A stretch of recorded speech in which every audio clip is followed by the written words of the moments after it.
It's the news! Hi, I'm Chris Vangelis from the internet, and I'm going to be hosting this stream.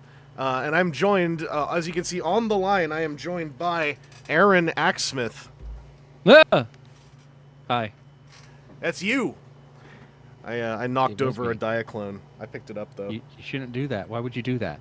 They're all over my desk, because I'm trying to, like, commit them into my brain space, because I really want to continue writing my scripts for them. Okay. Because that's the way that I'm coping with the sheer daunting... I still haven't started filming Dia Battles yet, because, like, I wrote the script. It's a long script, and there's so much to film the way that I want to do it. And now I'm, like, facing down the barrel of big powered. I replaced the springs, but it means that he goes into the splits a lot now, because safe springs for the old one means you kind of lose, for the most part, the detents once you attach the legs. And it makes them... I think I have to go in there with some thickener and, like, add a bit of friction. You needed to pick which side of that line to write on, and maybe you wrote a little bit too far on the other side. Like, I cut the springs I got first, and then I was like, maybe I'll just uncut a pair and put them in there. And it still is kind of the same. They're thinner. I went for thinner rather than, like, a certain length. Okay. but I think that given the disintegration that they can cause, I'll just roll with this and I'll paint in a bit of like varnish friction on the peg or not the peg, but you know, the thing that the rod that they all shove themselves onto. Anyway, those are some of my woes. So long as it's not a Mega Prime's chest, as we're seeing. Yeah, I mean that's a whole other thing. That's I feel I have to like temper my way I talk about that, because at the end of the day I have not handled one, but like I have a lot of theories and I have a lot of interest in it. I also have interest in the folks who are here right now, because I see that they include Mischievous Turtle, Tonbot, Griff, Long was here, Axsmith, Collector Canine, Logos, Mario Rocha, Timu Kananen, Carnage Creations, just for a second if you're still here. Hey, Chris. Tyler Nutter, Valkaisis, I already went on the side quest. Oh no. Shia, Simeon Scott, good to see you live. Juan Hernandez, Sam Wellbell, hello to you all. Sorry, Aaron. I jumped right in there. Just a quick aside to say 500 names. I was going to say the wonderful disdain you put on my name, though. Well, I mean, we keep getting that guy in here, that Axsmith guy. Like, great to be here, I guess. No, I like having you here, Aaron. It's just mod. Oh. You know, they go mad with power. A person, hello. But yeah, the Omega Prime thing, I have lots of theories. The fact that some of them had what seemed to be some lubricant leaking out of the cracks kind of confirms to me that thing is at least supposed to be lubed. Thanks to people...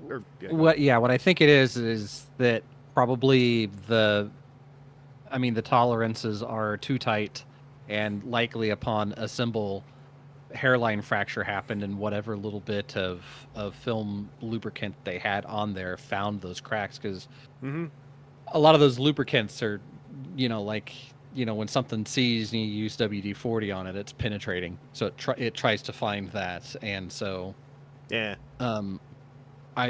Mine still hasn't even gotten a shipping notification yet on Hasbro Pulse. It still says like it's awaiting shipping, so I wonder if early results, because also like the responses that people were getting, the first few people got like, yeah, we'll send you a shipping label and just go ahead and send it back, we'll send you a new one. And now later responses have been hold on to that for a sec.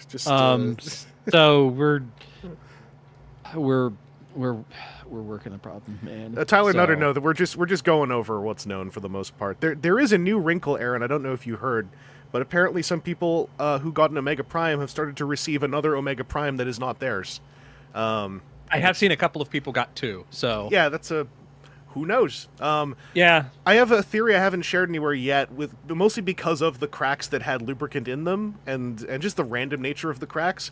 I think that a lot of the cracks are from, Aaron, you kind of alluded to this in what you were describing, the assembly process. I think in some cases, because it's being assembled by someone who doesn't really care, sometimes that thing is just getting shoved in there. And whatever happens. Oh crap, I forget his name. He's an all-star in the Diaclone thread. Option Zero.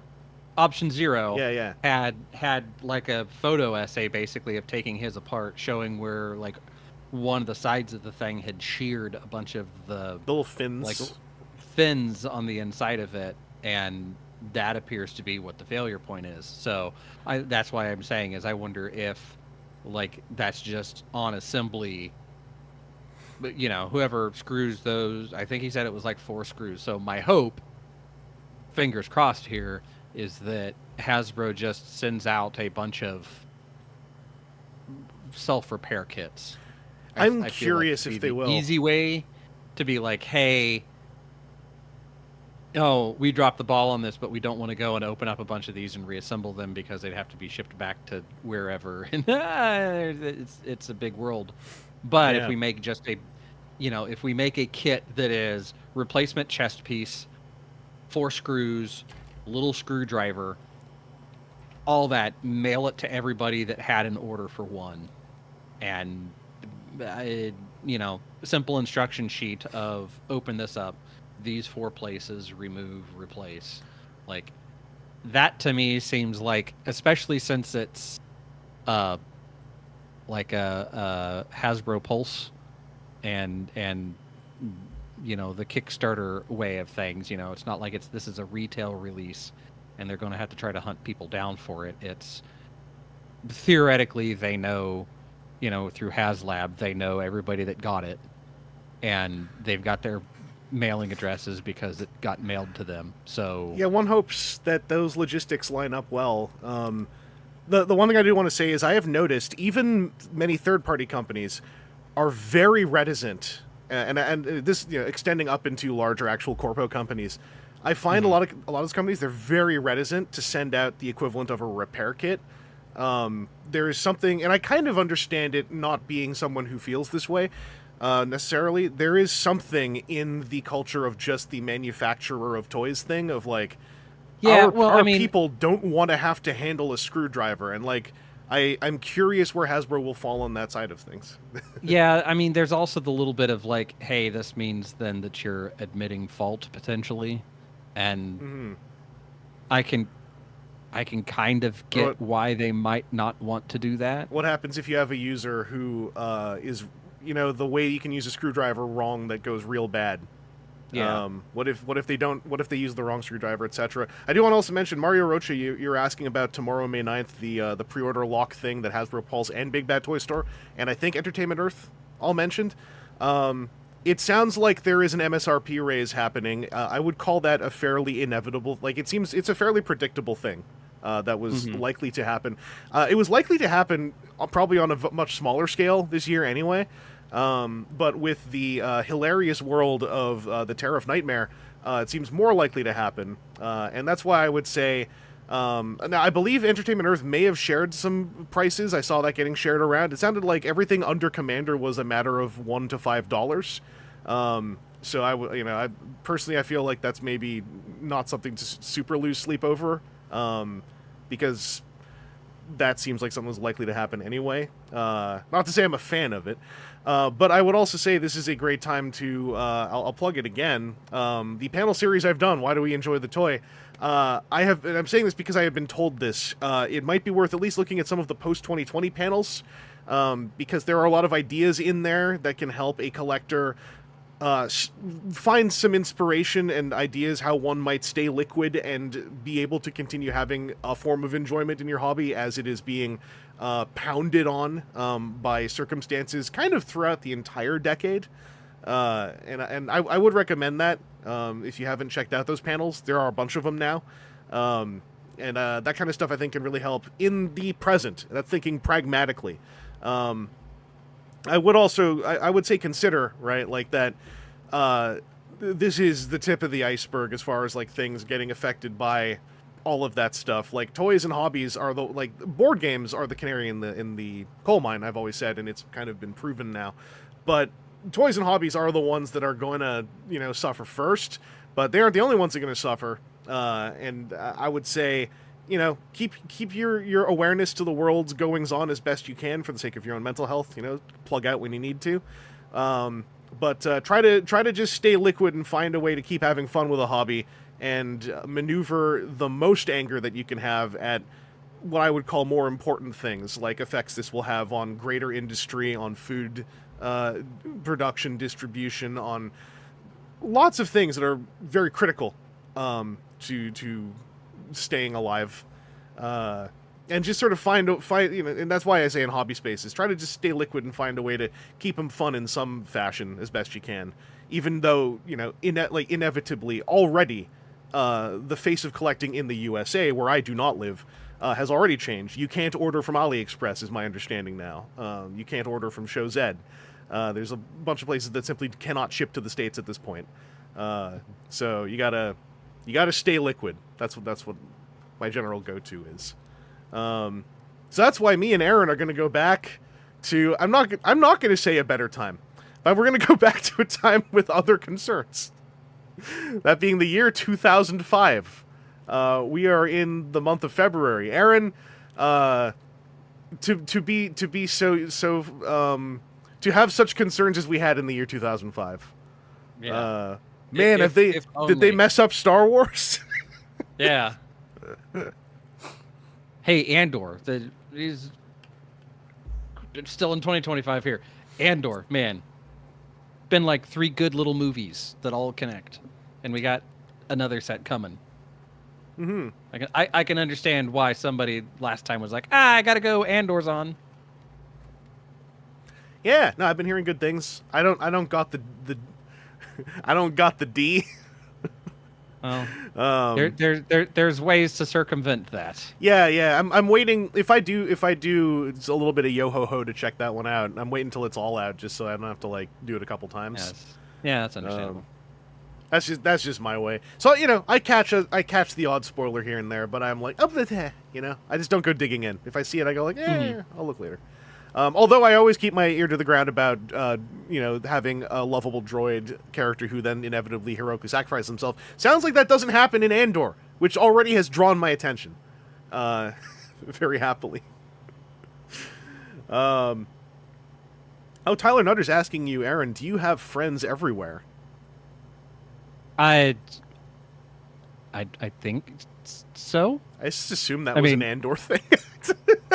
Yeah. Oh, yes. Yes, I have friends everywhere. Sorry, I was asking as thing and now already moving on to the news. Not, yes, I do have friends everywhere. And I have friends everywhere. Mr. Carnage has just left. He's from the Upside Down land. Vangelis is from Canada. I've got Bima in Iceland. We've got multiples in Great Britain. Trying to think some other spots. We got paleontologist. We got paleontologist Mikey in Ireland. Mm-hmm. I see him faving my post now and then on Blue Sky. I try to like back where I can. Mm-hmm. But yeah, we're gonna jump into February 2005, where the only research I did for the sake of the thumbnail is I believe this month is when First Aid came out under Galaxy Force, that being Cybertron Red Alert. That's why he's in the thumbnail. His Japanese release happened in February. I believe his Japanese release happened months before his American one, if I recall correctly. Well, you thought I had friends everywhere due to my Shadow Network. I mean, I do. But you don't want to look at them in the eye. Like, there's... bad things will happen.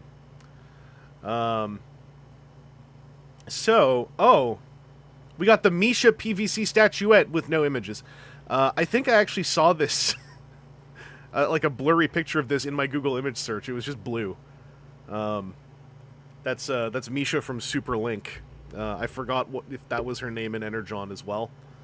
Yeah, just so you know, if you're here for the first time, we do glaze past some news items because we have ones that we kind of know just don't work or are kind of boring.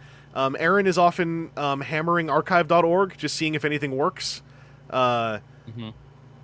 It's still kind of like this. It's still kind of come see, come saw as to whether that'll always work out. Also, yeah, we saw some age checks. There's some folks who said they turned 5 this year in 2005. I know that we occasionally have some viewers who still did not yet exist as of February 2005. So shouts out to all of you. Misha's name changes all the time in Energon. Oh, does it? Oh, hey, Lee Kalba. Yeah, I was getting on my tariff talk, and I saw the wall of Spreem, but I was on it. We had 4 people you talked to from Toronto, and all 3 of them were we have a big Chinatown here. Logos will be 10 by the summer. Collector K9 is 4. So was Mischievous Turtle. Lee Calba was 25, so Lee Calba was able to like actively have opinions on a lot of this stuff. Not to say 4-year-olds couldn't, but also... yeah. Also, could they? They're still trying to figure out which boogers taste better, the ones from your left nostril or the one from the right. I never ate boogers when I was a kid. At least yeah. I think I asked my mom, because like I had a little cousin who was waving boogers everywhere when I was like 10, and I was like, did I do that? And she was like, no. I don't know, I'm sure I tried when I was an infant. I probably just thought they tasted bad, because guess what? They probably do. I wouldn't know now, nor am I going to check. That's if I get $5,000 on Extra Life, then maybe I'll try. But I think people would say, like, how about we pay you that not to? Hold on. Let me check my bank account. Yeah. Am I about to make a real big landing for sick kids?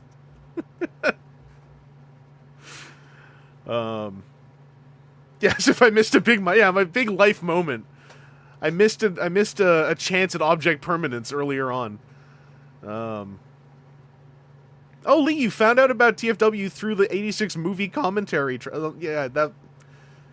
When did that would have come out in 2004, right, Aaron? Oh, that friggin' dude,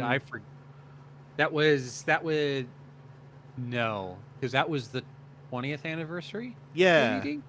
So that would have been 2006. Sorry, 2006. Yeah, 2004 was the 20th of the franchise. Because that was like a couple of TFW people were on the fan comment. And they had to do 2 takes, because their first take, they were making fun of the movie too much. Yeah. It was 2005. Yeah, it would have, like, I think it probably would have come out and been gettable in 2005. Oh, hey, we got Aaron Archer in the viewership. Hello. Welcome to the year 2005. It's from the in the movie, the guy's like, hey, guess what year it is? All right, so we got big news on Dream Engine. Here we go. Dream Engine's first comic is X4, the Fantastic Four X-Men crossover. The Dream Engine, the mysterious name Roger Lee created around the demise of Pat Lee's Dreamwave. So the credits of X4 issue number 3 are Pat Lee on pencils, Rob Armstrong on inks, Rob Ruffalo on colors, Edwin Garcia on background. So Dreamwave reborn as Dream Engine may not be as far-fetched as some thought. Interesting indeed. Should be noted the first 2 issues of the X4 series were credited to Dream. I didn't know Dreamwave did a friggin' Fantastic Four X-Men crossover. Was it bad? I can't. Yeah, I don't know. Like, Mr. Fantastic feels like a great fit to someone who kind of follows a very flexible idea of, the physics of the body. Mm-hmm. Yeah, it was Pat Lee doing people, and the Thing, and when he has a mask on. Long was here, and Tonbot talking about what Dream Engine. DreamEngine.app now is an AI video creator for stunning videos. So it is a AI bullshit now. I wonder if a Lee is attached to it still. I also would wager that perhaps at this point, a Lee might be hiding their connection to a company. Yeah. That's pretty funny that it went from Dreamwave 2 to Slop Engine. That, what a shame. Transformers Energon Micromaster Combiners out in the UK. Good for y'all. MPO2 Mag. Oh, I remember this. I thought this was kind of wild back in the day, because, MPO2 Ultra Magnus, the white repaint of the original Masterpiece Transformer, was a Target exclusive in Australia. And I remember thinking, like, in its original Japanese packaging. I remember that really shook me way back, because that felt like a Rubicon was being crossed. Like, nowadays with, Pulse and et cetera, sort of a nothing idea, but I thought that was kind of cool back then. Granted, I wasn't in Australia to take advantage of it. Yeah. Alternators Ravage has come out in North America. That explains why he was on that chart I saw, too. Toy galleries. These are buried in the site now. Slightly differently, I believe. Yeah, $130 reduce. I don't know what an Australian dollar from 2005 would have been in comparison.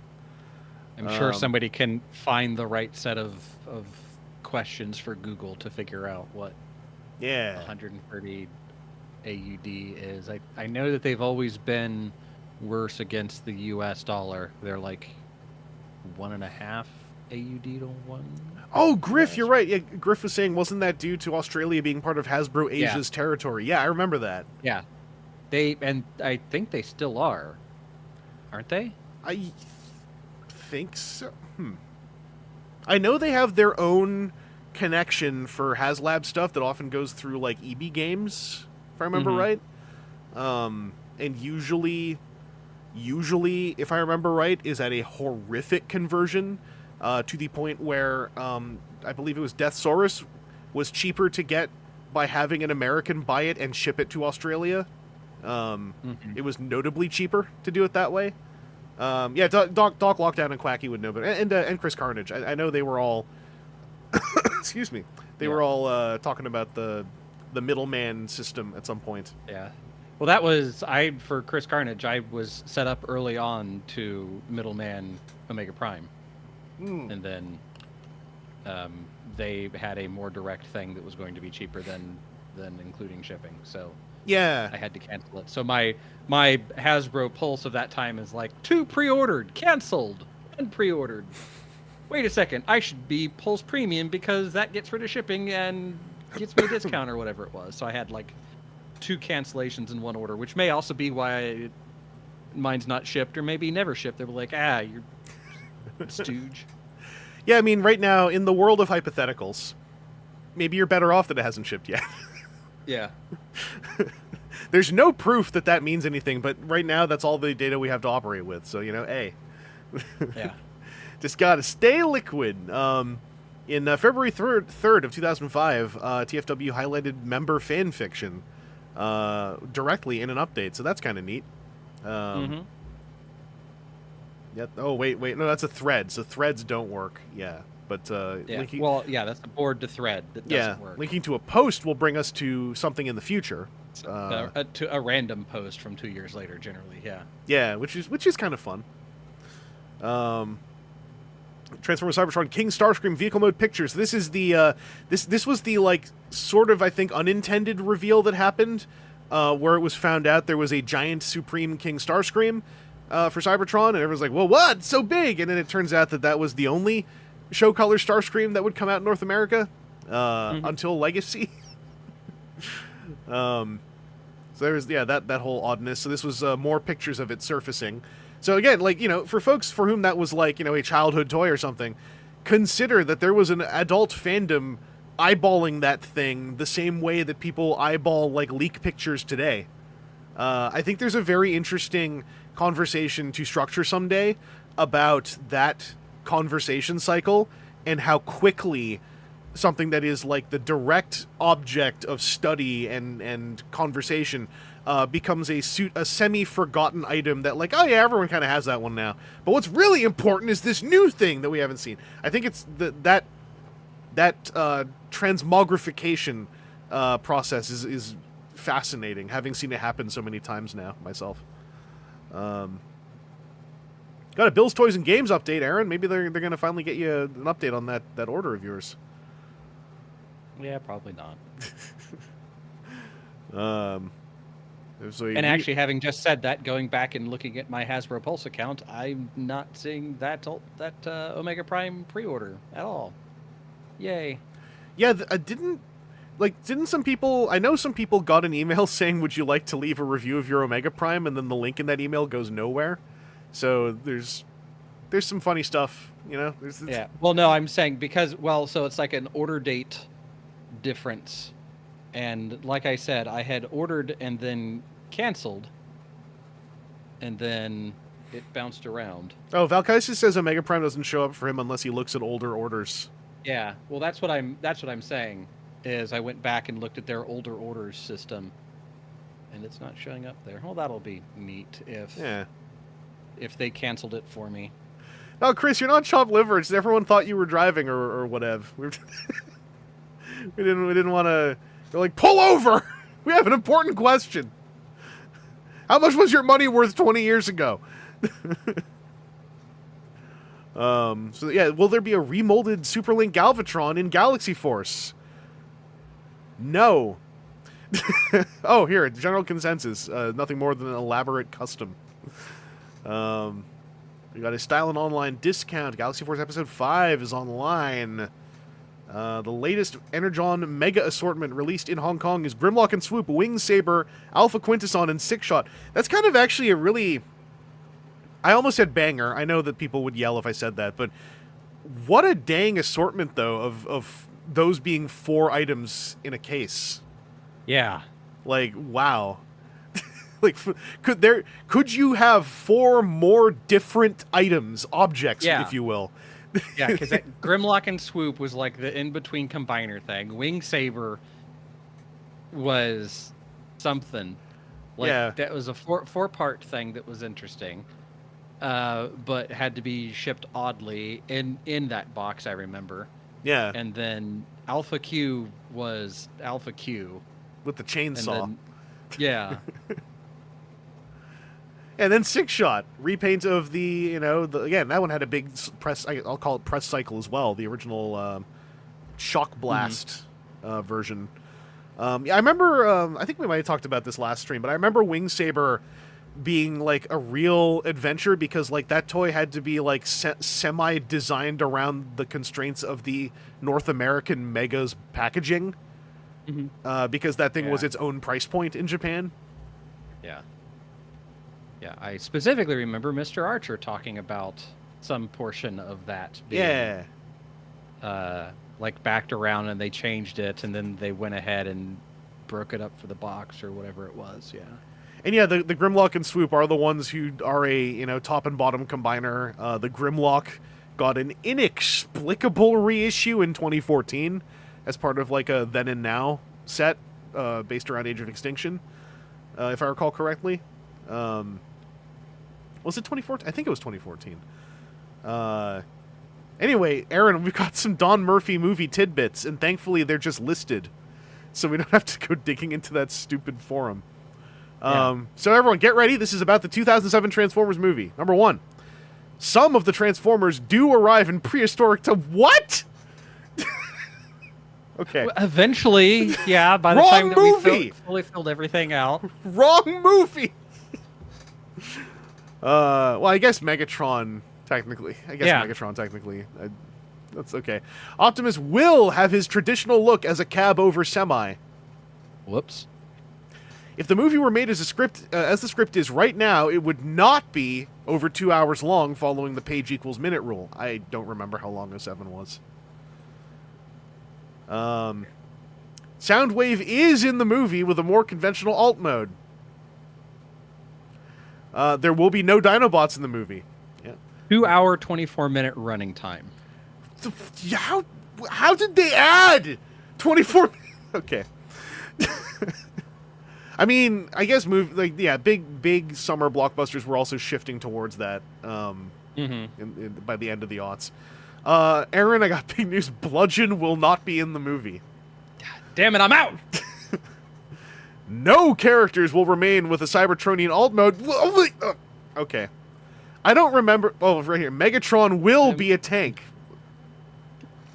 A Gestalt does not make an appearance. Soundwave will have minions. More than 4 Autobots and Decepticons appear. No one on this forum has guessed what Soundwave's alt mode will be. I mean, this is... Transformers identified by name do die. That's true. So, of these 13 notes for modern day, okay, Megatron, alright, does arrive in prehistoric times. One is some, begrudgingly, I guess. Optimus Prime, traditional cab over. Movie script length. Soundwave is in the movie. No Dinobots. Okay, that's 2. He's got 2 so far. The Bludgeon is not BS. in it. That's not earned, but I'm giving it to him. I guess 3. No characters will remain with the Cybertronian alt mode. That's a fail. Megatron will be a tank. He does not become a tank in this. He's only the flying thing. A Gestalt will not make an appearance. I guess they got that one. Soundwave will have minions. Well, he doesn't show up, so there are no Soundwave minions. We gave them the Bludgeon one. I'm not giving them this one for Frenzy. That's just... Yeah. More than 4 Autobots and Decepticons will appear. I guess in total, 5. Yeah. How many named Decepticons were there? I think 5 or 6. Megatron, Blackout, Brawl, Barricade, Frenzy and Barricade, Starscream, Bone Crusher. 7. Yeah. No one on this forum has guessed what Soundwave's alt mode will be. I have no idea. I'm not giving them that one. That's just, we can't. I don't know. Transformers identified by name do die. So, like, Jazz. Yeah. Dies, I guess. Doesn't Optimus like die for a second or something? And then, no. No. And then Megatron kind of, except that they could. Yeah. They very quickly are able to fix him, I guess. Also, it is pointed out. Bone Crusher's not mentioned. Oh, yeah. Well, okay, he says his own name in the subtitle. No, we gave them Bludgeon. We gave him Bludgeon. That's But no, also Cypher did mention that Blackout was pretty likely was Soundwave through a lot of this, but also we gave them Bludgeon. Mm-hmm.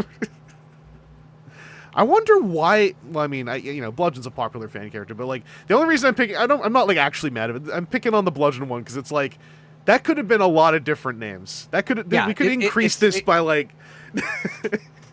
Could have gone just like, hey Google, give me random Transformer name, and likely, so long as it's random and it's not like, hey, what's the first one? We confirm that Wolf Fang will not be in the upcoming Transformers. For all the people going and looking at their Hasbro Pulse, I've seen a few people talk and chat about that. I did find mine. It was a much more expensive thing because I had re-upped my Pulse membership, and I got that and a couple of other things, so it looked like much larger price point, and it still says it's not shipped. So I have an order for one theoretically if it ever shows up. And Bludgeon did get a toy. Yeah, the Bludgeon thing came back around eventually. Yeah. I don't dislike that repaint, but I did always think of him as boring Wreckage because I think Wreckage looks way cooler with the Arctic feel. That's just me though. I gotta dig out my Wreckage when I go visit my mom this month. I hope Wreckage doesn't have anything that makes him disintegrate that I can remember, so that toy should still be okay. Anyway, yeah, so those are your movie tidbits for early February. Thank you, Don Murphy message boards. Transformers Cybertron. And again going to the point that some people have said and had of like, yeah, I can see why people were so upset with the 2007 movie. I wasn't. Exactly I should say what was going to happen. Like back in the day, because I saw it for the first time at BotCon under the best possible auspices. Like, I wasn't mad. I was like, nah, that's fine. That was fun. I liked it. It was cool. Imagine a world. I know we're getting off topic again with news and talking about something that's a couple years in the future, but imagine if every movie that you got to go see was as a highlight moment of a convention that you were at. And that was where you got to see it as a release with people that are fans of the thing and getting to immediately gush about all the gushable stuff with people that will understand the gushable stuff. Like, imagine if the best experience. Like this is something that like it's too late now, but imagine if the most tentpole MCU movies each debuted at a Marvel convention. Imagine if that had happened. Yeah. I'll say this. There are going to be folks who say, I imagine that and don't want to go there. And I understand you. Because it would probably be extremely overwhelming. But it's kind of funny that, like, Transformers got to do that, and then, like, friggin' the Marvel, Bulldozer, as far as I know, as far as I recall at least, never had, like, a convention debut of an entire film. Eat that, Kevin Feige. I think they've done significant portions of stuff at like special events. They showed chunks, yeah. But like, I don't think they ever showed like a full one. Yeah, I don't know. But no, that was, again, favorite memory of that BotCon is going to see that movie and then getting to hang out with all of my friends talking about how cool what we saw just was and all the cool notable things that we saw. And then like going to see the movie here on release weekend and like only having Gerodimus, I think, with me to be like, hey, all those things that we already saw this movie once before, and there's nobody else going, yeah, and the thing with the and yeah. Seeing again, two really good phonetic executions on Feige. I get it. So it is a German EI pronunciation. Hey, did you know in February, Cybertron started in Korea, except it's actually the Korean release of Armada. So this is back when, I believe it was Sonicong. Yeah, Sonicong. We're always in this kind of like 2-year lag with Transformers, which was actually great, because it helped deal with a lot of FOMO at the time. Because if you missed out on something stateside and from Takara, you knew that within 2 years a Sonicong release was going to happen that probably would be just as good. And it was kind of a cool feeling of like, it was 2 years out meant that like it wasn't going to immediately hit you, as soon as you missed, something that had just come out. But it meant you knew that like in just enough of the future it will cycle back around again. It was a really cool feeling to me. It's called Collector Canine. It's called Warriors of Justice Cybertrons, apparently. We got Hasbro fourth quarter reports. Net revenue down 4.4%. The price per diluted share went up to 96 cents. I like this. So in the end, Hasbro lost money, but also made money. Something about Beyblade. Rip. Let him... Oh, you said it here. Okay, thanks, Chris Kickback. Someone's burning something in their apartment. Someone's burning their cooking because I can smell it coming in through my AC. Well, that's no good. Yeah, it's just very slightly... It's going to be fine, I think, but it's very slightly burnt. It smells like onions. Okay. I've smelled this before. Unknown Cybertron figure picture. He's a Decepticon that comes with an Earth chip. I don't even know which one that would... Can you see the alt mode? Something? I'm trying to think. There's a bunch. There was more than one Earth force chip Decepticon. Who was at the beginning of the line, though? The bike guy, the orange bike, maybe. He was Speedia. Lugnut, I think it was. Lugnuts with the Z. No, Lugnuts was Earth. I'm pretty sure. Speedia was the red bike. Okay. Oh, it could have been Hardtop. Yeah, that too. Hardtop, like, not in the show, but from Earth Hardtop. Maybe it was Hardtop because he wasn't in the show. Well, no, Lugnuts wasn't in the show yet either, so no one would have been able to call it. But yeah, Ransack was... Ransack and Land Bullet were both from Speedia. By the way, my apologies, but not really, because whatever. When it comes to Galaxy Force and Cybertron, I very much remember a name, but very rarely both names. So get ready for me saying lots of mixtures of territory names as we go through this. Energon Combiner Limbs released in Europe. BT-11 Ravage in package. Yeah, the Ravage and Ravage came out, I think, at the same time. Like the Binaltech and Alternators versions. Image board has more Galaxy Force pictures. Excuse me. 9 pages of Dreamwave's unpublished Transformers G1 number 11 in print. They're in... Oh, it's in Comic Book Digest, so it was a preview, I guess. That was the only evidence for a while of that book existing. Got some fresh repro labels. There is a limited to 250 pieces metallic Hard Hero Bumblebee statue. I wonder if that one retained any value, because it was limited to 250 pieces? Probably not. Yeah. It's wild how one can assume a Hard Hero piece is still easy to come by. Because they weren't, like, bad. It's just, as we've talked about, they were just kind of so everywhere. Yeah. Oh, G1 return... This is going to make some of y'all feel old. Voiceroy of our 2005 boards has pointed out a new Cartoon Network show called Robot Chicken. It debuts on Sunday, February 20. Apparently the first episode will spoof the G1 TV series. It includes appearances by toy versions of all these characters. The classic There's Blood in My Urine sketch that opened Robot Chicken. So, we're almost at the point in history where Robot Chicken exists. We are still in a pre-Robot Chicken internet for at least 11 more days of February 2005. Yeah. I forgot that's the year that Robot Chicken came out. When the whole world changed. Yep. I can see at least 3 people in our viewer chat having my favorite kind of reaction. Tonbot saying, "Ah!"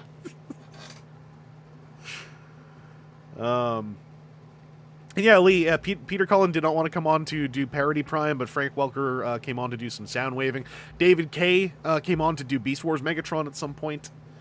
Yeah, Robot Chicken, I liked it at first. I depending on who the animator of the sketch was, I grew tepid on some and still stayed into some others. My favorite animator was I always remember them for this one.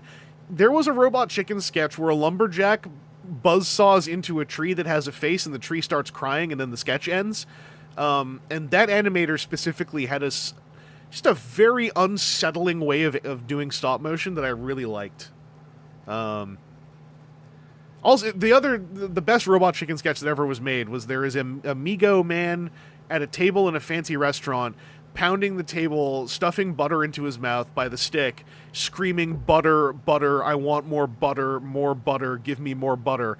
And that's the sketch, and then it just cuts away. That's I think my favorite Robot Chicken sketch. I think that was also animated by the weeping, dying buzzsaw tree animator. But the screaming I want butter, and eating butter, and then that's the entire sketch is I think that was to me the perfect Robot Chicken sketch. That just tickles your fancy the most. Yeah, just it's just so visceral and like unpleasant and wet, and screaming, and then it's done.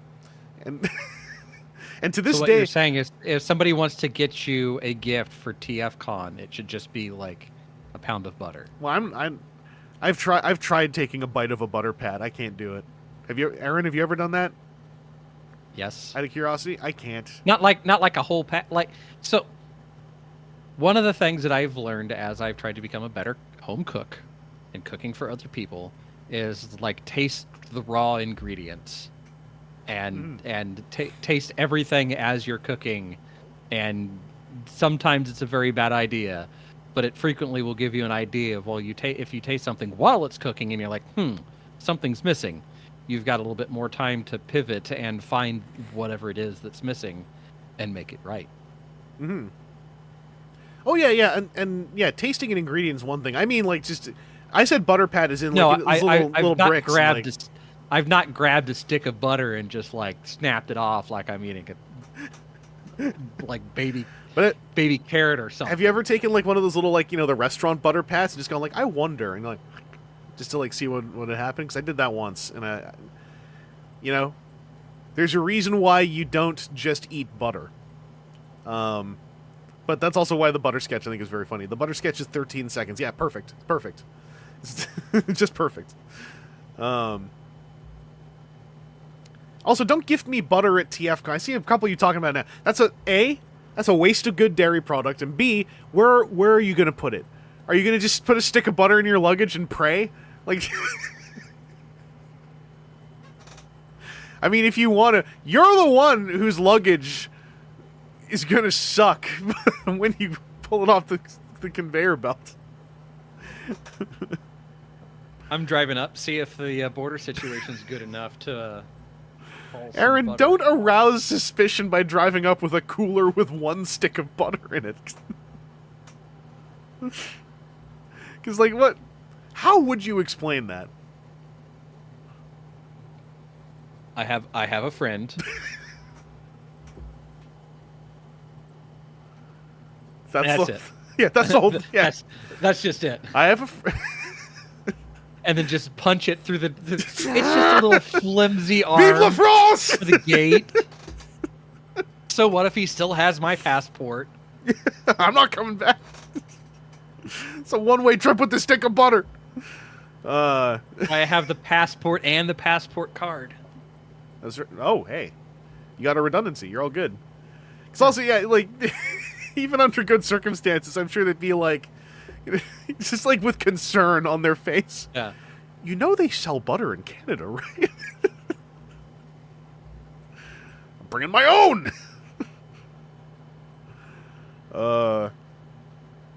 Hey, we got some fresh pictures of toys from Transformers Image Board. Hey, Draven got a test shot for Inchup. Gotta love Inchup. I was gonna say, hey, pop quiz. Do you know who Inchup is? But you're all opening the TF Wiki already. You already did it when you saw that name and went like, who's Inchup? So it's not even fun anymore.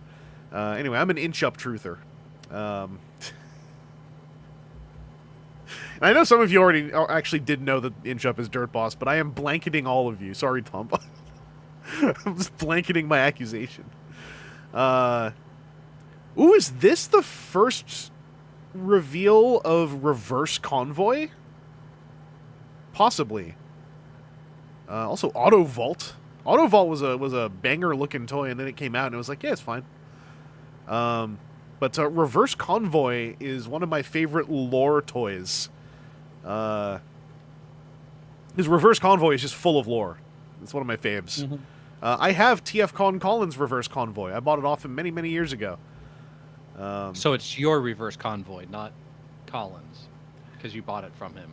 You know, when something for product, when something comes from the household of Colin, right? Like it's permanently etched in some way. But yeah, Reverse Convoy Rebirth Megatron is. I'm low-key a little bit mad that concept.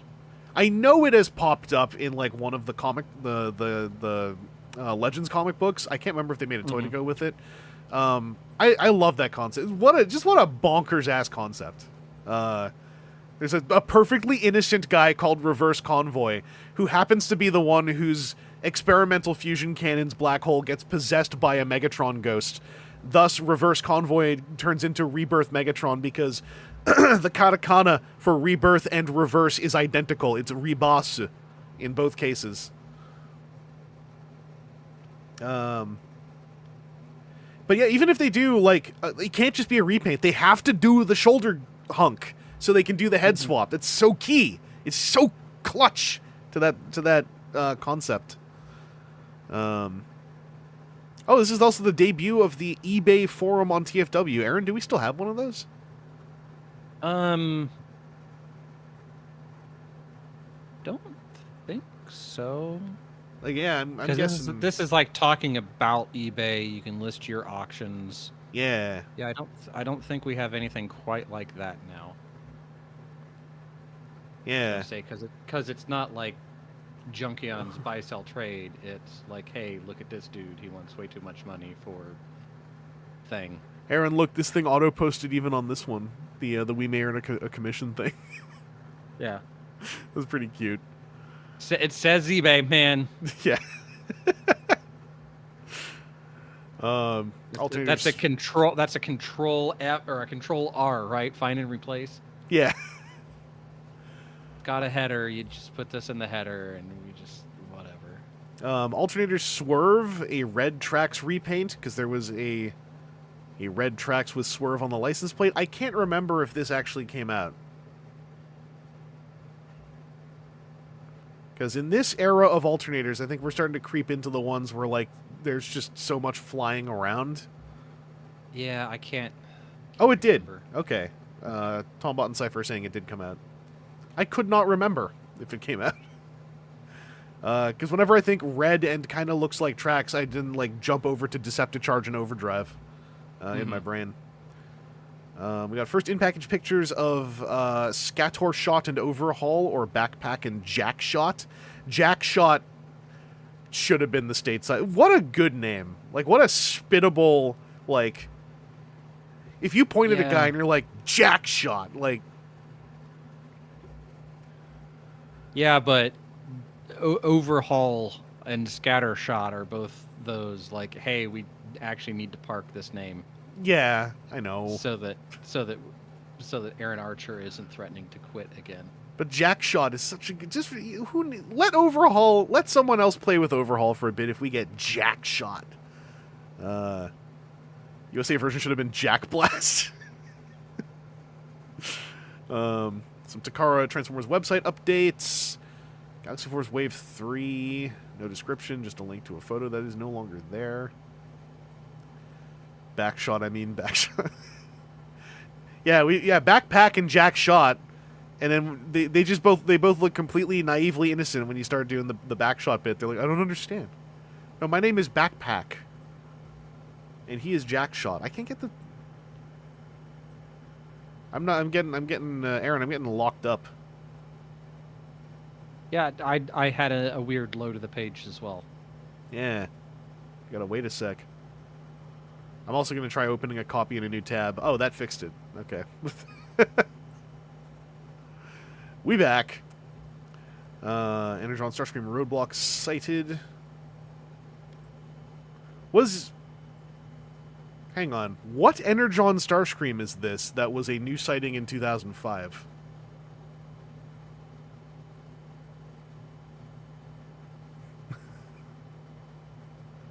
Whilst everyone goes to look that up. Oh, the G1 color one. Okay, thanks, Cypher. I forgot there was a repaint like that. We got a comment from Steven Spielberg on the upcoming trailer. God damn it! It's behind a link! No! Oh, it's on Joe Blow, though. Aaron, does this link work? Let me click here. It's like your ad blocker is on. Yes, it is. Yep. I'm already threatening things going to some of these links. Okay. It just goes to like Joe Blow front page. Damn it. So let me copy link address, see if the Wayback Machine has it. Because there's apparently tidbits on Iron Man and Indiana Jones 4 as well. Remember, the film Iron Man has not yet come out as of, where we are in the timeline here. Wayback Machine's trying. He's trying. Hey, there it is. With a horrid site design. Source joeblue.com. Oh, the background was the last thing to load with a color that makes everything readable. Cool, thanks. By Mike Sampson, as I said earlier, with a link that may or may not work, but I'm not going to try. Our man Tom Lip was on the set of War of the Worlds last night in Los Angeles and was able to chat with Tom Cruise, Steven Spielberg, and producer Kathleen Kennedy. While Cruise mentioned that Iron Man wasn't in his future because he was in the running for quite a while, Spielberg says that he's still very much involved in the feature film adaptation of the Transformers and that a director would be announced in 3 weeks. So that must mean they've got their guy and are just waiting for the requisite negotiations and scheduling. Does that mean we're going to actually... They're going to say Michael Bay in 3 weeks? Because that's going to be wild. Yeah. Get your ears to the wall and find out. In other news, producer Kathleen Kennedy said Indiana Jones 4 is still moving along with Jeff Nathanson from Catch Me If You Can, working on the latest draft. He's due to deliver his script in about a month's time, and at that point, we could have a decision about whether to move ahead on the film or not. Wish they hadn't. Another Kennedy project, The Curious Case of Benjamin Button, isn't as dead as we may have thought, she says. Variety reported on that project fell apart due to budget concerns, and Fincher had moved on to direct Zodiac, a film about the Zodiac Killer, but she says no, Fincher is still attached. In fact, I was just on the phone with everybody on that. It looks like we may go forward this summer. Promising news on all fronts. Man, Tom Cruise as Iron Man would have been such a weird timeline because I would have skipped Iron Man. Based on not liking Tom Cruise. Anyway, that's wild. I wonder what we'll see. Because also, what if in 3 weeks they say someone else is directing it? 'Cause I can't remember anymore. Okay, so interesting. I jumped back a thing that had no Iron Man for Cruise. And a bunch of nonsense. Bleeding it up. According to Tom, when asked about whether he was doing Iron Man, Cruise replied, "It's not happening. Not with me, no." When asked why, he replied, "I don't know.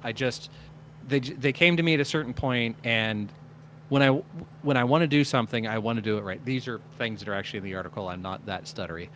If I commit to something, it has to be done in a way that I know it's going to be something special. And as it was lining up, it just didn't feel to me like it was going to work. I need to be able to make decisions and make the film as great as it can be, and it just didn't go down the road that way. Iron Man ain't going to be nothing special. So there you have it, folks. You can officially cross Tom Cruise's name off the Iron Man rumor list. Would have been great if it had worked out, but I think I'm getting the same vibe production that he is, so I'm not surprised he's moving on to better things. Wow, better things. That actually lined up really well with PT's thing here. Quote, he'd have demanded a real physical working robot suit to do stunts in. They got close with Iron Man 1, didn't they? Because didn't they have basically a suit built? Iron Man 1, I think they had a full suit built, but normally they just went for like the top and shoulders for close-ins, and then I know that I've seen like a pajama suit. Well, I remember a very full physical-looking suit without a helmet, because I remember there was leaked footage of Robert Downey Jr. doing stretches in the suit, like lying down and like cracking his back, and I was like, dang, they made a suit. Yeah, Iron Man 1 had a full physical suit. I think Iron Man 2, they might have had a suit that they never quite used, because there are quite a few of the famous scenes when you see like the behind the scenes, they've got like the chest and helmet, and then the rest of it's like the VR tracker Yeah. The whatever diamond pattern tracker, and since then they just like went further and further in the dots on a onesie option, which It's if you're gonna be doing a whole paint outs anyway, like it'd be neat for them to have it for the physicality of it, but once it's nanotech that comes out of his bones or whatever it is there towards the end, like does it really matter? I wish that they, like, I don't mind so much that they went with body tracking, but the way that they also leaned, like, that they went at the same time into the nanotech suits, like, made, like, it like, somehow nullified the live-action feel to me, even though it technically was more CG. Yeah. Anyway, yeah, I am now also having another connected neuron on this next one. BTR Energon test market toys on eBay. I remember this story that, like, the rumor slash, I think, maybe confirmed in this thing, that they were, like, doing a test market for Energon Built to Rule, and that's why Energon Built to Rule was, like, specifically rare for a good while. Yeah. Because, it was stuff around Cincinnati, same as, like, because that was a point in time where Hasbro still had some level of office presence, I want to say. Yeah. And yeah, Cypher, I recall, Cypher has all but Starscream of these Energon BTRs. So if anyone out there has the Starscream, by the way, that there is someone interested. Just getting the word out, just in case somehow everything crisscrosses perfectly, and the one person who has a BTR Starscream and also doesn't want it anymore is like, well, no one will ever want this. It's like, nope, we got you. Also, do a deal. Send some, I'd say kids.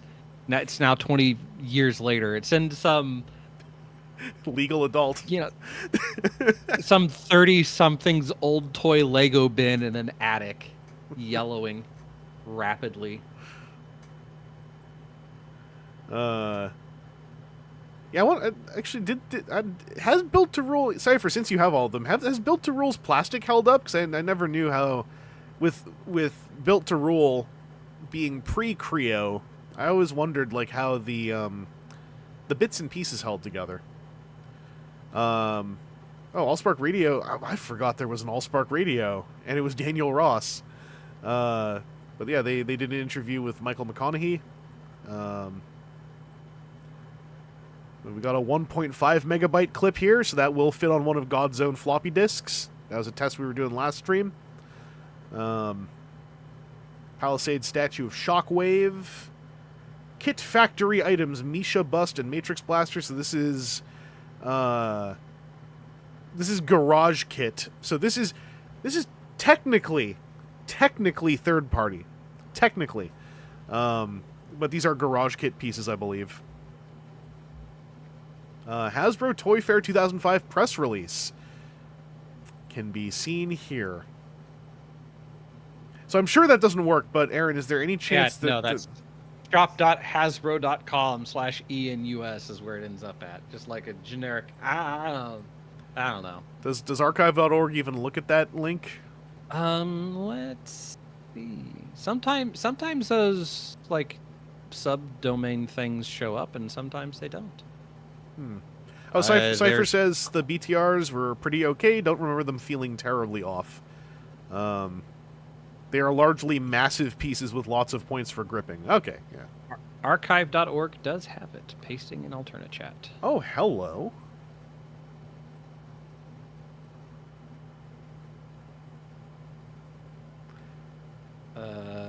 Scrolling. Transformers as a toy line doesn't... Yo, look at some of the... Furby? Ion? Chat now? Transformer does not show up at all. Dang.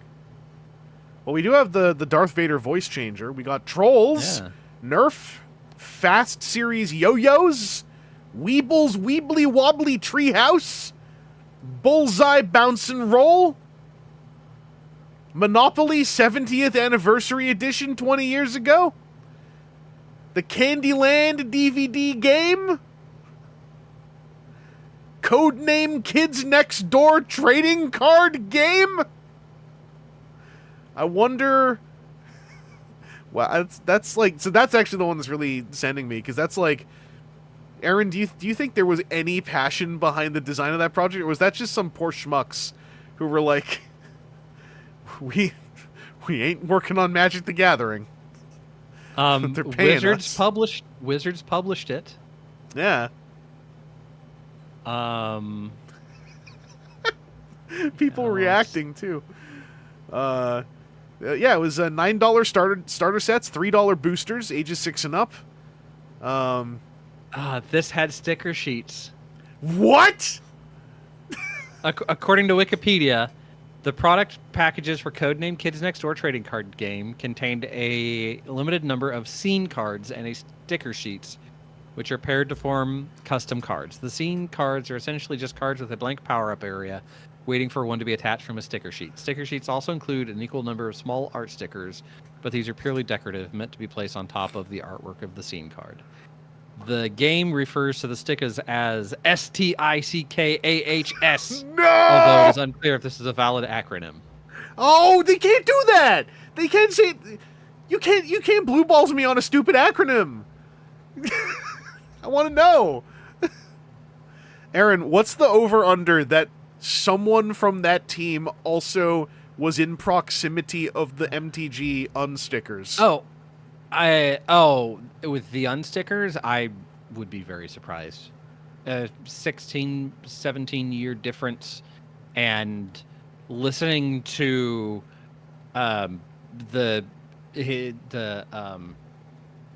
Mark Rosewater's Drive to Work podcast, which is a very interesting podcast about Magic the Gathering, a lot of the behind-the-scenes design stuff. Like hearing about what happened with the stickers is kind of like you shouldn't have love for a company that just wants you for your money, but is kind of saddening and frustrating because of the process of it all. They got one trial run and they wanted to adjust a little bit of it, and then that vendor went out of business before they could place the order. So then they had to fall back to a different vendor that they only got this is what it's going to be, and it's either scrap the whole production of the whole thing or go with that. And that's how we ended up with the not so sticky stickers of Unfinity. I was even just thinking concept-wise, because I mean, there's also discussions to be had about the very concept. Looking at the couple of pictures of it, it looks like they're just flat-out sticker sheets. You stick it and that's it. Okay, so there's no variant in decision space or anything. So in the basic game, 2 players flip a card over from the top of their deck and compare the battle number in the corner, similar to classic card game War. Similar to Transformers?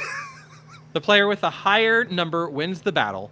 The winning card is placed in the wins area, while the losing card, or both cards in the case of a tie, is returned to the bottom of its owner's deck. The first player with 5 cards in his or her wins area wins the game. The only complication comes from about if the cards are of the same color. In this case, the numbers are irrelevant, and players must instead be the first to slap a panic button located on the game map. That's the basic Slap a panic button? The advanced game introduces the concept of taking turns and the treehouse in addition to the battle quarter. This is... We're going to now introduce the advanced concept of player turns. Yeah.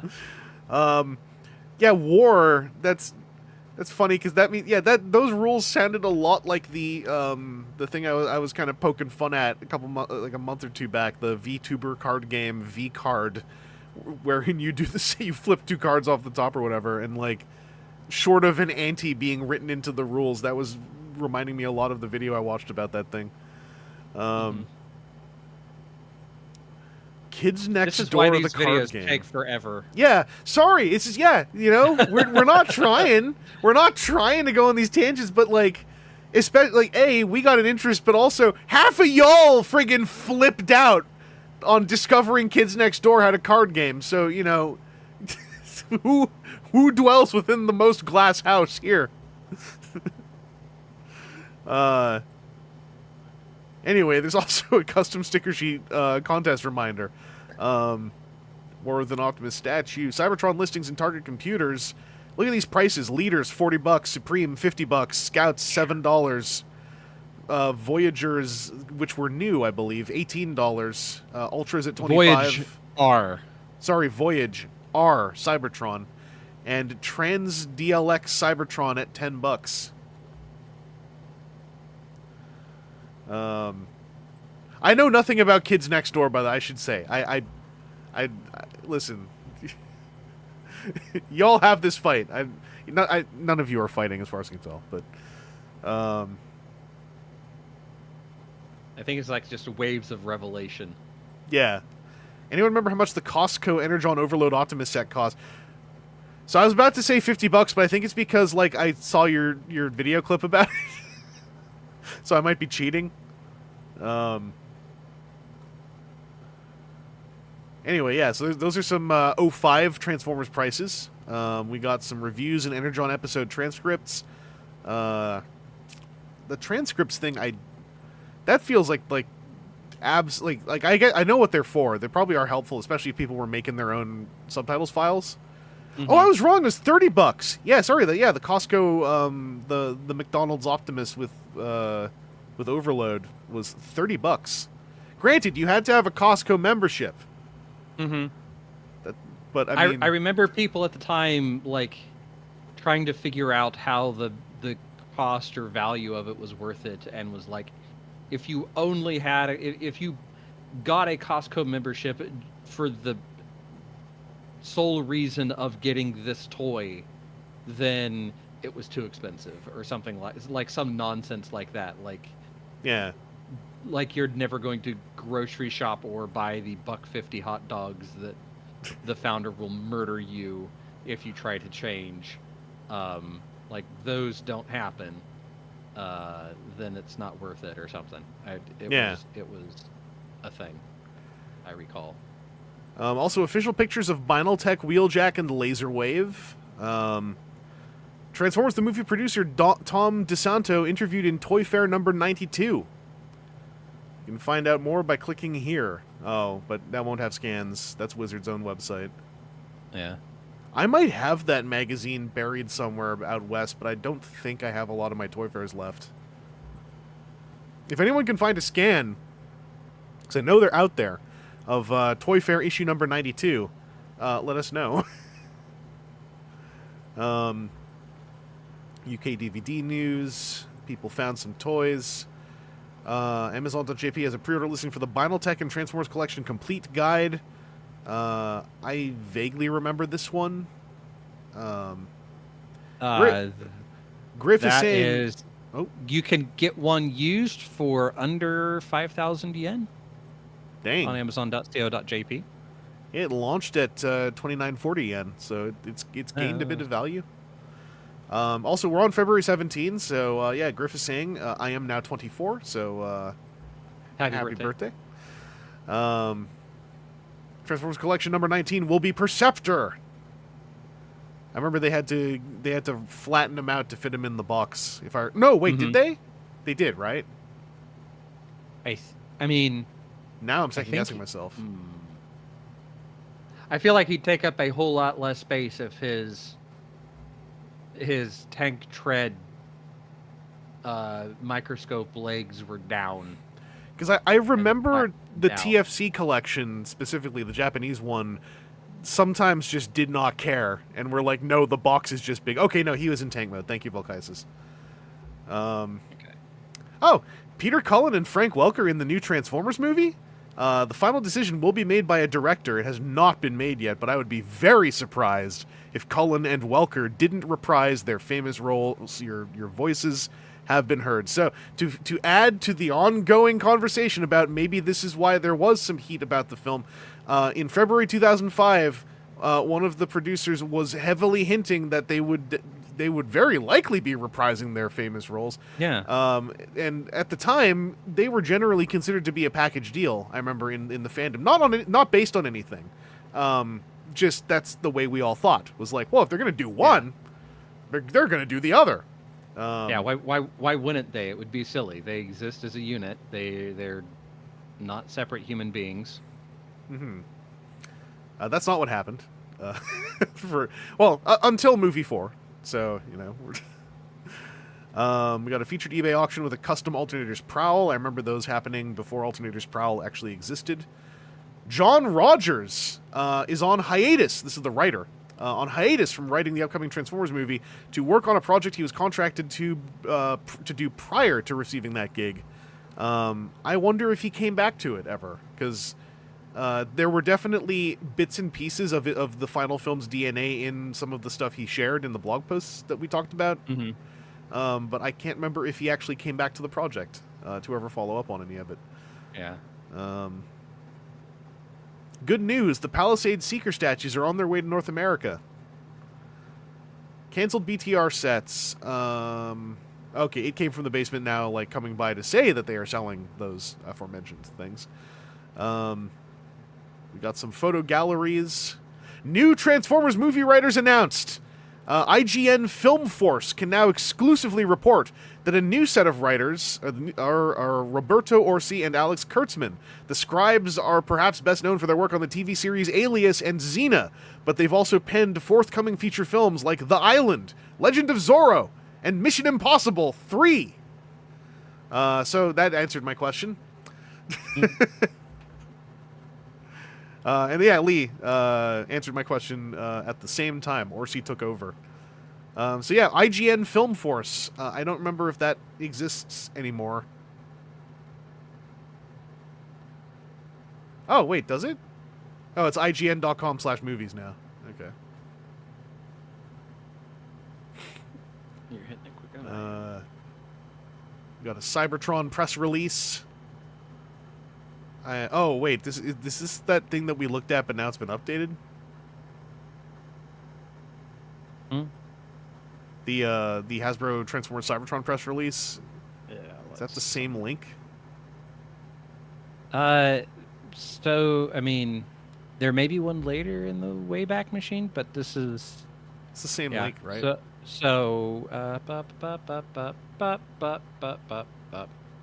Pasted alternate chat there. That's from February 18th is the link I sent you, so it's not been updated. Oh. Huh. Weird. And the media contact as well. Yeah, this is that... Oh, here we go. Brings a new storyline to the iconic brand. Is that a GIF? Oh, no, it just popped an image in. Never mind. Yeah. I was about to say, like, there's a working GIF on here. Transformers fans have a lot to look forward to in 2005. Let's see. Cyberplanet Keys. Cyberplanet Keys. The classic. It's a proper noun, and so we have to capitalize it because my brand. Because that's what the copywriters decided is the. It's this paragraph here. This passage here. I can't actually read it because it's like someone screaming at my eyes for every 2 words. That's why Mr. Archer puts everything in caps for emphasis. It's what he was correct born on. I also like Cybertron will be available between $7 and $50. Yeah, each of them will be somewhere in that range. Every toy will be somewhere between $7 and $50. It's randomized. Maybe you'll get a deal. In addition, the popular Transformers Alternators line will continue. They are teaming up with DreamWorks Pictures and Paramount to develop a live-action motion picture. Steven Spielberg will executive produce. Lorenzo de Bonaventura from Constantine, Don Murphy from The League of Extraordinary Gentlemen, and Tom DeSanto from X-Men and X2 X-Men United are attached to produce. Slated for release in the summer of 2006. That did not happen. Was this wild, that Don Murphy is being touted on the back of The League of Extraordinary Gentlemen, which I do not recall doing or being much of a darling back then. Yeah. Let alone. Yeah. And yeah, Lorenzo chilling out on the back of Constantine. I haven't seen it properly. I have been told it's actually, if you ignore that it's supposed to be about John Constantine, apparently it's fine. You have to just divorce it from what it is trying to be. I haven't tried. I haven't had the interest. So this is the... Oh, yeah, here we go. Supreme Starscream. with the gold crown of leadership. This is just saying Cyberplanet Key so often in this, I can't deal with it. Oh, I don't know why. Proper noun. This is like something about this is actually hard to read. I keep jumping to all the all caps. I mean, yeah, that's exactly what it is. It's the advertisement copy nonsense that exists in this. It's the classic thing that sometimes TFW still does of like, hey, this is business to business news, and there are important kernels potentially for fans, but the byline stuff is not written for you. I do appreciate that when I my comment about I don't think people liked LXG even back then, people mentioning Leanne Griff both mentioning it is the movie that made Sean Connery retire. Yeah. I forgot about that. Now the real question for people is that a positive or a negative for you? I feel like we would have if he hadn't been put off everything by LXG, there's a non-zero chance we might have gotten like a weird super banger, like super elderly Sean Connery piece. Like just some out of left field maybe. But, you know, who knows? And when I say non-zero, I just mean it's not zero. I was going to say, like, The Rock? Maybe he would have just gone like, you know, I'm very old and I want to do The Rock too. Transformers Alternators, by the way.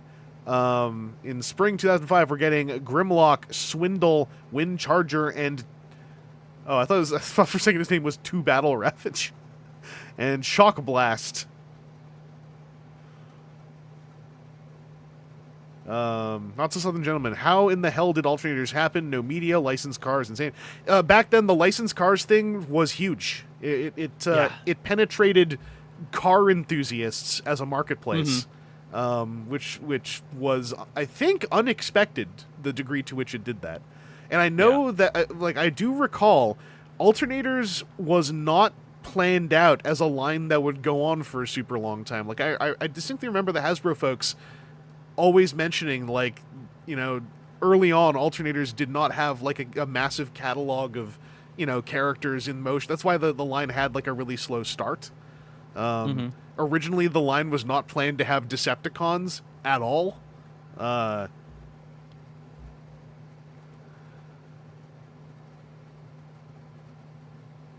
Yeah. Sorry, this is kind of a funny little note because there's a Minicon team amidst the Scout class. So, except for the Recon Minicon team, each other figure comes with a Cyberplanet key. Yeah. I'll link this because I'm going to close this tab. Talk about the new Transformers toy line. Oh, good. Well, Pete Toadstool, the Alternator cars were made to be like, they were a set scale. Yeah, they were. And that was specifically because I remember people talking early on of like, well, they should do, you know, Starscream or something like that, or they should. I remember Optimus Prime as a pickup truck was a travesty because he should be a big rig, and it's like, well, no, if you want to keep scale as a big rig, it would be a Mahusive toy, and there's no way that's fitting in a similar price category, to which everybody's like, oh, you'd buy it, and like everybody kind of shook their head and said, no, you wouldn't. And yeah, Lee, they were specifically 1/24 scale. I also recall, maybe I'm misremembering this, but I feel like the concept was presented to retailers that there could be another price point in Alternators, but none of them wanted it, is what I vaguely recall. But I am shooting from the hip when I say that, so like definitely. I also vaguely recall something along those lines where that had been chopped about, but it's like it's one of those things that I believe that for many retailers, you know, once you start adding price points, like the more stuff that you have on the shelves, it's not a thing that necessarily becomes more complex linearly. It becomes more complex, you know, up a curve, just because, okay, well now, you know, it's one thing if you have a single Transformers thing. All right, whatever. Now you've got two of them. Well, now you've got to make sure that they're on the shelf next to each other. And then you want 3 things. Well, now we've got to start figuring out how this all fits together with everything else. And then that's why frequently, all of your Transformers should be in the same area. And generally it's like, this is a 2-foot section. Every store gets this 2 foot, and we try to ship things out in that manner. Oh, Cypher is having his own dim recollection of something about you can have them in the action figure aisle and the toy car aisle. That's connecting a neuron with me too. Like that is a vague memory I have. I remember there was some store here in town. Maybe it was Kmart, because Kmart was still a thing. Where I would have to check both Transformers and toy car areas, because sometimes they would end up over there. Yeah, I kind of remember Board talk about that. Also, TF Closet mentioned that Aaron Archer does have a podcast episode about this, so definitely that would probably be the best source to check out as far as this stuff. Robot Lordkeeper also was mentioning was actually reading last night about the unproduced Alternators Bumblebee because Volkswagen wouldn't license a car because they didn't want to associate with war toys. That is why, up until a certain point, obviously, the notion of a brand new VW Beetle Bumblebee toy was considered laughable by a lot of the hardcore adult fandom. I'm going to call them that, even though it sounds terrible. Because we had all heard that anecdote so many times that for a very, very... until the toy literally existed, we were like, no, Volkswagen doesn't want it because they don't want to do war toys. And then, the Transformers movies did their whole thing. They changed the paradigm slightly. They said, okay... But what do you think about money? And Volkswagen went, oh, yes, we like some money. But only a little bit. Only a little bit. I got this SS-86 Bumblebee. That ain't no actual Volkswagen. Yeah. Anyway, I'll just to quickly continue on here. We have a new Transformers toy line to debut for you all, which is called Legends of Cybertron. It'll have PVC-style figures, similar to Heroes of Cybertron. But this time, they'll be modeled after the new Cybertron-style figures. 4 of the 8 figures in Wave 1 are Optimus Prime, Megatron, Starscream, Hotshot, and 4 of the new figures are Jetfire, Evac, Scourge, Dragon, and Power-Up Lion. Power-Up Lion. Yeah, you remember Power-Up Lion. Yeah, I love it when he said Power-Up Lion, transform. That's my new name now. Anyway, Legends of Cybertron. Did this exist? I don't remember them. Yeah, Cypher. Yeah, this is saying it's similar to Heroes of Cybertron. Because this sounds a lot like 6-inch titanium, kind of. Not 6-inch. Sorry, not 6-inch titanium. The other ones, the little doofy ones. Yeah. This also sounds like Legends class, kind of. But why did they say PVC style? Or why did Big Bad Toy Store specifically say that? Because, I remember Legends of Cybertron was the Legends class stuff where they painted some of them like G1 characters. That's where you got Scourge as Triptychon, which was one of my faves. The Power-Up line, also known as Upgrade. I saw that, Shia! I saw that misspell. That's fine. It's okay. You're allowed to here. Okay. Valkysis is saying this was Wave 1 and 2 of Legends of Cybertron. So yeah, this was a misnomered description by Big Bad.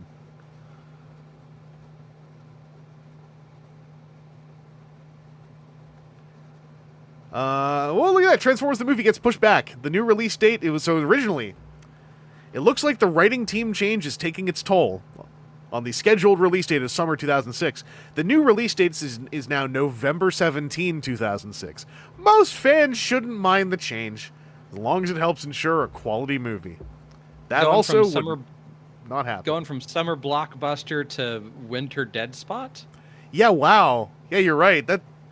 Was that a death slot in 06? Did that concept exist yet? I think that, like, winter... Christmas time has always been the, like, I don't know, maybe families will be really sick of each other around Thanksgiving and they'll go do something and maybe we'll get a boost out of that versus the classic summer blockbuster.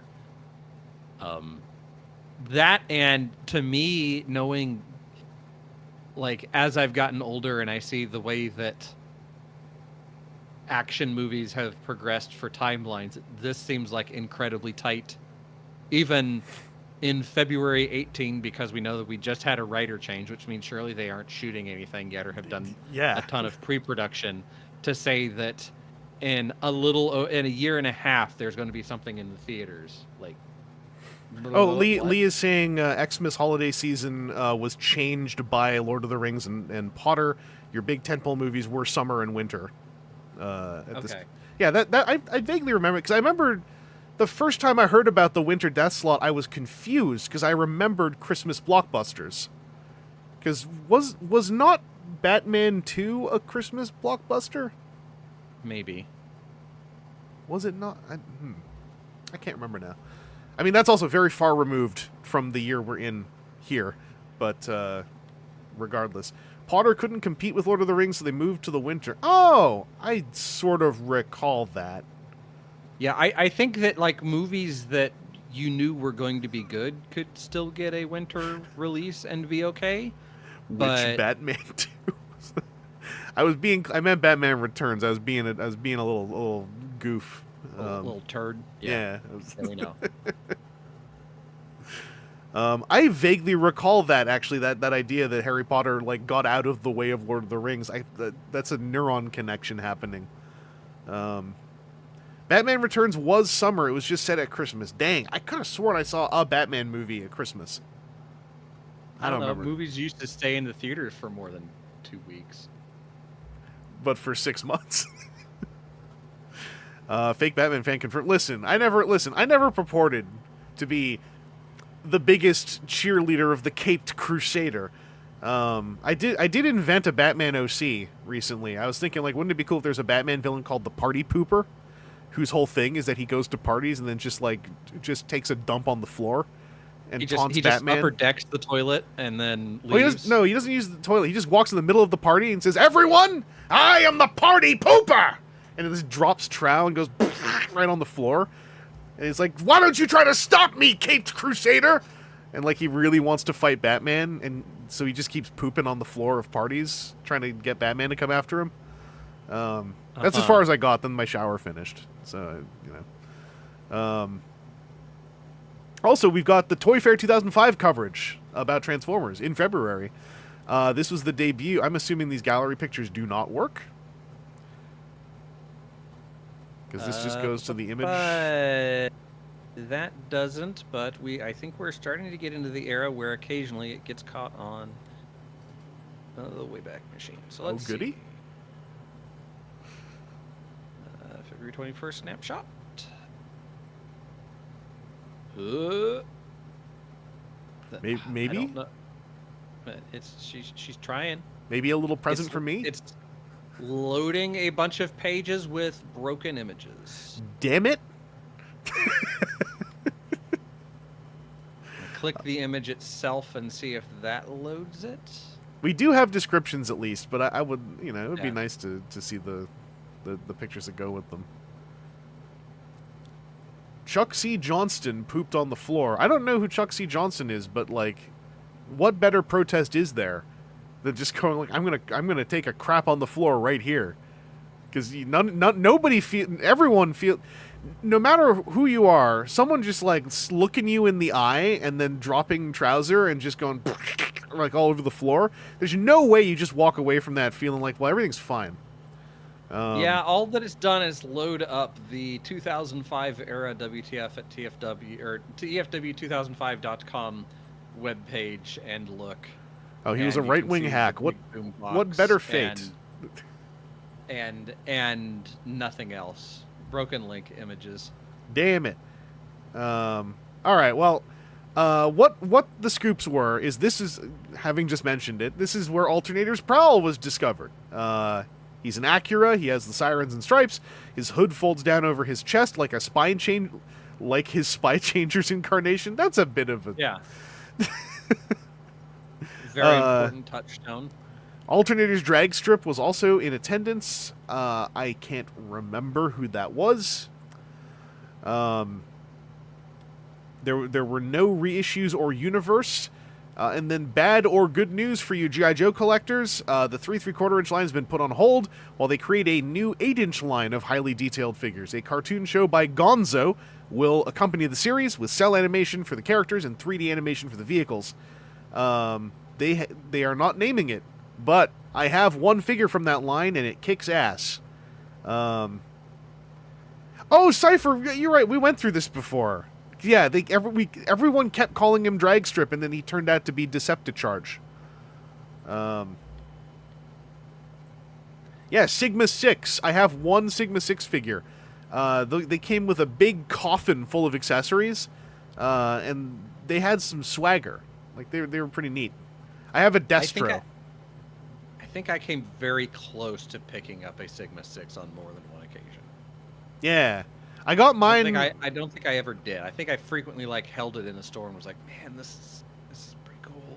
Same, yeah. And I think at my Destro I got at a toy show. So I got them for cheaper. But I like Sigma 6 in a toy aisle, they were striking, like, because they were huge. Mm-hmm. And like and they had like stylization, so like they stood out. Sigma 6 sure sounds weird in 2025. I mean, back then Sigma was just a cool word because it was, mysterious in Latin or whatever.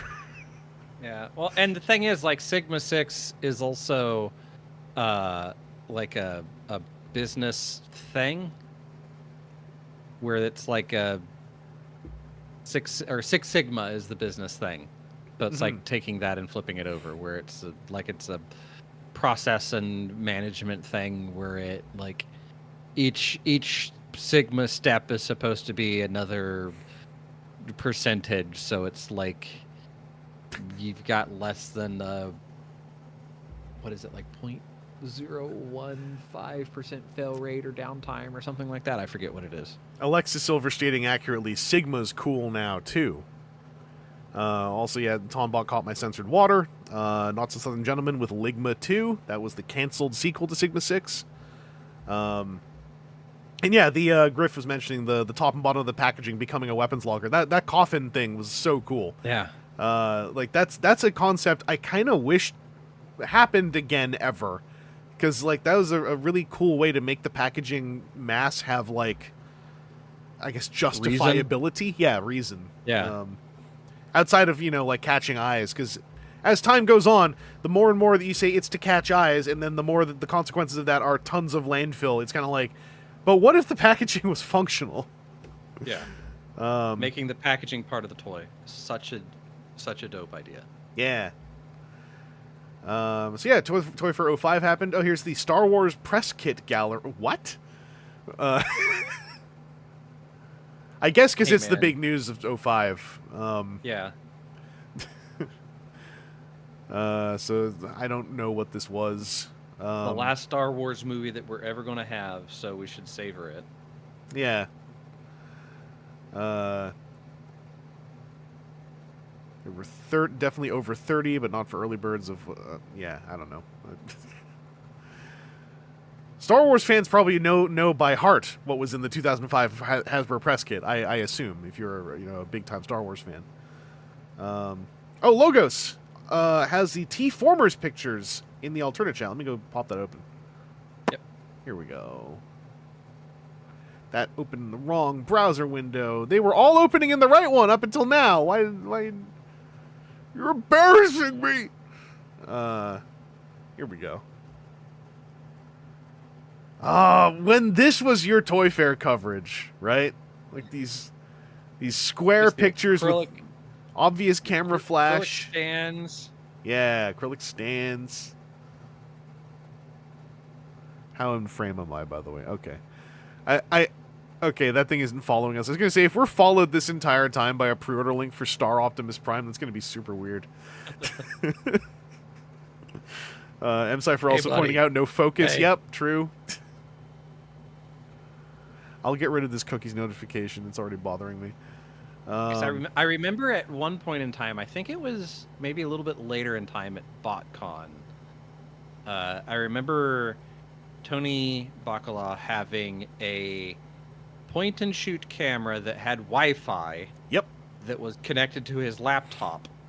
Yep. And he had a cellular modem in his laptop, and it was set up so that as he took the picture, it automatically watermarked it and then uploaded it to FTP site. Mm-hmm. So whoever was back home at HQ could then pull those and immediately have them front paged, because if you weren't the first to have that on the front page, what are you even doing? Yeah, he was excited when he told me about that, I think, because he was excited mostly because of the automation that he'd kludged together. Mm-hmm. But yeah, he was able to take photos on the show floor, and they would almost, and this is in the aughts, and they would, I think it was in the late aughts, he would take photos that would almost instantly be on the front page of TFW, and this is before, like, you know, the commonality of having, like, you know, an iPhone or something that can, like, do that onto your Twitter feed or whatever. So yeah, it was like that kind of like daisy chained system, and I thought it was really cool back then. Like that was a really neat thing. Like I still think it's cool that I can walk around streaming. Like I know IRL streaming is a whole cottage industry now. That stuff I still think is really, really freaking cool. Yeah, Volkaisis, I remember that too. You were refreshing the page throughout the day, because basically on the day, and it would say this at the top, it would just be a higgledy-piggledy mess of photos that would, like, you'd F5 to get another 2 of them every few minutes, and then, like, the next day, there would be, like, an organized, curated version. But on the day, it would just be a live photo splat throughout the day. And yeah, there's the Supreme Starscream. See if there's anything kind of... I remember this photo of this Prowl with his little guns having a moment there. That Prowl was also, I think, a moment, because that was... Prowl almost felt like Alternators now has actually really made it, because, like, everyone is making Prowl customs. And now we made a Prowl who's not the mold you all made the customs out of. Mm-hmm. There's something about that felt like just like a moment of sorts. Not quite a thumb to the nose, but sorta there. Just getting the undershot, just so people could debate and you know, have conversation about like how the transformation might work. There's drag Man, hey, strip. that went on for a while. I remember some Twitter threads of people taking photos of a thing and being like, "Well, look, if this goes here and that goes there, then." Obviously. Well, to this day, even, like, because there will be... I mean, it happened with Legacy Animated Bumblebee. Like, I kind of called it out a little bit. What I would call wasted day and a half. No, wasted half a day of arguing to the point of emotional anger about the aesthetics of a Bumblebee based on a mistransformed toy that made the arms look worse. And then a photo went up with the shoulders adjusted, and then everyone just moved on. And I was like, what was all that energy for half a day? What was it for? Like, something about that really peeved me. Anyway, there's Drag Strip. Famous Alternators Drag Strip. Does that have a name? I don't think... Does it have a name card? No, I don't see one.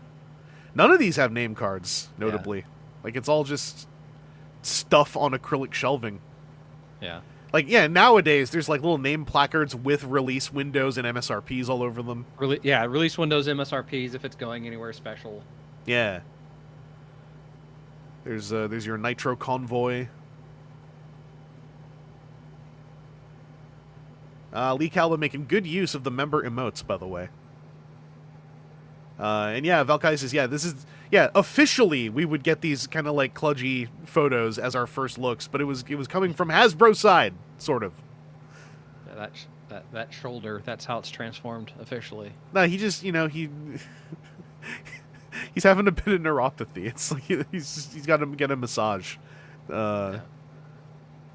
Override was Nitro. Yeah, Nitro Convoy is just easier for me to remember, so I always default to Nitro Convoy.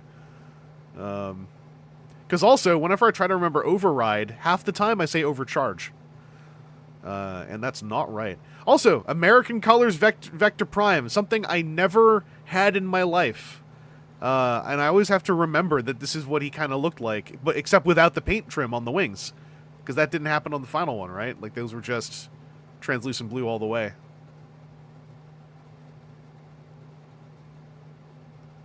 I forgot about this, like the entire panel about the planet that the key is from. Mm-hmm. Look how much text is on that box. Yeah. so sad that now that they want everything to be 5-language compatible or whatever it is now that they're trying to push towards. Well, that was last decade. The escalation for this decade is we not only need it to be multilingual, but also we don't want to pay anyone to write anything. So Yeah. Studio Series gets a sentence. That's that's it. Yeah, logos Earth Planet.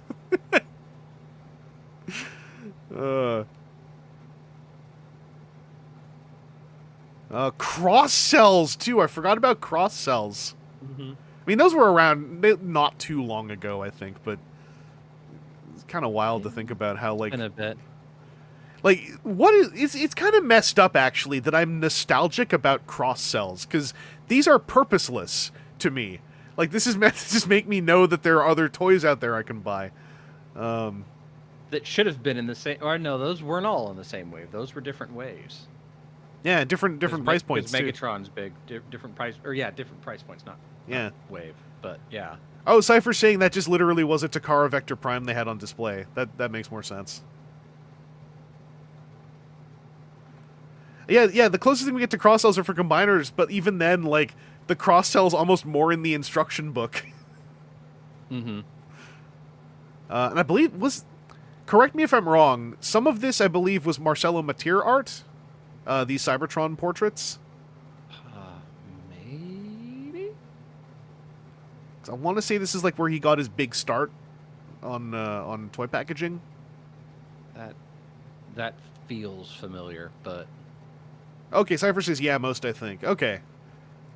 So somewhat, because I for many years, it is, I think, the more impressive run is the animated packaging art, but it's important to remember, like, that wasn't his debut. It's easy, I find it easy to misremember that as being his debut. Yeah, Modern Cross-Cell 1 of 5. Well, on the that's the funny thing, apparently on the SS86 Constructicons, one of them says 1 of 5, but one of them also says 1 of 6, because, like, one of them, I think, they hadn't settled on the Commander box of 2 yet. Speed Planet. Also, Cybertron, you can kind of see it in the boxes, right, with this weird shape. The blister pack Cybertron toys, just lavish, but obscene packaging. Yeah. Like,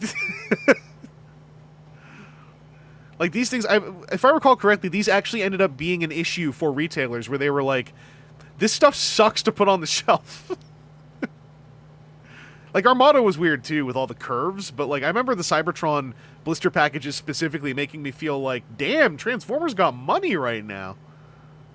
Yeah. Well, blister pack's not bad to do it, because regardless of it, when it's that full bubble, that's having to be, like, vacuum form pulled.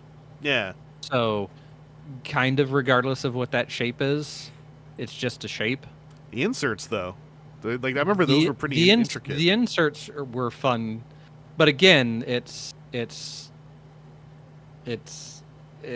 paper cut. So, like, at a certain level, like, yeah, it's got a neat little fold thing to it, but it's also, you know, the way that the box packages was, you know, even having that bow in there, you're now starting to do a level of, like, paper craft origami stuff. Mm-hmm. So, like, it was... Yeah, this is... Just the way that they did these, like, little, like, I'm going to call it it's not cry cut, obviously, but, like, they you know, these, like, cry cut style, like, we're carving up the paper insert, so when we put it in, it also matches with all these, you know, formed divots and little template frames. I remember the Cybertron thing up here being its own bespoke little piece of paper, kind of setting me off, like, not setting me off, but, like, that really did something to my brain, too, where I was like, damn, like, that's like a little cut piece of paper in a 3-dimensional object to make it look like it's they had that out. for Armada. They had not as complex as this is, but they had the curved piece. Yeah. And they had the separate piece that was on that went between the outer and inner bubble. Oh yeah. I just remember Cybertron. Something about this delivery, like, it just popped when I saw it the first time in a shelf. Yeah, I was like, damn, like, something about this packaging was really eye-catching to me. Yeah, here's some more of the toy photos. Yeah, it's like what a quaint toy fair too, by the way. Like, this is a whole toy fair. You can go to Transformers.com, where perhaps you might still find news items about the legal bumpy road between 3H and Hasbro with regard to the official convention. Yeah. Yeah, Logos, thanks for the link. I'll scan, like, just for the sake of reference. Also have Palisades images from Toy Fair 2005. I don't think we need to look at those. Alternators Swerve Head revealed. Wonderfest 05 images online with Masterpiece Magnus, Robot Master Lio Convoy, and the debut of, like, Noise Maze, possibly. Luxabel Jaeger. A bit late to Sigma 6 packaging reminded me of the dozens of Bionicle canisters you'd keep because they were functional items. Yeah, Bionicle. If I was ever into Bionicle, even though I wasn't, I remember I was still, like, idly taken by the idea that they sold toys in usable storage tubes. I thought that was really cool. And the neat thing is, with Bionicle, because it's still system, because it has a way to connect to Bionicle, which means it has a way to connect to other Lego stuff, that those are Lego parts. Yeah. Aaron, I need you to try to, if you can, please, tell me if the Wayback Machine can find this Pat Lee interview, because let me describe this. In the interview, Pat talks about why he was forced to close Dreamwave Studios, how it has affected him, and what his plan for the future is. There's a poll from mid-2006. How it has affected him. Yes, it does. Someone must have seen that wording and punched a wall. Like, paste. In an exclusive interview, Pat Lee speaks out on why he was forced to close Dreamwave and how it's affected him, and what's on the horizon. It adversely affected sales on their #1 licensed property, Transformers. Still, the company that shattered industry sales records and was the #1 for 6 straight months in 2002 with the Robots in Disguise persevered. I gotta blow this But up. early last month, their financial burden became too much to bear. Here, in an exclusive interview, Wizard talked to Lee. Wizard, what factored in your decision to cease publishing comics at Dreamwave? It was a very difficult and painful decision to make. In late 2003, we started noticing a dip in our sales. This concerned us initially, but we felt there were ways that Dreamwave could consistently keep the sales at required levels. We suffered a double whammy because the strong Canadian dollar made it difficult for us to sustain the financial damages caused by the decline in sales and revenue. Dreamwave continually examined options in cutting costs, but it became more difficult as time progressed. We fought extraordinarily hard to keep the company afloat, but financially it was just too taxing for us to continue. It was the 9 covers for each book. How long was this in consideration? Did recent financial factors force you to make the decision, or had you been dealing with disturbing data over the course of the last 6 months? Oh, it wasn't absolutely clear to me that it was time to close Dreamwave until the last 2 months. Dreamwave was really excited about launching our 2005 comic book lineup and continuing our ongoing business. Every morning I would wake up with guns a-blazing, ready to take on the next challenge, but over the last 2 months the situation was getting increasingly serious. Our decision became necessary. Dreamwave financially could no longer continue its operations as an ongoing concern under its current circumstances. So for some 2005 lingo, guns a-blazing is actually lines of cocaine.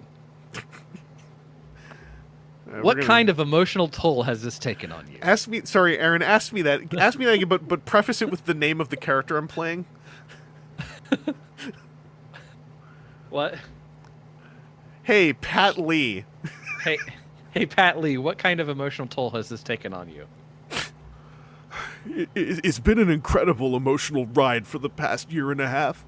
It took a lot of blood and sweat from our team to build the company to the level it was. My brother, Roger, and I built the company, literally, from nothing. In the beginning, we were working out of our parents' house. We had a huge emotional stake in the success of Dreamwave Productions. It was also tough to also let down the fans, since they supported us throughout all these years. Did you agonize over the decision? Yes, it was tough. I didn't get much sleep, and it was even more difficult to sleep considering my mind was on the company 24/7, trying to figure out ways to rebuild and restructure the company. Many of the artists, employees, business associates, friends, and family have been extremely supportive through the difficult times. It was tough to illustrate comic books as well as run such a... Sorry, let me say it again. It was tough to illustrate comic books as well as run such a large organization all at one time. Since Dreamwave was cutting costs, many of the staff was forced to take on several positions and wear multiple hats. So yes, there were many sleepless nights prior to the decision. Man, that's a read. Just the text, not your reading of it. The wonderful way of like, okay, so you started the business in a garage. So that would have meant that you were wearing all the hats. But at the end, people were having to wear more than one hat. Okay, sure. What is the future of Dreamwave, if any? Well, for the moment, it is still undetermined. I wish I could say what the future is with Dreamwave, but I guess we will all just have to wait and see how things pan out. Do you know where all the other talent will be headed? Who? Hang on, let me just adjust my page.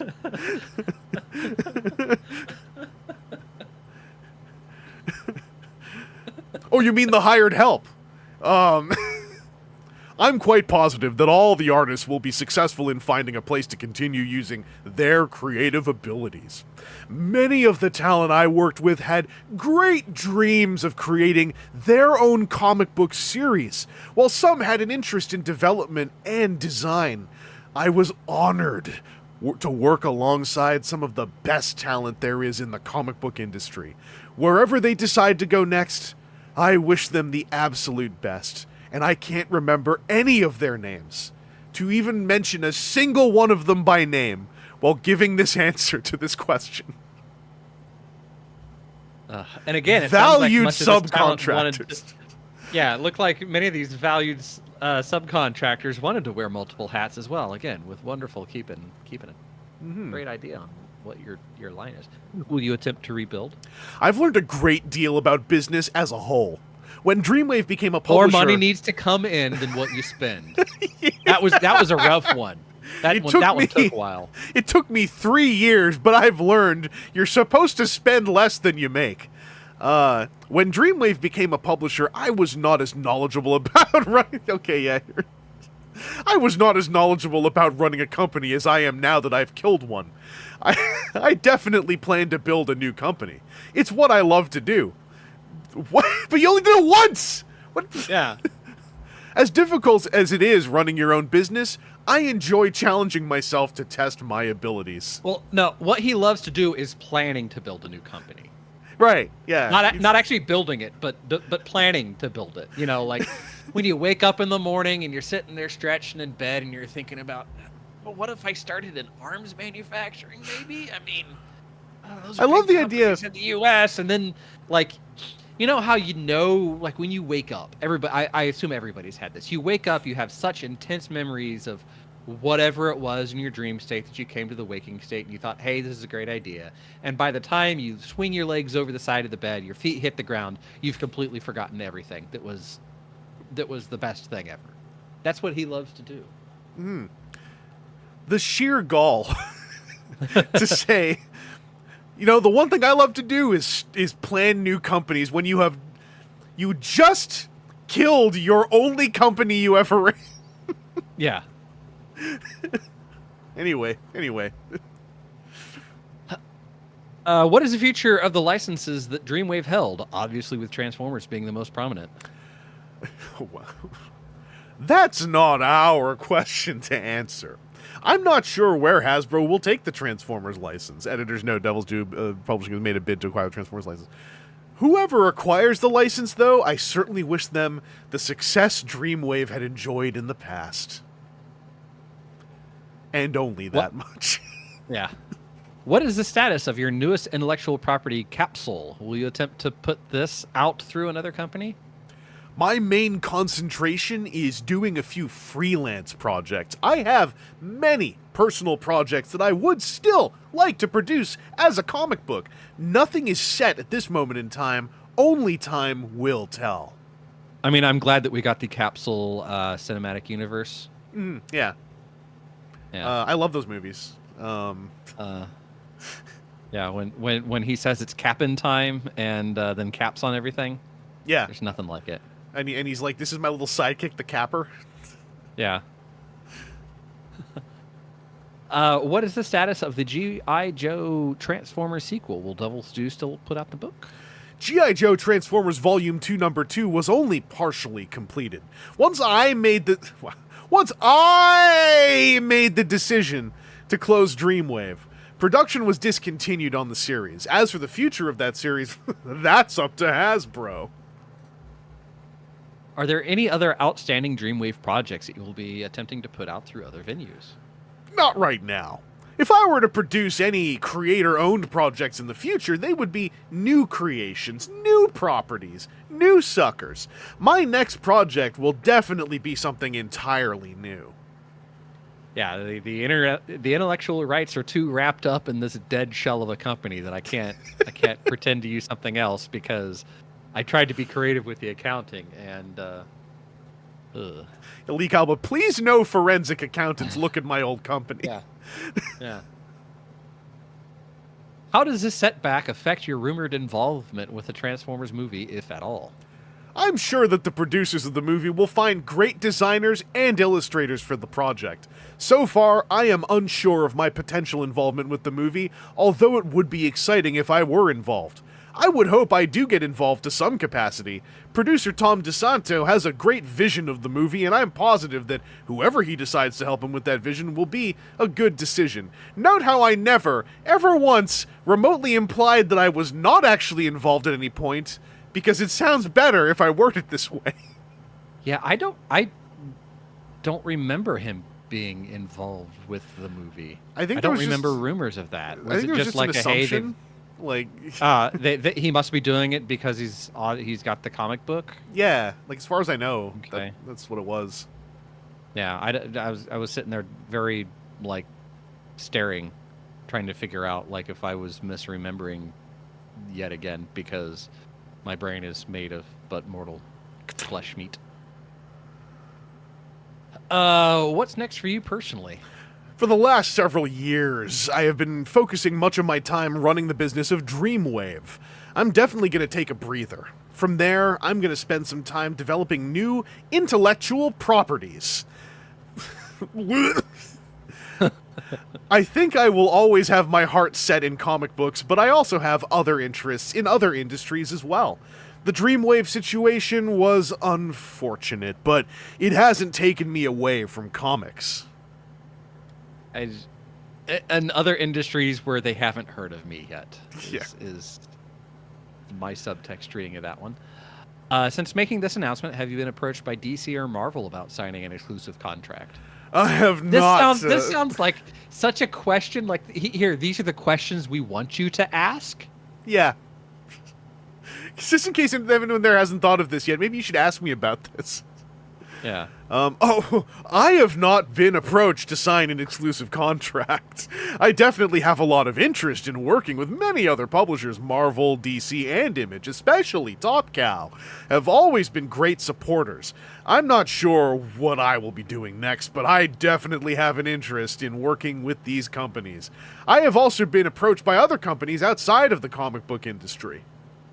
McDonald's, Burger King. Burger King just got back to me, so, you know, I could maybe even be day shift. It could be a big thing. Also, the continued sheer gall to never mention another artist who worked at Dreamwave by name throughout any of this.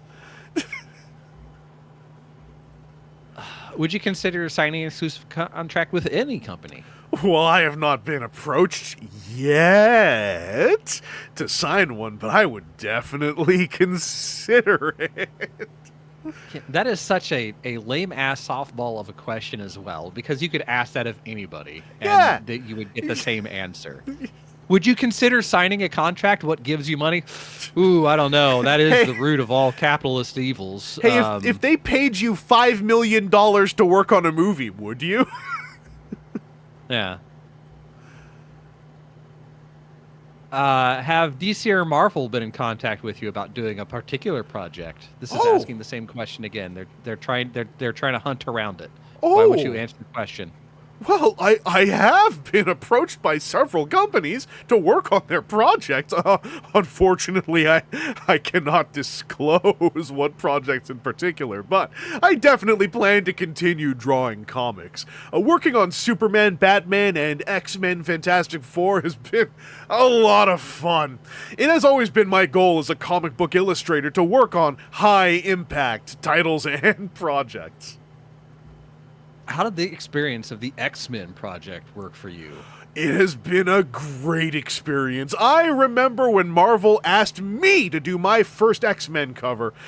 I've been working in the comic book industry for 13 years now, and I felt a sense of achievement being given the opportunity to work on such a high-profile title.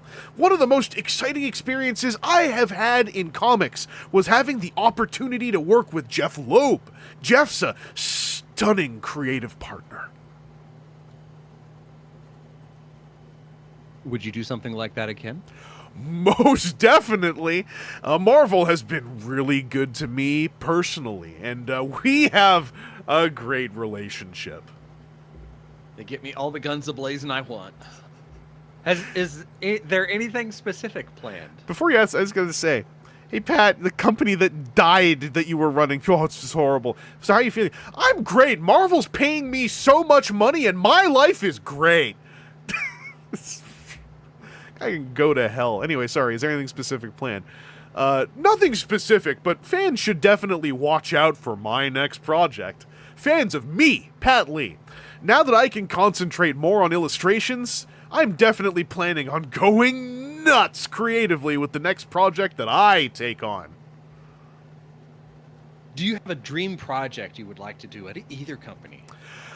I really enjoyed working on the Iron Man covers. It would be great to get an opportunity to work on some type of crossover with Punisher, Iron Man, and Nick Fury. Definitely give it a dark Blade Runner look to it. On the DC end, I really enjoyed working on Batman. It was only one issue, but I would definitely jump at the opportunity to work on the Batman, Superman, Batman series again. I think that most comic book illustrators would love to get a chance to work on those titles. There are loads of characters from both DC and Marvel I would love to help develop. Yeah, it seems like Pat Lee, like he just wanted to do covers. Yeah. Probably because that's a picture. I'm not going to say the least amount of work, because I'm sure that there's a lot of work that goes into that sort of plan. Oh, yeah, yeah. I am not an artist. I very frequently am jealous of those what have easy art in their veins. I am but engineer. I'll do 3 views all day. But yeah, that's again showing the weird, gross brain.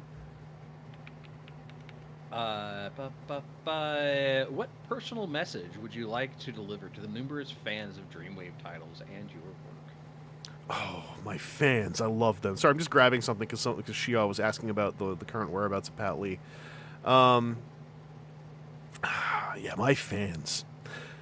The fans have been incredible and have been great supporters of our company. We wouldn't have gotten this far without them.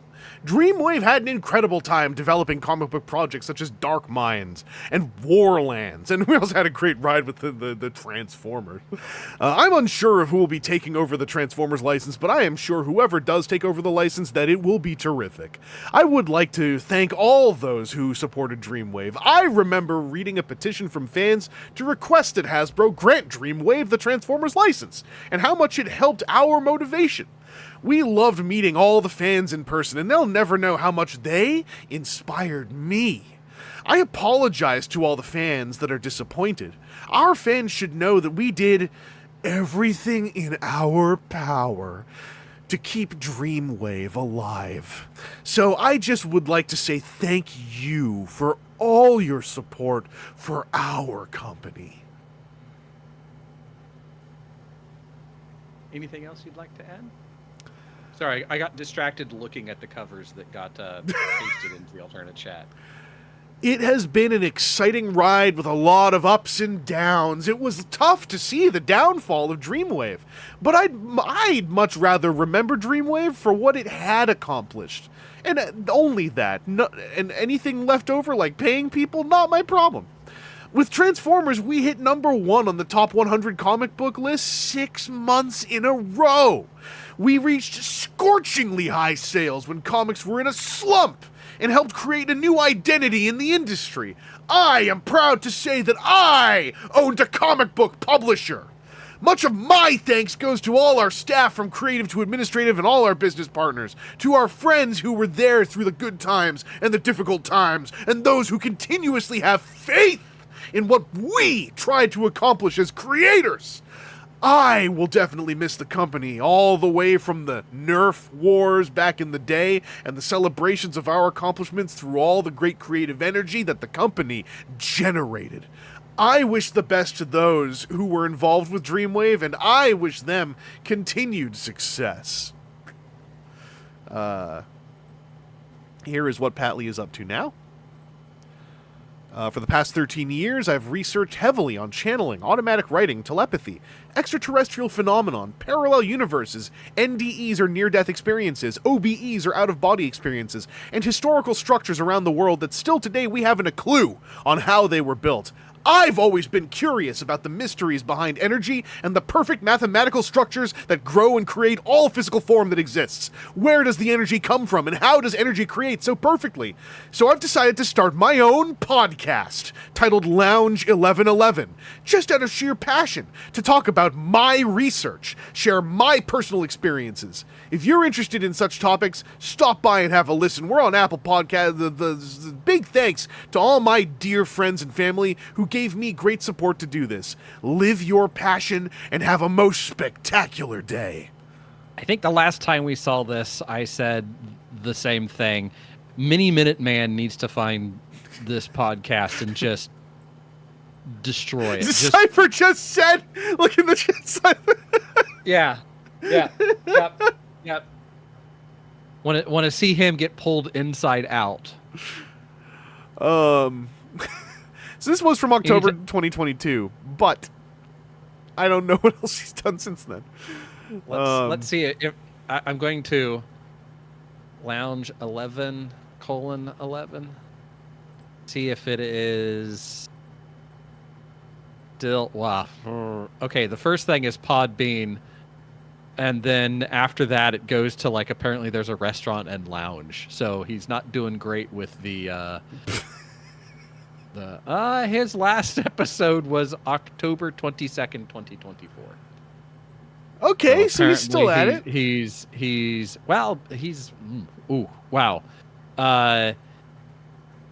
Episode before that was October 18th, 2024. The episode before that was December 11th, 2023.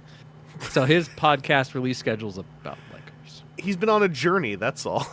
Yeah. he's having a long journey. Also, Logos was able to find an archive, the TFW photos that actually load from that Toy Fair. So the main thing here that I can see is if this loads. It may not.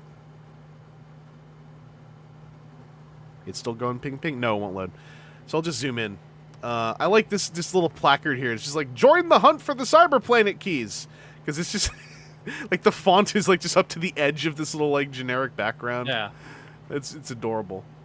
Look, that wide format printer is only loaded up with 36-inch wide paper. I made it 36 inches wide.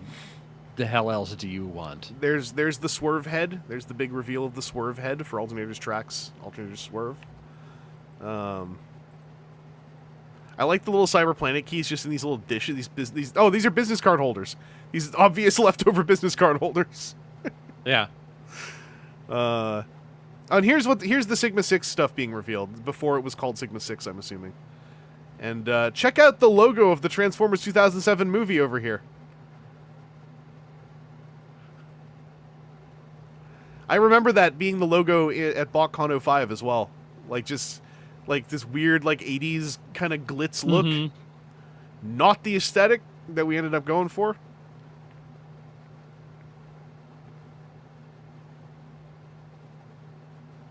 Anyway, I won't linger too long on that, since we know the contents, at least, of that booth now. But thank you, Logos, for digging that up. I was just in the alternate chat looking at these Pat Lee covers. Look at that Wolverine face. Like, what a strangely cursed way to draw Wolverine's mask. Yeah. Everything is slightly wrong. Yeah. It's so uncanny. And like, look at the shape of his head. Like, draw the line that it looks like it should be, like, forehead. And even if he's tilted forward, the crown of his head is off center. Why would you draw the bags under Wolverine's eyes? You know, someone's pointing out the pupils being there. That also is kind of weird. But, like, making it look like the eye holes actually are just gigantic. Like, yeah. Oh, yeah. He's got little fangs too. I like the thing too, because if you don't know what the thing is supposed to look like, can you tell there's a face? Because, like, I can tell there's a face because I know what Benjamin J. Grimm looks like, but. Isn't this also in part of that era where, when was it that they, like, really pushed the secondary mutations, and then Beast ended up feral and Wolverine ended up with no nose, and like everybody was changing because they needed to splash up the art or whatever. That was 90s, I think. Was that 90s? Because the coloration, I recall, was very 90s on, like, spiky thing. Yeah. Oh, Pat Lee just drew Badrock. Oh, yeah, you're right. Yeah. Good call, Wavesign.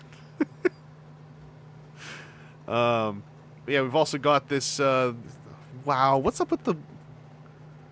Why does he draw Wolverine like this? Not the Bone Claws, I understand those, but... And who... Is that... Magic Punisher?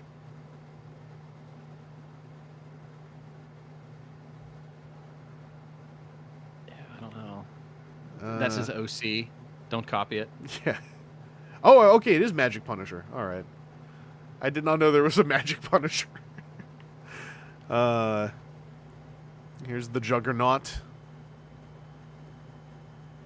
This is fine. You know, like... This one I think I would be... if I were nitpicking this one, it's because I don't like him. This one I could easily, like, let go and just walk away. Like, whatever. Scummy people can draw a decent cover. The face is messed up, but also it's the Juggernaut, you know, like that. Kane Marco, when he puts the helmet on, it's hard to convince me his head is not deforming and, like, squishy in there. Just filling out the bottom side of that popcorn bowl. Yeah. Like, it's not a good Juggernaut. It's just like, this is harmless. This one I would just go like, well, I guess this is a variant cover. I guess maybe that's an insult. Oh, he has a glove on his hands. Yeah, well, no, that's his magic forearm cuff for when he needs to forearm through walls. And then I know about this one, House of M Iron Man. This one frustrated me so much because one of my favorite companies, one of my favorite toy production teams, Chemical Attack, made a very nice figure of this stupid Pat Lee design. See, this is actually the reason why we had all those bludgeon questions. He just took it and recolored it. Oh. But yeah, this was Pat Lee's famous Iron Man. This is when House of M Iron Man, I believe, was like they were like the Iron Men, or like, you know, prize fighters, you know, kind of robot jocks nonsense. Oh yeah, Chemical Attack is a team. It's not a guy. Chemical Attack are the folks who also work on Metal Build and on Kuro Karakuri. But yeah, there is a very fancy, very nicely made action figure of Pat Lee's Iron Man, which makes me angry. People shouldn't make nice things of Pat Lee's stuff. It's not like a terrible. It's not like an awful design. It's just I don't like the way the head looks. The head looks goofy to me. But yeah, there's our Pat Lee adventure. We went on a tangent, by the way. Yes, but Yes. what a relevant tangent. How do I close other tabs? I have to do it manually. I hate this. I hate this.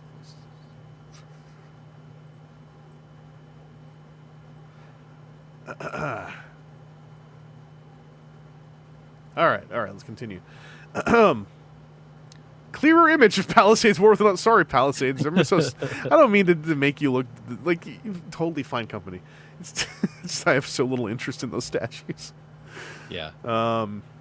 Galaxy Force Micron Legend 2 pack pictures. Saul Fury, by the way, recently had his Instagram account scraped for some trash ass, like one of those sites that it's like CBR. I can't remember which one, where they're like the most valuable Transformers on the market right now. And they scraped his Instagram account for G1 pictures. Oh. And it just listed a bunch of G1 toys. Beast Wars Returns Wave 2. So this was the very strange Beast Machines Japanese release. So this was B-Con. Because that is how you would do Viacon in katakana. My understanding is these are generally beloved releases, and they were all at the time like more expensive than what I wanted to pay for them. But like obviously the big one was Silverbolt having lots of paint, which did, if I recall correctly, a whole lot for the Silverbolt toy. Mm-hmm. See some TFW stuff, fan-to-fan stuff. Energon DVDs released. These 4-episode little globs. We got a Binaltech Ravage translation. I love these. I love the Binaltech story so much. It's so goofy. Back then I loved it, and I still like it to this day. Because also it's harmless. It's and that's part of what I liked about it. It was like just someone was just having a good time writing the text in these little pamphlets. Was it even pamphlets? I can't remember now if it's pamphlets or just a website thing. Can't remember either. Website updates. Remember when it was called Binartech? Yeah, that was last year's streams. Oh yeah. We didn't mention that in our panel because that was a. Well, I think it moment. It just got stomped on by all the other stuff that happened. Yeah, yeah. We kind of wrapped up last year in a hard way that made it fall off. By the way, if you haven't checked out the panel that we did at TFCon LA, please do, because it has less views than the last News Dive stream. And isn't that tragic? It was a good panel. We did a good job. We had fun, so you should all check it out. Or Transformers became punk again. That's right. More so than you should all check it out. You should spread it to your friends and family, so they can relive the past as well.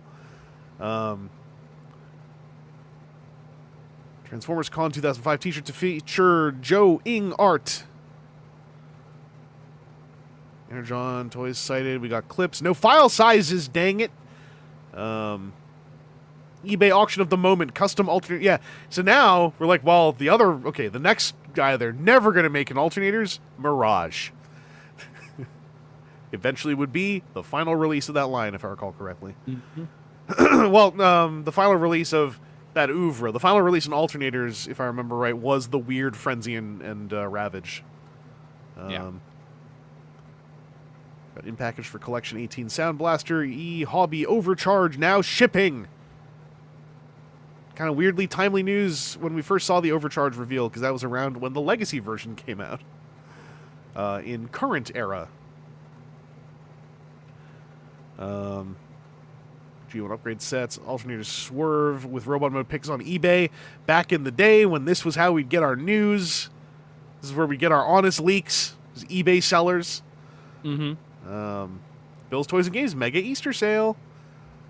In package, MPO2, Ultra Magnus, Guidi original Transformers art on eBay. Energon Starscream and Roblox releasing Canada.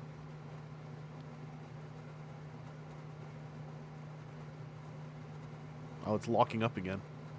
Oh, here we go. Six-Wing and Legends of Cybertron's test shots on eBay. This must be when we were figuring out these were not PVC figures. Yeah, this is the part of the thing. They transform. So we were like getting introduced to the idea of Legends toys to some degree, I guess. Former Dreamwave post-production manager Matt. That should just be Matt Moylan's title at any appearance now. Like, just leave out the Udon part. Just forever call him former Dreamwave post-production manager Matt Moylan. I wonder how that. Yeah, I mean, we talked about this before. I really would love to see this 2005 TFCon Dreamwave panel. It has to be salty. Binaltech Overdrive having a gun barrel, I guess, getting revealed here. That's the only version of that toy I got, so it's my favorite one.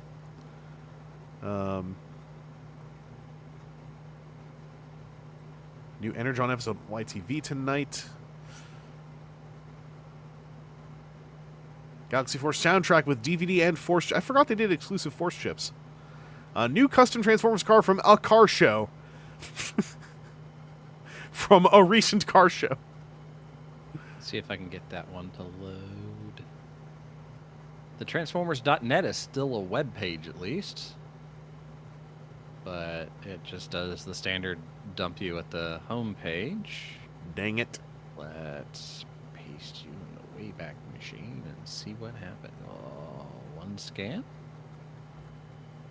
from March the 10th. And it's trying. By the way, I don't know how much y'all can do to help, but whatever you can do to help spread the word. We got to make sure archive.org stays up. I know it is under the kind way to put it would be scrutiny by various powers that be. So it takes me to the forum. All right. And it loads the forum page. All right. And almost every image loads. All right. There's a very heavy word in there. The one image that hasn't loaded is the image of the scan. Damn it.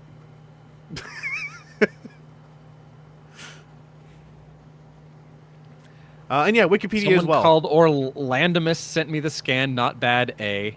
That's a nice piece of car. Now there's dedication for you. Those were hard to read. Wonder if he's been on Pimp My Ride. That's astounding, but I'd rather just have Autobot symbol, Decepticon symbol on my bonnet. Thus, looting the car might be a Transformer rather than just having Prime's torso stuck in my boot. I think I remember this one. That car's sweet. I like Prime in the boot. Is that supposed to be a CD player or something? It's from the UK and give up. Sumat. Well, we tried. But yeah, archive.org and Wikipedia under attack. They need to be protected. I don't know, precisely what I can tell you to do other than look into it, give support where you can. Oh, hey, further down, images are there and they're huge. Yeah, it's like the trunk of the car is like a fiberglass molded Optimus Prime head, weird opened chest thing with the idea of a matrix behind it, and then two just very stock like automotive TV screens in surrounds. Okay, it does open up. All right. Yeah, extensive. It says right here, very extensive work went into this one. Yeah, I'll turn a chat, but you got to scroll down some and like zoom out. I can do that. Get ready for a ride, everybody. We're gonna see some Sumat. I appreciate the Sumat mentioned, Robot Lorekeeper. Oh, this is gonna take a sec to load, isn't it? Yeah, it took a little bit to load, and then it's like halfway down the page. I can scroll once I'm allowed to. Seriously, zoom out. It is like I've got a widescreen monitor, and I've got to like pan left and right almost the whole width of it again. What? There we go. Whoa! Oh! I think we might have looked at this at some point. This looks really familiar. The weird like Optimus Prime corpse in the back. Yeah. Yeah, and it's like design choices of okay, it's blue, whatever, but like the DVD player or whatever it is that's sticking way up on each side, like they didn't properly sink it down in or pick something that was sized correctly. Same with the monitor. Like you see the depth of. Granted, this is 2005, so not quite the same tech levels that we have now for things like displays, but that's a real big thing block back behind it. Oh yeah. In order to have it even not sized well with the windows. I love the idea monitors and the doors as well of having a CRT monitor for each PEC, like the. Yeah. Well, I don't think that's CRT. That looks like it's thin enough that it may not be CRT, but imagine still, if they were though. Yeah, still though, at this point in time, if you've got LCD monitors or something of that, I don't know what the true flat screen technology would have been in 2005, but it still would have had a whole lot of Robot Lore Keeper with the great definition of it. CRT: Yeah. cathode ray tits. Yeah, Soundwave has Prime's corpse in his trunk, and Prime is also just like the ultimate. Like this is just straight up. This is whatever this is defiling the remains, Yeah. turning him into a really kind of tacky, double-boobed DVD player. But yeah, you look at the dashboard of the car, and it's got like 3 of those monitors in it, Oh yeah, yeah. and the passenger side has at least 3 more. DualShock 2 analog controller is not detected, so it's got a PlayStation 2 in there somewhere. Oh. Oh yeah, there it is. It's in the passenger fucking footwell. Oh. Wait, do I have a? Knees will hit the eject thing. There's one of them. I have to go Trying to farther. figure out where you are in relationship. I think down another set. I run out of page at this point. Go right, left. Can you scroll to the side? Because it looks like you're on the left half of that screen. Oh, there's even more out this way. Sideways. Yeah, yeah. Oh, okay. Here we go. Oh, yeah, yeah. Yeah, so keep key all the way. That I'm probably lagging from the light. I got you. Blaupunkt. Yeah. Oh, that friggin' custom-made friggin' wallpaper backdrop. And that actually says play movies. That might be. Oh, was that just the maybe, backdrop on the TFTM DVD? It might be. But then, yeah, down at the knee, you can see the PlayStation 2 sitting there. Oh, it's just hanging out. Jeez. Yeah. That would get kind of warm, I feel like. I don't know. So if they kept it mostly stock, generally the air intake for the cabin air is in roughly that area. Okay. Like if you want to change your cabin air filter on a car frequently, it's like release tabs for your glove box, remove panel. So many cabin tiny air filter. 480i displays. Yeah. Oh boy. Well, I'm glad that I was able to see this with my own human eyes. This was not in the Bible. I'm going to close the tab. My side scroll's getting confused by the length of this. Passenger door had 2 monitors, not just one, so you could probably have that thing flipped open and play your PlayStation 2 game while at a car show or whatever. I want to play on the road!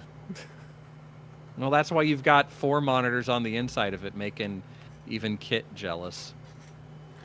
This has to be in the 2005 News Dive panel.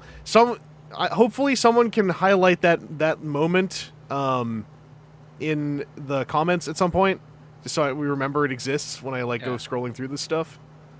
Here, I will copy that link and put it in here too, so if I do check the chat, this should show up.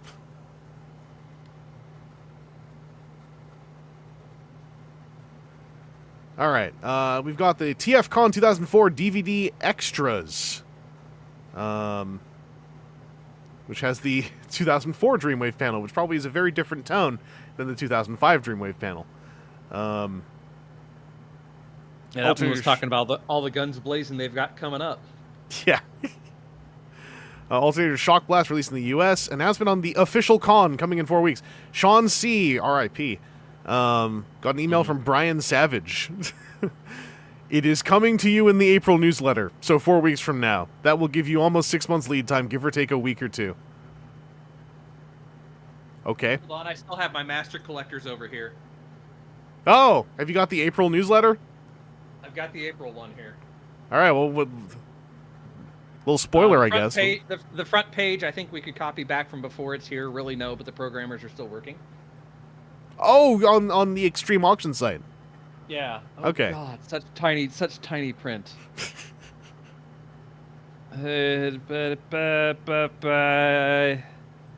The response from our first issue has been outstanding. Thanks all of you who have joined the Transformers Collectors Club. We are off to a roaring start. There have been a lot of questions asked since the first issue.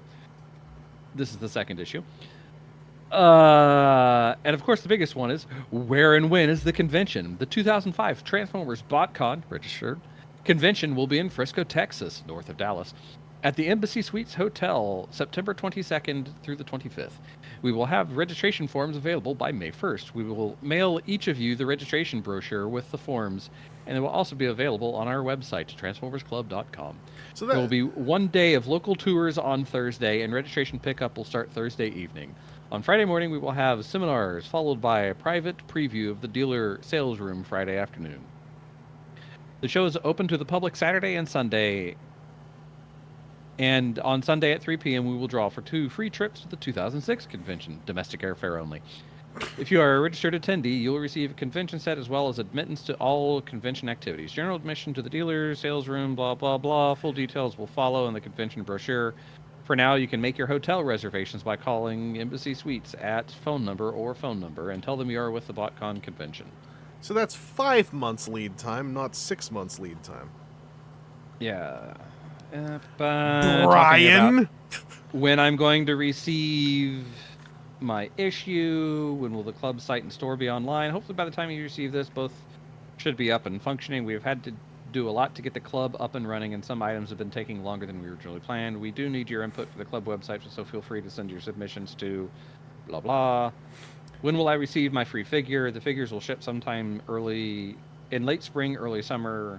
We are still waiting on final schedule, first club exclusives, blah blah blah blah blah blah blah blah blah. I'm sure all these ripples in the road will be ironed out by the time they, get their feet on the ground, and by 2 or 3 years from now, it's gonna be a smooth sailing system. It's gonna be an intricate clockwork. Smooth. Yeah. Although we may gears. be a little bit early about this because this is still in the time frame of we can't post it on the boards for another 3 weeks until everybody has theirs. But interview with Aaron Archer and Eric Siebenailer by J.E. Alvarez. Action Masters little thing about what Action Masters were by Ben Yee. Last Action Hero Part 2 by somebody with stinky feet. Interview with Palisades Designer by Mr. Alvarez. Toy Fair 2005 by Alvarez. And then the comic book. The comic book part. Yeah, I wonder, what was that Last Action Hero? Was that a piece of fiction? Yeah, it was a piece of fiction. That's interesting. So, immediately, a member of staff was, really intent on being, the fiction guy who's going to tell his stories. Mm-hmm. That one's for Cypher. Interesting that immediately, though. Yeah, and that post is also, as Timu says, 4 weeks before the announcement. That was in upcoming, because not everybody paid the whatever we found it was, the additional $25 or something for first class shipping, so that you'd get it towards the start of the month. Yeah. Middle of the month or whenever. Yeah. Oh, Adam. Yeah, I know. Real Last Action Hero, but that was also the name of Baby Pete's story from the whatever that magazine was. I have gotten the reply I was hoping for from M. Cypher. You killed him. He managed to hit enter as he died. Transformers Test from Devil's Due Publishing. Don Figueroa dropped by the board to showcase a test piece Devil's Due submitted to Hasbro to help secure the Transformers comic license for themselves. They did not successfully do that. I do not remember this brief era of like, oh, it's definitely going to Devil's Due. Like, this is really interesting. Yeah, I think, again, that's one of those where everybody assumed because they were already doing the crossover, so why wouldn't they be the ones doing the full shebang? Like, that only makes sense. What Transformers would look like if Devil's Due got the license? Completely different, but also about the exact same news item, I believe. Yeah. 7 minutes apart. So Elvin fired off the first one, and then... yeah, because Elvin didn't include a link, and then Super Megatron did include the link. And I guess since it's a furthering information, whatever. Yeah. Let's see if Wayback Machine grabbed that one, but I have to be sure that we get it in the right time frame. Devil's Due had a run of G.I. Joe Transformers crossovers that I always ended up enjoying more than the Dreamwave ones, because that's where they did bonkers stuff, if I recall correctly. Mm-hmm. That's where they did Robot Serpentor. Like they went into Cobra Law for their crossover stuff eventually, which is like, you know, regardless, I don't remember it actually turning out like mind-blowingly, but you go into Cobra Law, you get my attention, basically. I still haven't read the Skybound stuff, by the way. I do apologize, because I know I have intimated from me saying that previous phrase before, and people saying, well, did you know? So I am aware, but I have not yet read it.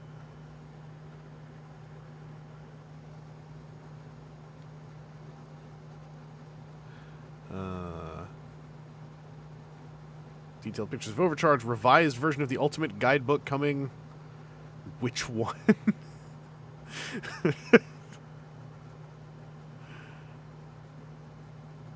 Alternators showroom update.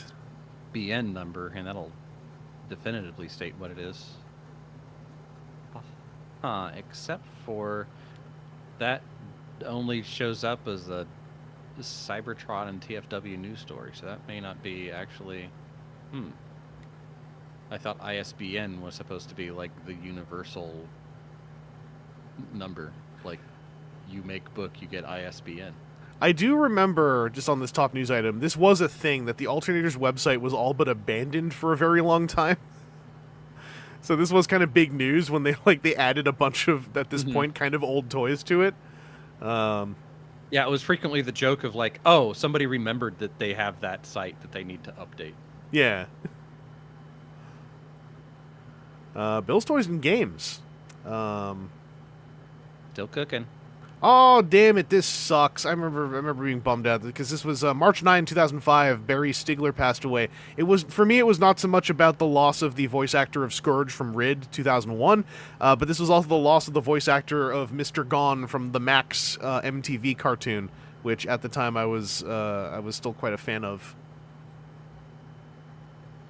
Oh, Lee Cal was saying you have to buy an ISBN. Looked into it when self-publishing. Okay. I guess that makes a little bit more sense. You got to buy your way onto the listing. Yeah, I think if the thread still existed, I think I even went on in the thread on this day about like Mr. Gone's performance, and I couldn't really prove it at all because there was no YouTube yet. I just had to keep saying like, you know, this guy, he was fine as Scourge, but like this dude was doing some stuff as Mr. Gone in the Max, and people were like, "What's that?" Let's see, we got new staffers on the site: Soul Fury, Mag Jr., Lupus Convoy, Prince J3, and Kid Dynamite. Lupus Convoy of WTF at TFW's Even Team OG. Aaron often has an annual catch-up with Lupus at Gen Con, if I recall correctly.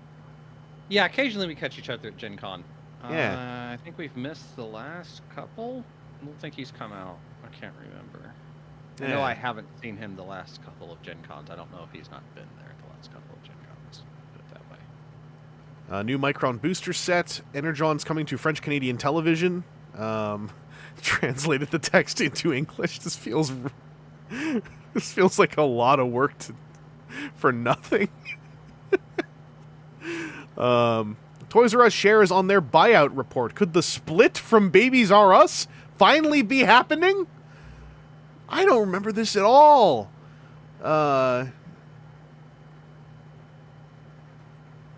Yeah, I don't, because this is only 2005, so this was not the precursor to the eventual annihilation of Toys R Us. I don't think. It might be the beginning. Oh. Investment group proposed paying $5 billion for the nation's second biggest toy retailer. Another reports that a different bidder also offered to buy the entire company. I do remember Babies R Us being like this really like emotionally immature topic every now and then on the boards of like, I hate that someone might see me near Babies R Us. That is on March 17th, 2005, a consortium of Bain Capital Partners LLC. Damn it! No way! Holberg, Kravis, Roberts, and Vornado Realty Trust announced a $6.6 billion leveraged buyout of the company. Public stock closed for the last time on July 21st, 2005 at $26.75, a 63% increase since when it first announced that the company was put up for sale. Toys R Us became an entirely privately owned entity after the buyout. Just dropping the curse name. Yeah. Yeah. Yeah, because that's the thing with those leveraged buyouts is they take their time to start eating the corpses and as long as they can until they just rug pull itself. Yeah. Lee Calba, I was a fancy pants. I actually had the VHS release of the Max, except it was missing an episode. So I didn't know that until years later when I got the DVD. Energon Overcast is out now. TFCon 2005 schedule is online. The future of Transformers comics. Who do you want? Oh, boy. Wanted to cash in on one of the only nostalgia booms to survive. RIP, Teenage Ninja Turtles, Thundercats, He-Man, the Master Universe, even Thunderhawks. Who do you want to get the license? Do you want Devil's Due with Don Figueroa to get it, or would you rather see a new company like Marvel or DC Comics, or another company altogether? Do you even want Transformers comics? That is so accusatory. Yeah. Do you even care? I would like. Can you even name 3 Transformers comics? I bet you're not a real fan. The Transformers of the Transformers UK. Also, this RIP Teenage Mutant Ninja Turtles in regards to comics is fascinating because like that TMNT has, if I recall correctly, quite a storied comic history up until its IDW run. Mm-hmm. And now it's like one of the only backbones of IDW that remains, kind of, I think, if I remember right. I don't know. I'm shooting from the hip. It has been over a year since I've set foot in my comic shop. For hat color reasons, mostly. Roller keeps sobbing uncontrollably. Earth Force, I think! Is IDW still doing Ghostbusters? Because if so, that's great news. I like their Ghostbusters book. But I haven't looked into it in a while. I liked it in its. I have the first like 2 or 3 trades of it, and I like those. They've gone hard on Godzilla now. Oh, okay. Ghostbusters has been gone for. Oh wait, no, I remember they got. I think they got reported at one point, and I was super bummed out because IDW Ghostbusters were they not canonically having had crossovers with both the Ninja Turtles and Ectotron? Because that's part of the reason I like them too, is they kind of made it all work. Here's the debut of Magnificus and Gamede, the evil black repaint of Perceptor / the like Microman Perceptor. Oh yeah, and others too. IDW Ghostbusters just made everything work. Like they were. I felt like from what I saw, they were quite solid. Transformers.com to undergo a redesign soon. Collectors Club figure is revealed. The final figure will have improved colors. It is also unnamed. Trying to see if this shows up. There are snapshots in Internet Archive, and it's the reveal goes to the 2005 reveal because it's figure preview instead of being actually named. This page is still this whole website's just such a friggin' mausoleum of a website.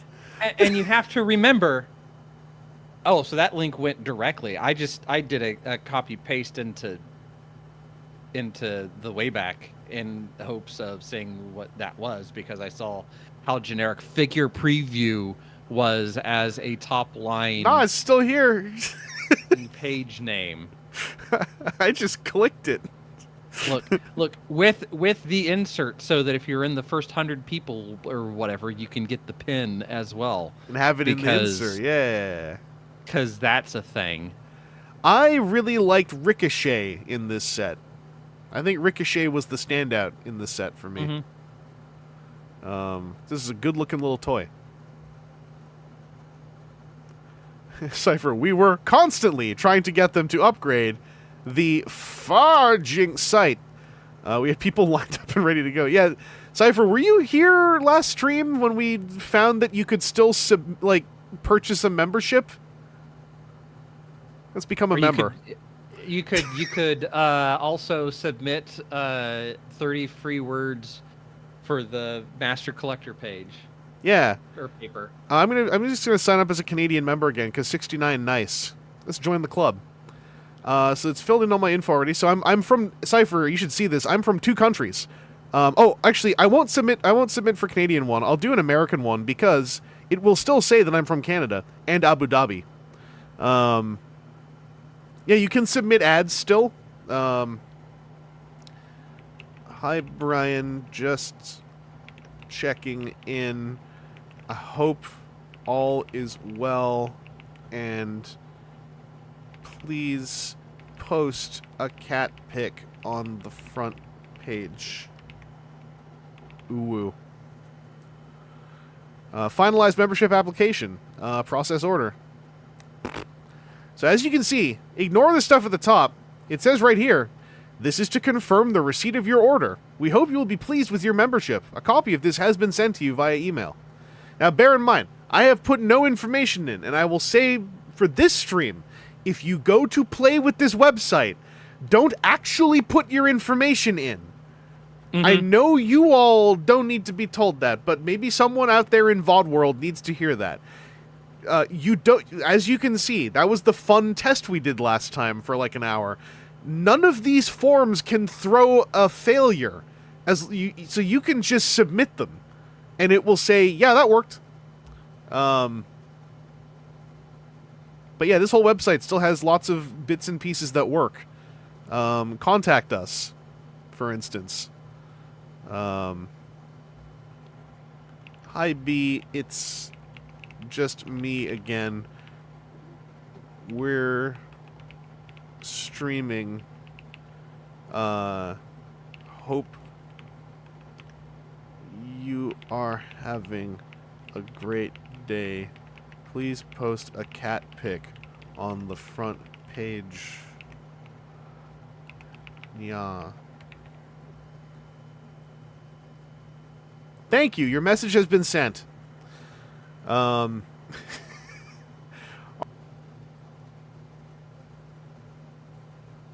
fiction is all on here.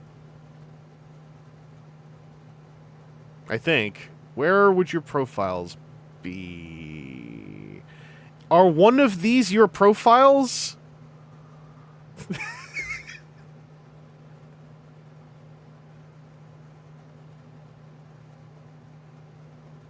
For reasons, I want you to go down, scroll back down, and click on the Safe Spaces one. Just because of that title, I want to see who wrote it.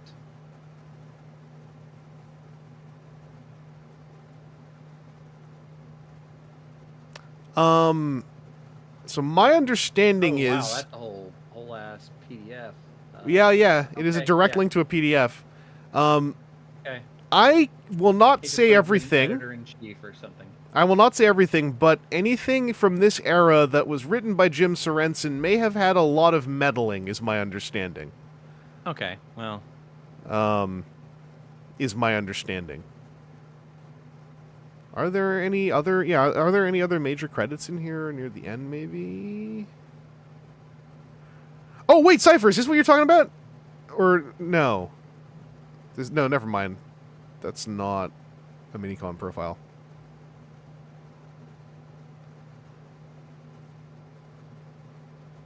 Yeah, because this is Sir Cat stuff. To archive all the PDFs last time, very slow downloads. Yeah, because it's probably... I would not be surprised if this is self-hosted by some aspect of the Brian Savage machine. Let's see. This is prose fiction. What about my benefits?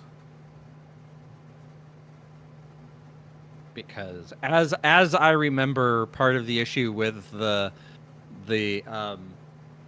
transaction stuff was because it was all being run by some event man software that sounded like software what you might buy in order to help run events, but then it turns out that it was all written by Brian's kid or something.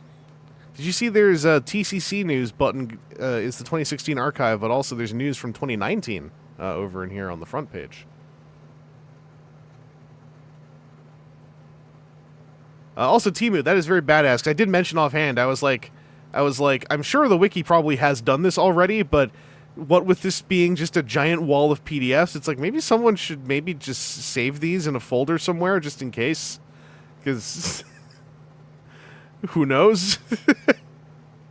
Brian's going to notice an uptick in power consumption on some monitor and then just turn the server off because we've sent it 10 times the number of links that it's gotten in the last 5 years.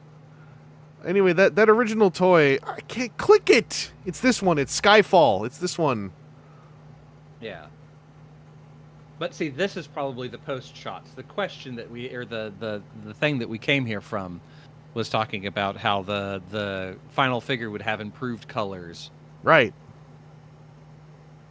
I don't remember how that went in the end. Because they got locked into a weird color scheme that didn't come out well because some of it could be clear plastic and some of it couldn't be clear plastic and yeah and stuff and things and damn, it's sold out. Design is my passion or something. Oh wait, this is getting scary. Don't click that club exclusive thing. Privacy statement. Hello. Uh-oh. Mastercollector.com/privacy. This is taking too long to load. I'm going to click that tab off. Anyway, yeah, Cypher, maybe if you get a chance, the stream before this one, we have a lengthy tangent exploring this website and maybe filling the email inbox of one of the members of Brian Savage's church with a lot of things. I'm not sure if any of it ever left the site, but... Your privacy statement, nah. and Robot Lorekeeper, yes, the website looked like that in the beginning.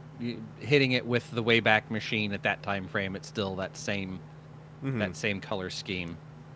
Yeah, as Cypher said, 3 words: sunk cost fallacy. Yeah. It's there already. Oh, hey, look at this. March 12th, 2005. It's not drag strip. It is Decepticharge. Mm-hmm. There we go. So now Decepticharge finally has his real name.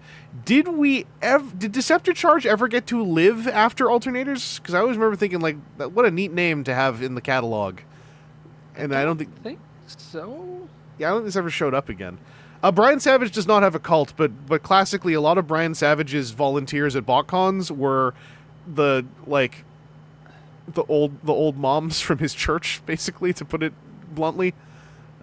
Yes, frequently the frequent thing that people would comment on is there would be like you'd have your paperwork that was physical paper that you had to be sure to bring, and you were in the right color time for your time window. You didn't have too early of paperwork for your time window, other problem.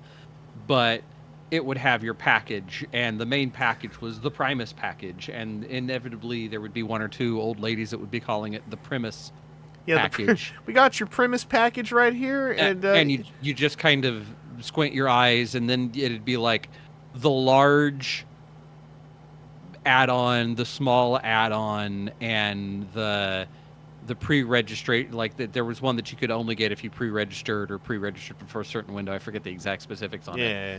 But they would have names for it, and they would always mispronounce the names or look at them funny because it'd be an odd name. It'd be Transformers words. Yeah. And it would just be like, Christ almighty, just get the volunteers. You've got a bunch of volunteers. You've got 14 different people lining us through these doors, telling us not to stand in a doorway or else the fire marshal will close the whole convention, kick everybody out, and take away your birthday. Maybe take one of those people and have a spry person be doing anything. And I could, again, do another hour on the ways that they could have just improved that one bit of the process. But back in the day, and this was, I think, I don't think this actually ended up being intentional, but one of Brian Savage's, I think, unintended secret weapons were the church ladies. Because no matter how frustrating or irritating the lineup process was, the church ladies were seemingly unaware of it and endlessly kind. So you'd get to the front of the line just as a ragged shell of your former self, ready to fist fight somebody. And then the church ladies would be like, "Oh, hi there, hon. How you doing? You got a Primus package? Oh, let me just go look it up for you." And they'd like go looking through the physical paper files that they had, and you'd just be sitting there going like, "Oh, I can't be mad at this. I can't be mad. Damn it." Yeah, because your paperwork had to match their paperwork because they swear that there were people that would misspell their own information, and that made it impossible for them to ever provide you with what you were getting. And yeah, they were very good at projecting all of the best versions of that church granny that is like endlessly, almost frustratingly kind to you, even if they are not understanding a whole lot of things about you or the things you're into or your life. And for at least a few years, that was like this buffer that Brian Savage deployed, especially on those of us who never interacted with church ladies. It wore off by around 2011, 2012.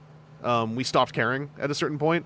No one was mean to them because in the context of BotCon, to my knowledge, none of the church ladies ever did anything untoward. They basically were polite and kept to themselves. But like they also were why for a good like 5 years we were kind of like, well, maybe next time it'll go better. Oh, maybe next time it'll go better. Yeah, it was definitely something. Again, I think we mentioned this on an earlier stream, but it was like early on we gave a lot of benefit of the doubt because it was like, hey, it was a new convention, even though like they'd been doing JoeCon for a while, but very few. For as much as the media wants to cross them over, I don't think we had a ton of people that were doing JoeCon and BotCon. Yeah. And then it was like, after a couple of years, it was like, come on, guys, you know this, right? You got this figured out. Because that was, I remember, me talking about, here joking, commenting about how I could spend an hour talking about ways to improve it. Even like at that point in time, it was really clear. Like when you got your package, they didn't have like where those people were taking your paperwork, finding their copy of your paperwork in a binder, and you had to go down by name, by your last name. So if you were walking in with somebody, with your friend, and your line was short and their line was long, well, that was it. You probably wouldn't see them again for a while. Yeah, or if you wanted to buy something that same night, it hinged on where you were in that lineup array that you had no control over. Yeah, if it turned out that however they split it, the chunk that had Smith in it is going to take a whole lot longer to get through because more people with the last name S are at this convention than anything else. Yeah, if I remember right, they didn't weight it. They just numerically cut the alphabet into like a series of chunks, and that meant that if you were in the S line, it was like go to hell. Yeah. Yeah. If it was me, I would have said, okay, how many lines do we have? all right, let's take our Excel sheet, because they were probably lucky to be running in Excel, and divide this into that many chunks and come up with a cut. I'm pretty sure, I think they might have clued into that later on, but I know that the first couple that I went to was like, why is this one line empty and the rest are massive? Yeah. And they would compare your paperwork to their paperwork, and like side by side, and scroll down it, not just check like, is this the same name? Okay, it's the same paperwork. I'm having one more memory, which is when the shine started coming off. This was not everyone, but this was me and a couple people. Our aggro, as the aggro grew more in the 2010s, a chunk of that aggro was the mismanagement of this show is also trickling down into a poor experience for those poor church ladies. Like, we got defensive of like, Yeah. we were, and there was nothing to found this on. This is just like the trying to process it in real time as people who were like neck deep in this nonsense. It was like, all of this stuff going downhill. It also means there's more trouble for those church ladies who don't know any better about what's going on. They just know they have to deliver on the premise packages. But then it would be like, they would call the order for what you had pre-ordered, including shirts and tchotchkes, whatever else came with it. And then you had to stand there in line and wait for like runners to go get that stuff, bring it back. Oh, it would be one piece at a time. One piece at a time usually, too.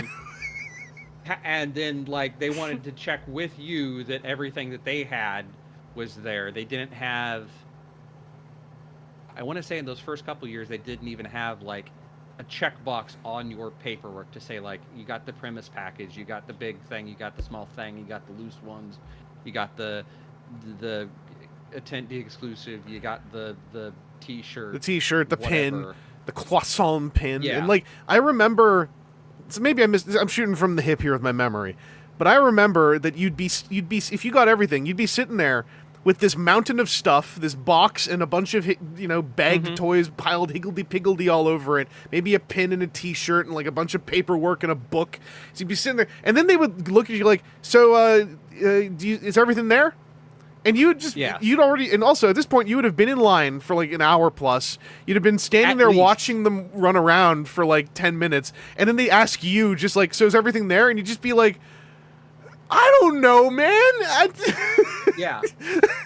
Especially since, like, you didn't know what, it was just like large figure exclusive, small figure exclusive was all that was on the list. Yeah. So, like, is this the large, is this the small figure exclusive? Is it the convention exclusive? If you were lucky, and your line would have gone past a cabinet that you could glance at to then see, like, oh, that's what I'm getting. Okay. Yeah, if you were in, like, if it was on the left side or the right side, if you were in one of those two lines. But if you tried to sneak over there to see what was in it, you'd get somebody saying, hey, is that your line? And you'd be like, no, I'm in the death wiggle that is S. Can I, like, see what's going on here? And like, one of the things that I love about TFCon is that, like, when you check in and register and get your thing, they just hand you a cheap ass semi-reusable bag. Yeah. It's big enough for just about anything that you're going to get at a convention. It may only hold that thing, but there you go. But at BotCon, there was none of that. You didn't even get like the cheap plastic bag for all of your smaller things. It was just like, all right, you now have a weird hard Scrabble giant board game box style thing, plus 3 to 5 smaller other bags of things, plus a comic book, plus a certificate of authenticity. Oh yeah, you got everything. Get out of the line now.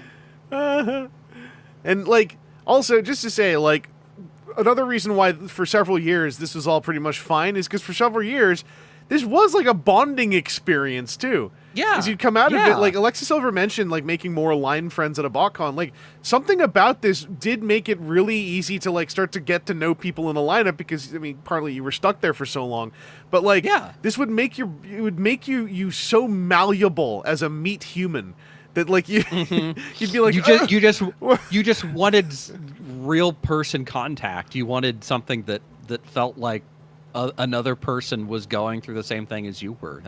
Yeah, and you can see some video evidence of this. If Sean Long still has his BotCon 2009 vlogs up, famously, there was a screen cap of me going like this while he's talking to me, where people are like, look at him face palming at Sean Long. But like, he basically ran up to me with a camera in hand after I went through not only the registration, but also picking up almost the entirety of Wave 1 of Revenge of the Fallen from the club store right afterwards. And then trying to carry all of it. And then Sean Long ran up to me with a camera going like, hey, what's going on? And you can see how little of me still exists behind my eyes in that clip. And it's if the footage is still up there, then that's like video evidence, I think. It's just going off the top of my head. Yeah, Temu. So like there was what is it, season 2 of the G1 Rhino set that was at BotCon, like 06 or something. I could identify myself multiple times because I specifically had a distinctive backpack, and I remember people like once or twice going like, hey, I still got the backpack, huh?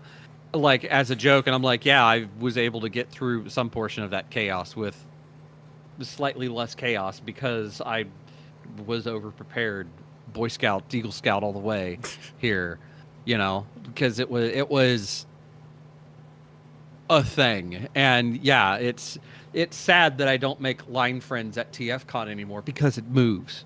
Yeah. Like, and this is a different vibe because line friends, the one upside of line friends is because you are all kind of forced into that space, right? And so for the upside of it is that can just lead to like, well, we're here, let's chat. Because TFCon, you can make lobby friends, but that is a different vibe because you're not forced into the lobby, right? Yeah. And socially, that can be, you know, more awkward or more intimidating than like if you're stuck in a line, you aren't walking up to someone, you're just in the line with them for a very long time, and you're all there for Transformers, so it's natural to be able to go like, hey, are you getting everything? Or even better, in BotCon, it was, this line's real long, huh? And like that could start friendships. Y'all talking about this stuff like you fought in a war together. I was thinking about that. There is a portion of it that was like, I did my time. Yeah, because this started to culminate in I remember like starting to feel like it was actually like an us versus them when there was stuff like, Brian Savage grabbing your thing to look at what type of ticket you had on your lanyard and then tossing it back to you and go like, go that way. You know, like when Brian Savage started to actually treat adults that were within a decade of his own lifespan as children, is when it started to feel like this, like, are we do we fist fight him when he does like? Yeah, because I don't remember which BotCon it was. It wasn't 05 because I wasn't at 05, but I want to say it was like 07. No, because that was Rhode Island. Maybe 08. Might have been 08, where the group of people that I was with, we had all registered at the same time. Like a chunk of us we'd all given our information to Gerodimus because he was a doctor, and doctors still run on fax machines for whatever nonsense reason, because that's secure, unlike any sort of system that we have now.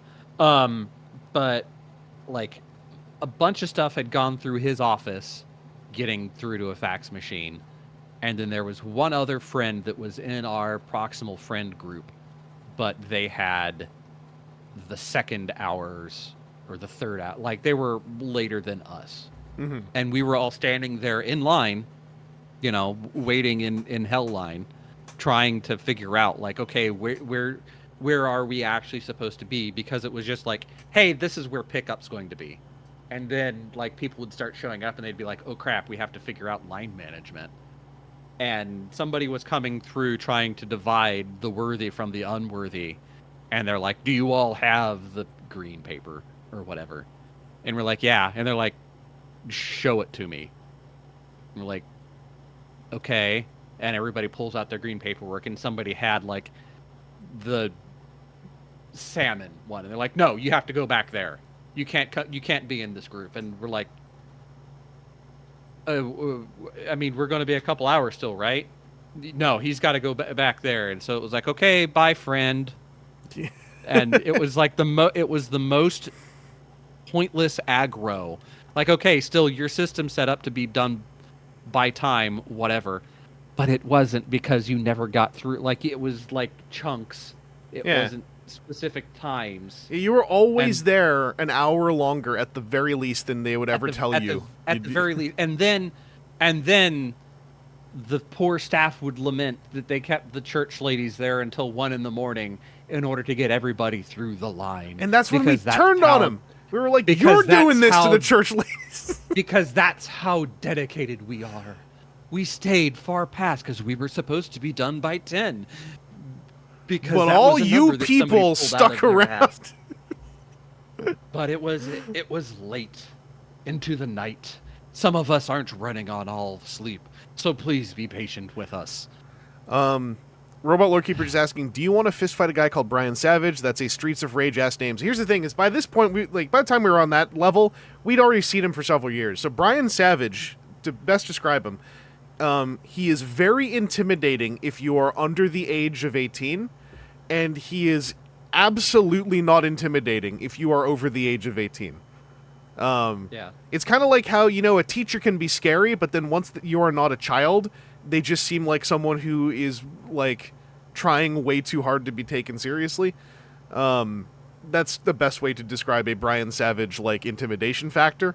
Now yes, he's tall, when he goes from being Mr. Savage to, hey Brian, White Sox.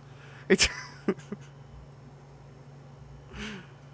because he had like knee-high white socks. And khaki shorts. Do you understand, right? How I can't fathom being intimidated by Brian Savage. Mm-hmm. It's like a scoutmaster wanting to like tell me to sit down, right? He having been in Boy Scout in scouting from the very youngest that you can be until an 18-year-old Eagle Scout, very much always bringing that scoutmaster energy, and especially in times and places where it did not need to be. Yeah, like, and this specifically, it's one thing to do that with a 6th grader that's trying to figure out some scouting thing, and you kind of have to politely guide them through some process because they're dealing with a knife or with fire or something. And it's another when it's a bunch of grown-ass adults just being like, look, dude, I just want some robot toys, man. Yeah, and like, I will say, like, I'm not going to judge a person's character because they're wearing khaki shorts, knee-high white socks, and sandals. I'll kind of double take, definitely. But they could maybe be a cool person who's just deciding they're going to rock their own fashion, whatever. But in Brian Savage's case, it is a very great descriptor of, like, interacting with him as a convention attendee. And also the very notion of being intimidated by him, which I can't take seriously whatsoever. Your video, what was mentioned, is in the alternate chat. If YouTube will work for you. Oh yeah, I saw it was popped up in there. Oh, I'm the thumbnail. Jesus, I forgot about that. Yeah, that's a shock to anybody when they see your face. I'm gonna see. I gotta drag it into another spot. I believe Brian Savage's kid has a Streets of Rage ass name because that is Hunter Savage, if I remember correctly. Mm-hmm. Let's see. So this is gonna pop some audio. This is gonna pop all kinds of things. I'm gonna drag this into here.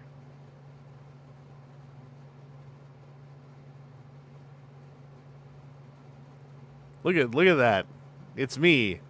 You can already see in this still image how much the life is struggling to exist behind my eyes. The pog face. So is this on the right time code? Love you. Yeah, there I am. Wait,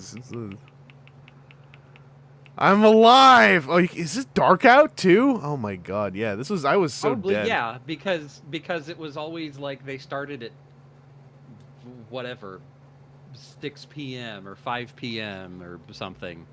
Vangelis face reveal when I'm streaming with a face cam. That's pretty good. Who's animating my corpse? Well, as you can see, Sean has actually got his hand on my shoulder to keep me upright. Oh, wait. Am I gotta double check how the volume is. Vangelis. Okay, that's okay. Line, dude, got the for 5.5 hours.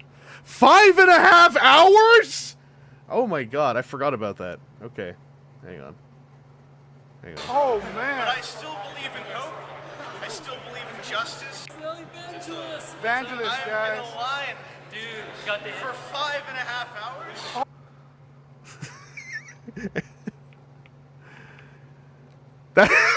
This frame right here. This is the face of me in a line for 5.5 hours.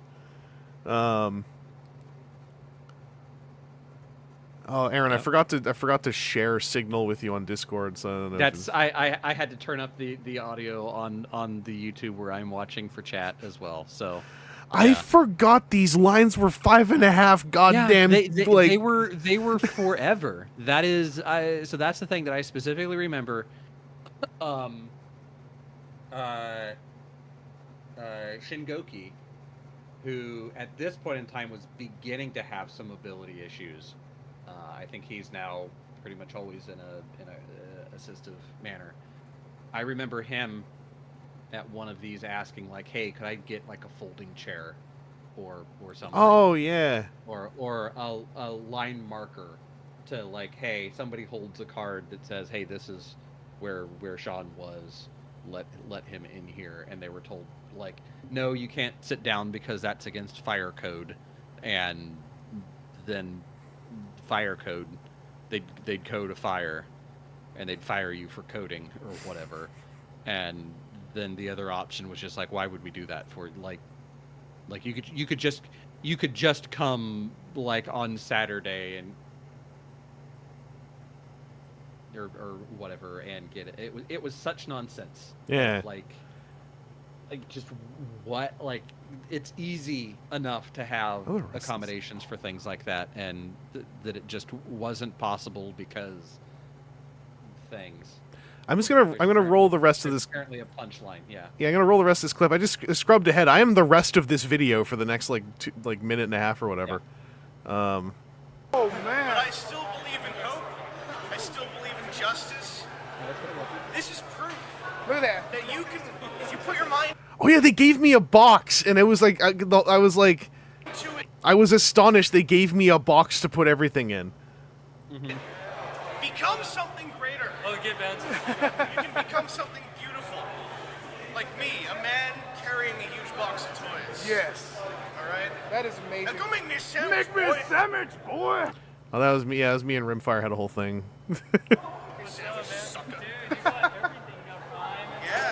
By the way, rip Rimfire. It's been a while, but he passed away really, really sadly before I moved into this apartment. I think, like in 2011 or 2012.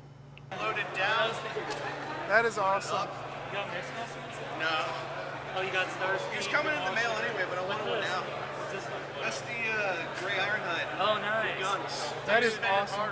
Dude, we've been excited to see you, man, for so long. And, we got, Empire Developing. Hang on. You can see briefly I had to reboot. Right there, right here. That eyebrow going up and then down was me having to wait, what's going on? Where am I? What the Right. I'm talking to pal. I'm talking to my pal. Why are my pants wet? What's this warm feeling? I wish I was. I wish I was. Asian pride, what's up? West side? Get us some rice. I ate some Chinese food today. I grew up eating rice in the family, so I ate fried rice that was so greasy, I had the squirts. it has to be white rice. Oh yeah, someone took me to Panda Express that morning, I think. I don't know why. It wasn't good. That's what I remember. Look at Aaron, look at my eyes. Look at the eyes. I'm struggling so hard because I'm like, if I make it to my room, I can put the box down. And this was greasy rice, and there was some pigeons screwing with my meal, so I killed them. This is Ben's real name. Oh yeah, gotta cover that up. Cover that up. This is my name. I'm giving you editing work. This is my name. It's the same as King Lafo's real name, first name. You know, it's King Lafo, you should have been here with me, suffering in the line, you little son of a bitch. You get to stay at home, sit in your chair. yes. Wait, who? I think at this point I had also already revealed my real name multiple times. Yeah. Because it's a John Smith of a name. Mm-hmm. I remember I had posted like some coding homework I had done, and someone in the comments was like, "I froze frame, and by the way, I saw that your real name is this, and I am putting in the comments you will never live without your real name." And I was like, "You got me." I'm deleting my channel in 2 minutes. Alex Silver, you have the cognitive capacity of a man who could have watched half of the extended Lord of the Rings standing in line. Yeah. Yeah. Yeah, this is the wild thing. Valkysis just came back in. I heard myself say I just spent 5.5 hours in line, and I don't remember it being that long. But I said it. Well, and again, it's the thing that, like, you could make a good time out of the line. You know, hopefully, you know, maybe you'd done like we did and registered in a group of people all at once because one person found out where there was still a working fax machine in the year of our Lord 2009 or 2012 or whatever. And then later, like, you became friendly with the people that were also in your chunk, and then whoever was in your name line, and like you were in there for a while, so it wasn't terrible. But yeah, 5.5 hours, like, that's, you know, hopefully you don't got to go to the bathroom. Oh, I remember that was the whole thing. If don't you do, don't eat before the line. you've got people that are your friends, and you can say like, oh no, I had to go out and drop a deuce, like I'm not going to the back of this thing. Yeah. But yeah, that, like, Here's another... Again, this is a topic that I could so deep dive on the many ways that they started and continued it poorly, that TFCon just saying like, hey, I always forget who their ticket handler is, but like, you deal with that overhead. Yeah. We pay you a little bit to do it, or the attendees pay a little bit to cover those costs, but then we just have a code, a number, and then it was a QR code, and they go beep bop, and then that's it, and you go and you're done. Not figuring out a registration system and doing all of the overhead that goes with it. Like, yeah, we got leave. Oh, not Eventbrite. I don't think it was Eventbrite. It might have been eventually, but it was not at this point. Yeah, I'm pretty sure. At this point, I want to feel like they've always had. Maybe some of the earliest ones were still self-handled, but it wasn't long after that it was like, hey, this is a highly technical thing that if we get wrong, we could get very wrong. So instead, we're just going to have somebody else do it and pay them for it and go from there. There's like 15 seconds left on this. So I'm just going to play out to the end card. Yeah. Tomorrow or around this weekend, they want me to get your autograph. All these kids want me to get your autograph. Sure thing. Yes, Autograph session. Yes. And during Derek Wyatt's panel. Exactly. Wait, what? How did I get nominated as the cameraman? Cameraman, I I'll don't. get you now. I don't. You want to be in it with him? No, it's cool. Okay. It's cool because Anyway, yeah. Remember blogtv.com, by the way. Mm-hmm. If anyone out there remembers the existence of that website, I'm going to pop a like on this video because apparently I never did. So there we go. Bastard. I don't know if likes actually. I'm gonna say I don't know if likes existed on YouTube videos in 09, because they had another thing. Love that iMovie transition. Hell yeah. Oh man, Stop Motion Junior. I forgot about that name. Going back up, Lee Kaiba, there are secure ways to do things through email, but even better would just be a secure form on a website. Mm-hmm. But yeah, for medical stuff, it's supposedly for signatures or what have you, and because that's a whole lot of, at least in the U.S., hardware, and the U.S. is terrible about ever improving things because of nationwide hardware. Supposedly part of the reason why dollar coins aren't a thing is because there's so many bill readers and existent machines for sodas and snacks and everything else that making it accept a dollar coin would be tantamount to the impossibility. Yeah. But yeah. Also, yeah, YouTube had a 5-star system. I forgot about that. Let's finish this page, by the way, because it seems pretty simple. Lee Kaiba, I do want dollar coins. They cost less than $1 to make, unlike dollar bills that cost more than $1 to make. They last longer than dollar bills do. There are so many reasons. It's a thing that Canada's gotten right with dollar coins and $2 coins and getting rid of the penny.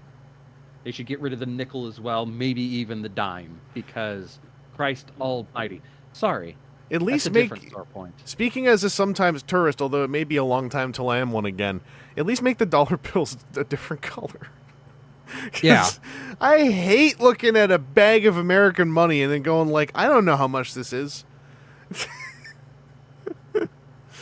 Anyway, Link to Cool Toys moves to Action Toy House. I don't remember this, but they were in Canada. Buy 2 Transformers, get the 3rd free at Toys R Us. You can pick up G1 Grapple and G1 Smokescreen for $8.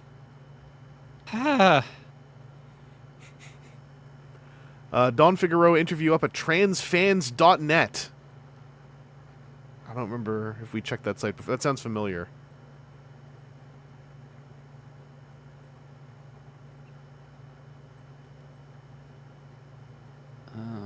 Check it out. That's actually a link. This website is for sale.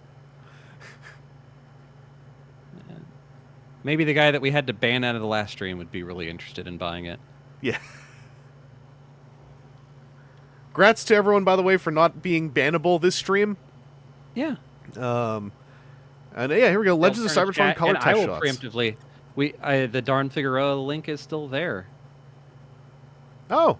Hell yeah. Alternate chat, and I put it in the live chat for you. Let's have a look. I'm still zoomed out for that stupid car website. Look at this.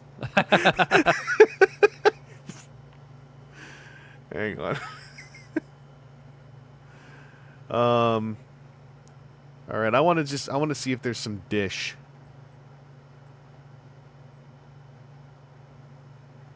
Beast Wars is probably my best work there yet, but unfortunately. Oh wait, I clicked on your link. Look, Aaron, look at the chat. It's got me. What is it? Put user onto. Who is that for? Is that you? Huh? Because I clicked on your link. It opened the interface. See? So this was hovering on the screen. So remove as standard moderator was hovering there for like a minute. Oh. Yeah, Chris Muse, we had some kooky transphobe show up, and they were like, I don't think they were bot posting. I think they were just stupid, but we zapped them with the particle cannon. It's like I got rid of the post. You went to get rid of the other one. I went to ban him, and then you got the ban under me just by a second, and then it did weird things to me for a moment. Yeah, because we both tried to nuke him from. We performed X Strike from Chrono Trigger. Yeah. Let's see. You'll have to hit a draw. I don't mean to zoom this one. It's just like this is more of a normal interview. Yeah. How much was made of the house style? There's this one time Rob Ruffalo became art director for Dreamwave. He insisted I draw Prime and Starscream more like how Pat draws them. He even sent his sketches, but I declined. This is I think this is around about that time we were learning about the house style. Oh, take it easy, Cypher. Simon's very meticulous with his scripts. James and Adam are very precise, heavy with panels. The folding of Dreamwave come as a shock. I kind of sensed something was wrong when they were starting to get really behind with the checks. But I love what I do. I've been doing comics for free way before Dreamwave, so I didn't really mind. A check would sometimes show up once in a while, so it never really bothered me much. I was also assured everything was cool when I saw Pat in Oklahoma a month prior to the closing. We even talked about really exciting stuff planned for the next year. Funny, because Pat Lee mentioned it was like a 2-month thing before the closing where he knew it was going to happen. I guess this is one of those too good to be true moments because less than half a month later, poof, everything's gone. I had to hear the bad news from Espen. Nobody bothered to tell me to stop working. If I had known, I probably wouldn't have sent in the Beast Wars pages, and now some of them are gone, probably looted from the office. Were you restricted about what you could say in their press? Some fans found the nature of Dreamwave's press releases to be self-aggrandizing. The interviews I did when I worked for Dreamwave were sent to them first, and it's probably edited before they were sent to me. So in a way, yeah.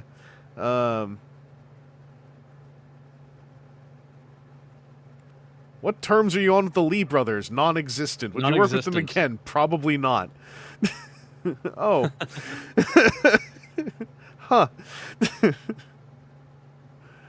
Let's see. It's no secret Andrew Wildman's panels were altered for the Dark Ages. Some people called it butchery. He told me my humans need to be more anime, so they altered the faces. I forgot about that stuff. Did you help for the design for Masterpiece 20th Anniversary Optimus Prime? I helped a bit. The head was based on my drawings as well as the details all over his body. The engineering is all Hasbro Takara, though. Word association. Pat Lee, probably the richest guy I know. Dreamwave took the easy way out. Dang. Macromaster is probably the work I'm going to be best known for. That is actually really sad that he's saying that at this point. Because I don't think it is anymore. But I don't think that came from a really happy place. I might be wrong. Anyway, yeah, we'll cut there at the morning of March 14th, 2005. Macromasters was Don Figueroa's like thing he was known for the entirety of like the aughts. It was original art Transformers that were scratch built in physical, and they were really cool for the time. They were very inventive. It was like there was like city formers there, and they were actually very big. And it was kind of like when we found out Don was not only working in comics, but is also working in tandem with Hasbro design to a certain degree. Macromasters is why a lot of us were like, oh, obviously. And that's why it's such a tragedy how that all kind of went down in the end, in my opinion. But yeah, Aaron, thank you for joining me again. I think we'll probably call the news dive there. Good pacing, by the way. We did a month and a half this time with 2 whole tangents. Yeah. Two big tangents and plenty of other smaller ones. Yeah. So you want more opinions on how conventions could be run better, just hit me up. Yeah. Maybe that's a closer Extra Life goal, is like I hit $1,000, have Aaron live stream a rant about all the things that could have been improved. Just mod me in your chat so I can make just in case our pal shows up, I can just like particle cannon him. Yeah. But yeah, we're going to continue trying to do the news dives somewhat regularly up until the summer. It's gonna be tricky the week of the 21st because I'm going to be very busy for the back half of that week as well as traveling. But we'll just play it by ear and. We'll figure it out. We might do closer to TFCon Toronto. If we're really behind, we'll just do a couple in a week or something. I don't know. We'll figure it out. Just chain ourselves to our desks until we get through it. Yeah. We'll just And if years ago you could do 5.5 hours in a line, I'm sure that we can get through plenty. If I had the ability to stream back then, I think I would have survived those lines way better. Because like I can stream for 5.5 hours, no problem. Yeah, that would have been a completely different beast. Like this was that'd be something pre-smartphones, so I to couldn't even do, surf. yeah. I couldn't do any. You just stand in the line like. That's why you made line friends, because you had no other option. Yeah. It was that or stare at the ceiling or the floor or Yeah. the other person's shoes like some sort of weirdo. Like you had no choice. It was I'm not locked in here with you, you're locked in here with me. The kids call that raw dogging now. Yeah. Oma Ender, on the 21st, I'm flying out west to visit my mom, and then for the first, basically from that day through that weekend, I'm going to be very busy with the Cherry Bomb Toy Show. So I don't think I'm going to be able to stream the back half of that week, because I'm going to be locked in on trying to like fill boxes with toys and then bringing them to the venue at Perks and then setting everything up, etc. So that'll be a little hiccup. That, and my mom's internet is not as powerful as mine, so I know I'm able to stream there because we did that New Year's stream before when I was there, but it is more limited resources, so got to play it by ear a little bit. I think I might be able to do News Dive stream out there, but I'm not 100%. But oh no, Luxabel, you might have Fiddlebots, but this was before the show floor opened, so Yeah. you probably hadn't bought anything yet. If you had Fiddlebots, it was something that you brought with you. I know that there was. No, that was TFCon. There was a convention where I found. Geronimus and I found a case of space cases, and bought them all and brought them up, and we're selling them in the lobby at TFCon back when they had lobby sales before it just became basically early vendor times. Mm-hmm.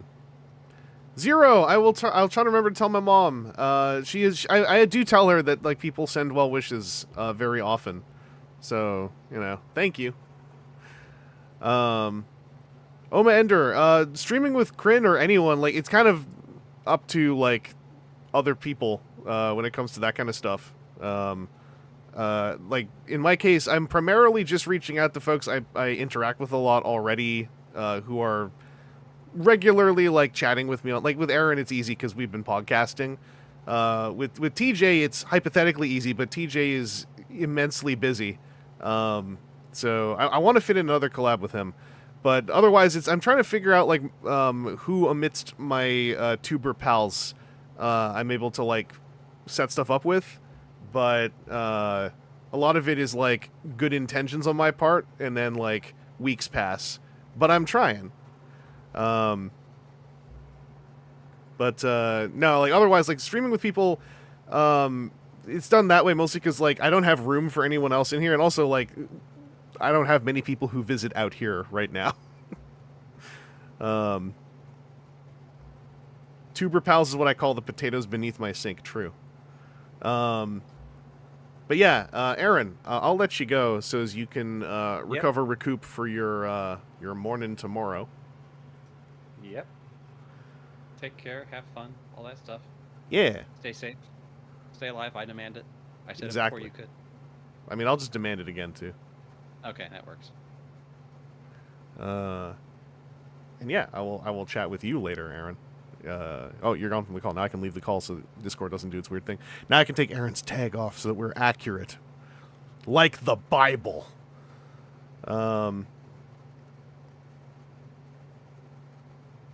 Yeah, and I mean, like, yeah, as it is right now, like, unfortunately, I'm not going to be going to TFCon Chicago because I do not feel safe to travel to the States. Too much, the percentile chance of me being locked up for some reason is now not a decimal anymore. So I'm not down with it. Collab Transformers figure when? Yes. I would like to be collabed with as a Transformer.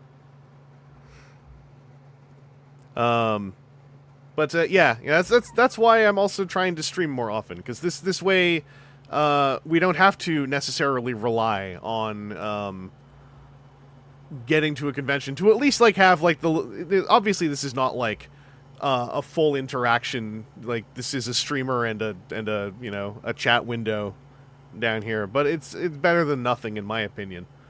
But But yeah, I know Aaron is coming. Aaron is planning to come up for TFCon Toronto. So, like, you know, Aaron will pilot program what that's like, I guess. Yeah, I'm trying to think what else. I am going to stream probably in the next few days because I have a figure to open. So I'd like to stream that. I'm still remembering, by the way, the Yappin' stream. I'm not letting that go, because that's something I should just do. It's just, I forget about it. I always want everything to have, like, purpose and stuff, and that's not bad, obviously, but I believe it is justifiable, valid, and I want to be open to just turning on stream and hanging out and, like, flipping through front page stuff or something. And yeah, no, we all know that the hard part for the Americans who may come up for Toronto will be the going back part. That's where the risk factor appears to exist. But yeah, the Yappin' stream is still on my mind. I don't really know what I mean. To me, like, a Yappin' stream would probably, like, be one of two things, right? It would be like, well, not one of two. It'd be and or scrolling through some, like, front page news and then, like, just like. I was thinking of, like, branding, titling them as, like, a renewal of the old VQ&A series, now that, you know, because the YouTube Space Toronto has been gone for years. And VQ&A was fun because that was getting to use the, like, you know, 5-figure dollar amount Google equipment to read a printed page, or I guess off my phone at a certain point, like, just read through Q&A stuff in a set and have, like, a wildly overproduced Q&A video. But, doing that as a stream, like, feels incredibly natural. So, like, why not? Why not? And then, yeah, that also would give me more, like... I'm trying to figure out how to actually, like... I don't think I'm going to ever be able to be disciplined enough to have, like, a streaming schedule. But I would like to figure out how to, like, have, like, a streaming, like, silhouette. You know, like, there's this sort of vague shape in which I might tend to be streaming, at least. And I think that could be backboned very much by stuff like Yappin' streams. Oh, by the way, speaking of conventions, the TFCon LA YouTuber panel edit is finished. I think we're just trying to figure out who wants to post it. Since, you know, there's, like, you know, 6 of us on the panel. Usually we go, like, does anyone... you know, who would like to put it up. So I'm not sure yet where it's going, but the edit is done. And I have started on the side my last of my 4 edits for TFCon panels, which is Jim Sorensen's GoBots panel. I'm not sure where that's going to go up either, but I offered to do it for 2 reasons. Is A, Jim Sorensen kindly invited me along for a pizza dinner thing at TFCon LA, and B, I missed his panel and I want to see it, and so I figure, like, well, the best way to see it is if I do the edit, because to absolutely toot my own horn, I think I do really good panel edits, so I'll do the edit of his panel. The spooky thing is his panel has a whole bunch of just full-on clips from the GoBots, so I don't know what happens when it gets posted somewhere, because I don't know how protective Warner Brothers, I think it's Warner Brothers, is of the GoBots. I think they're the ones who have the Hanna-Barbera stuff. I can't quite remember. Yeah. I'm almost done with those panel edits. By the way, shopping myself out there, too, for anyone out there who might be listening, who needs panel edits done. I'm pretty good at doing them, especially if you have a slideshow. As long as you have one of your camera shots showing the projector screen that the slides were on, I time that stuff to the frame. So it's a replication of the experience. Anyway, I like my panel edits. Also, I got now 2 PowerPoint night presentations that I can cut together quickly, and I really want to cut together the one I did last night, because that went real well. And I said genital triangle a bunch of times, which always makes me feel happy. What else is happening? I need to film footage for the other 2 Mecha Invasion videos. The scripts are done and the voiceover's done, but I need to film the actual footage for those. I've got the script done for Diabattles V2, but I'm super daunted to film it, but I'm just going to start filming bits and pieces and slotting them into the timeline until I eventually have a full timeline, and then we'll just roll with it.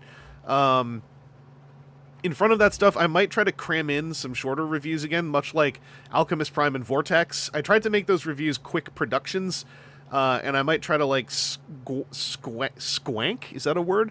I might try to squank up one or two of those, because I want to try to make that more of a habit thing. Because I feel it's fun. I feel satisfied after making one of those, because it's like building a fun cupcake. So I want to squart. Genital triangle, would you kindly elaborate?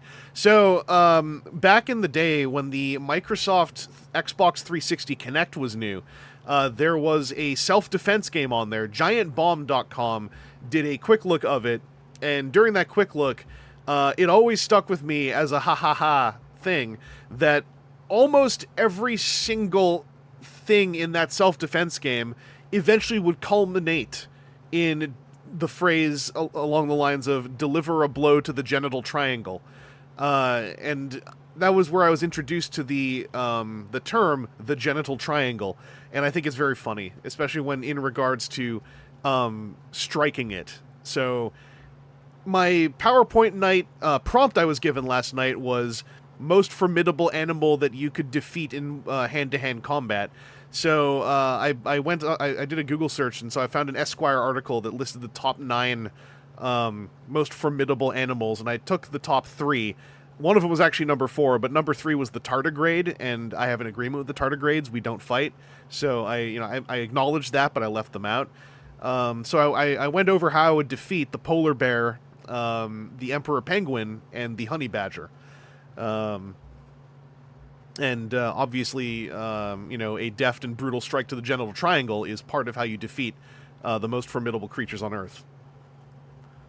I invented the word sway delay. What does that mean? No, the honey badger caring is irrelevant once it has suffered a deft and brutal strike to the genital triangle. The Emperor Penguins. Now, I lay out the ground rules, right, in this panel. The ground rules are that, we encounter one another like in a Yakuza video game and snarl Kisama, and then I win because the prompt was things I defeat in hand-to-hand combat. So it's nothing personal to the Emperor Penguin, although I think I did mention that a deft and brutal strike to the genital triangle of an Emperor Penguin, given their shape, may also launch them like a football out of the arena of combat. 100 core class cheaters versus 1 Optimus Prime. 100 core class cheaters will win because if they all pinch on you once, that's 100 pinches, which is equivalent to the Hokuto Hyakuretsu Ken, wherein you strike your opponent 100 times, hitting various different nerve points, after which they have about 2 seconds to realize they are about to die or that they're already dead, which is also phrased as Omae wa mo shindeiru, at which point their body physically explodes. So 100 core class cheaters simply expedite the process of the Hokuto Hyakuretsu Ken. Sway delay, officially defined as a word lacking in official definitions, unless you have a definition for squank. Well, it wasn't squack, it was squank, I believe.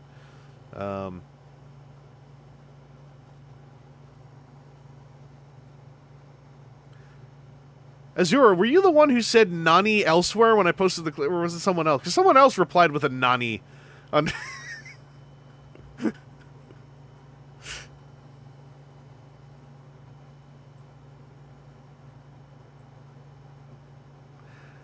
Timu says, besides 100 core classes, like $1,000, so just mere value is unbeatable. True. Yeah, what is one Optimus Primal to $1,000 of core class cheaters? Nothing. That's what. Part of the 98%. That's what.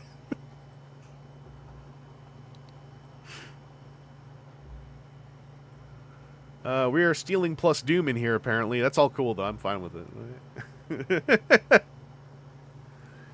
You could tell lie I said that. Math time BRB. Oh no. I'm gonna get called out.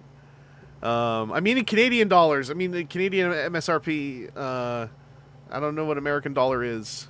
Why drop plus? Oh, now I don't want it.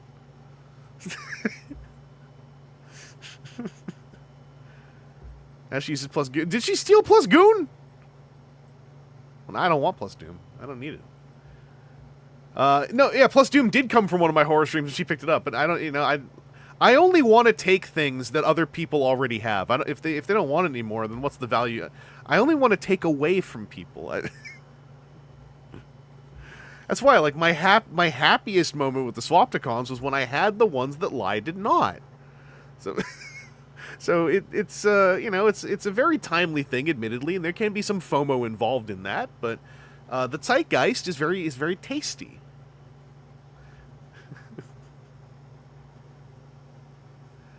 Also, wasn't plus goon like Samantha's thing?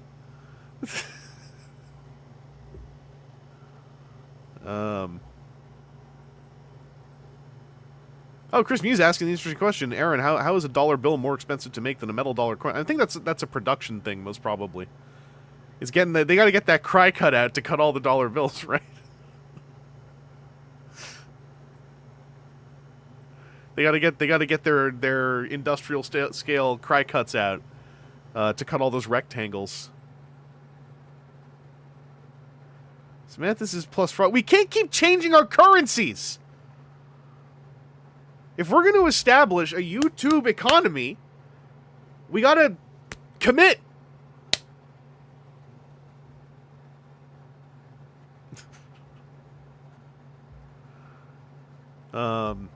Anyway, I should go. I'm going to just do a quick check on something.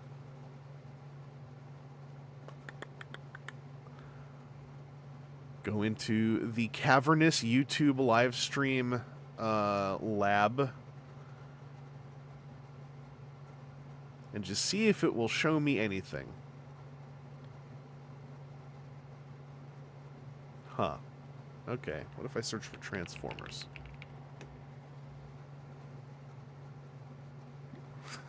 Oh. This is so deranged. Because, like, I'm looking at the redirect system, right? The RAID system. And anyone who's ever scheduled but not done a live stream, it's like permanently in this system. So there's just reams of dead live streams it's showing me that are all called like test stream.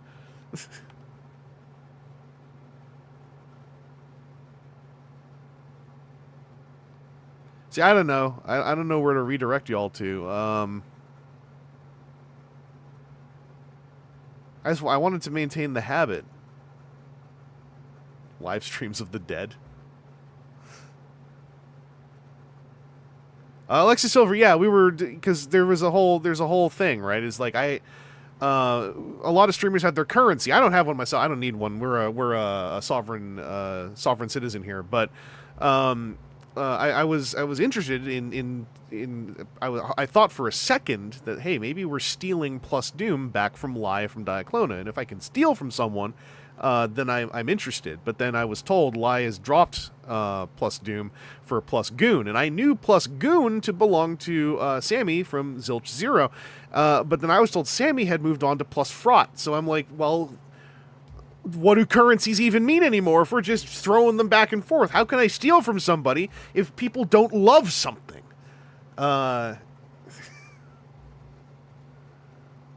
It's so difficult. Aaron with the extra life link in there. Yeah, nobody that I know seems to have any live stuff going on. So I don't have a redirect can I do a redirect to a video? Because you're only showing me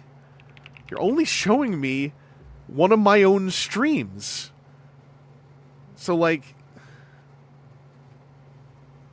do I have to give myself redirect privileges to myself? I don't know. Half-baked system. I want to make it work because I live here on YouTube, not over on Twitch. But, like, only sometimes can we make it work. The Duchy Evangelist, thank you. Anyway, I'm gonna go get my music loaded up then. I'm gonna go get my music loaded up. Just call your currency V-Bucks. I don't think it's being used by anything. Oh, yeah, no. If I ever have an official currency system, like some kind of point system or something, it's going to probably be V-dollars, open parentheses, CAD, end parentheses.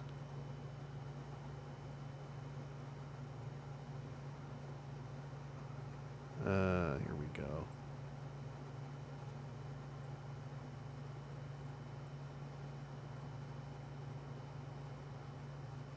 Vollers. So Vux I kind of like, but I think Vux will like mess with my monetization. Because these scanner things they got running on the channel are just a mess. I mean, they can't tell what you're saying. Oh, Oma, did you say V-dollar before? I might have missed a whole bunch of stuff.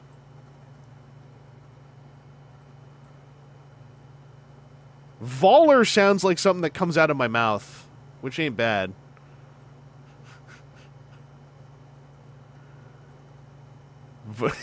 Viros. Well, I mean, like, I used to have a lot of German marks. I used to have lots of Deutsch marks, so we could go with, like, Varks.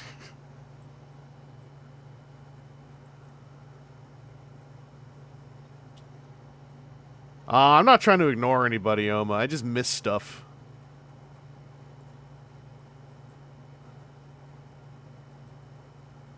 I got no Vux to give Mother Vangelis. True. Varks is genuinely... Wait, really?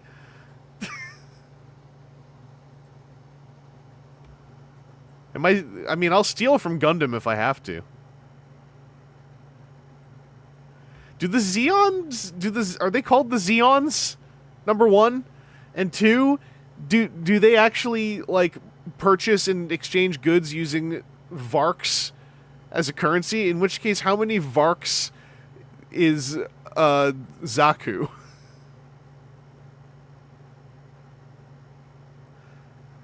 Oh, hey, Chris. News was pretty good. We found a Pat Lee interview. Then we found a Don Figueroa interview. Oh, okay. So Varks is my original intellectual property. Yes! All right. Red Zakus are 3 times. We can't buy red Zakus.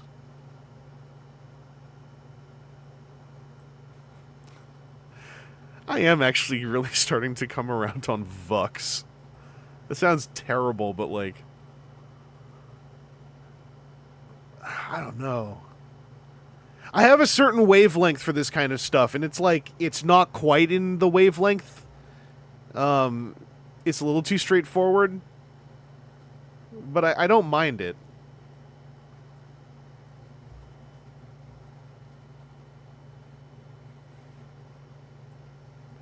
Well, video games is like art. It's like beautiful. You know, like, there's something to it. But like, Vux is kind of like... I don't know if it's too obvious.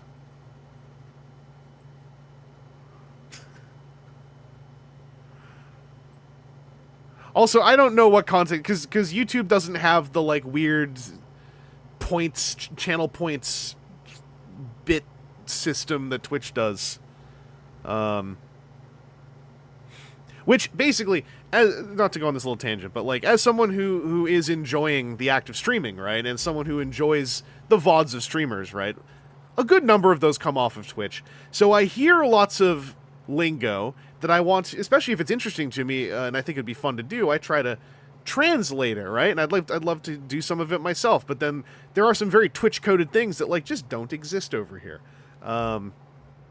You know, you like the Vuck. Spream. Yeah, true. But yeah, Twitch is, it's very interesting because I think like basically live streaming outside of vertical seems to primarily exist here and on Twitch. And I'm still kind of astounded how much YouTube just has like half of a Twitch setup, and then they just stopped. It's so goofy. But yeah, anyway, whenever I feel inspired by what other people are doing, like, I always have to, like, weigh, like, are they doing a Twitch system thing? In which case, is it, like, tied... Because, as someone who has tried to watch streams on Twitch, I don't know how to interact with anything on there because it's a colossal mess of a website. So, I mean, like, we are better off for things like we don't have... I don't know what a hype train is, basically. All I know is that Twitch will pop up these like, blinking lights and progress meters that... So I assume it has to do with some form of clicking a button to give to the streamer, but there's like 4 or 5 different things you can give to a streamer that all have their own different made-up names. So I find it very confusing. Rexit, YouTube will probably buy and kill Twitch soon anyways. Are they? Because I always just assumed Twitch had, like, the, not to say this is, like, what a wonderful thing, but Twitch I always assumed had, like, the umbrella of Amazon, and being a Kleenex word, like, conjoined as, like, this, like, armor that they have. A hype train is when a bunch of people start subscribing and do penny bits. Okay, so it's bits and subscriptions. Okay. Because, yeah, it's weird. Because I think, because YouTube really wants to look like it, but all YouTube really has is, like, Super Chat, and then everything else you have, like, how do you put it? You have to, like, start interacting third-party software together, and like, none of it seems very straightforward. I don't know. It's weird. Bits are 1 cent each, and Amazon takes half. That's so funny. Jeff Bezos going like, I want... Give me that. You have this. I take this. Yeah, memberships are supposed to be Twitch something. I'm not asking anyone to do it. And I should just look this up, but, like, I'm a little bit drowsy. So I'm just shooting from the hip. Can you gift memberships on YouTube?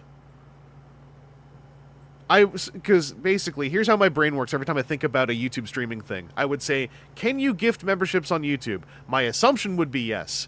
But then I pause and I go like, there's a non-zero chance you simply can't. However, you're all saying yes. Okay. I get it.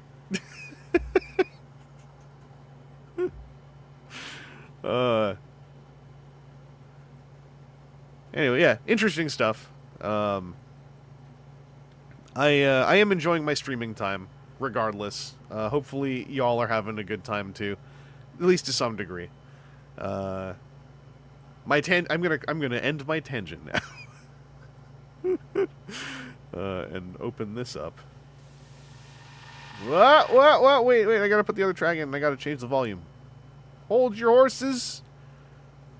Getting all excited. Just calm down for a second here.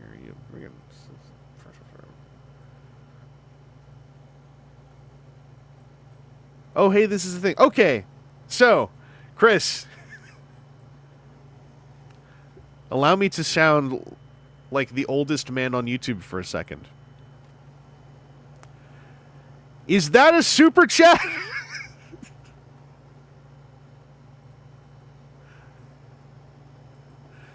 This right... Was that a super chat or a member message? No. What? What? What is that? That is a member message. Okay. Super chats say super chat. Okay. It's just a member announcement. Can I do that?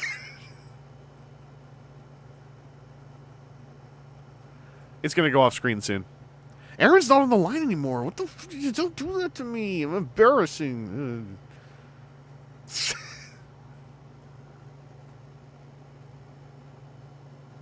What's that? Oh, yeah, Super Chat. I've seen that on other people's streams. It shows the... Yeah, it shows the dollary stuff.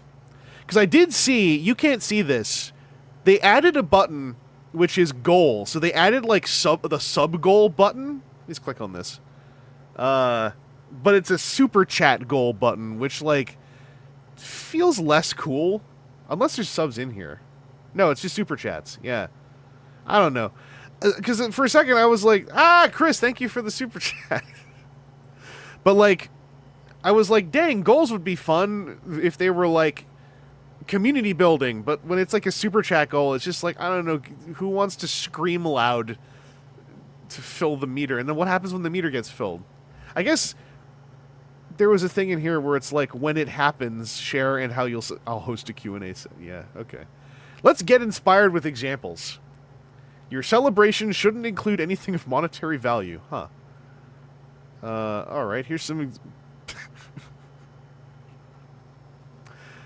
I'll stream again on Friday. I'll play a rhythm game without any sound. Hosting a community gaming night. Get 1 extra hour of live streaming when we reach the goal.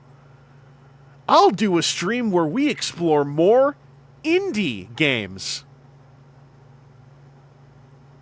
Anyway, that's... pretty sure these affect how much channel gets recommended on the side box.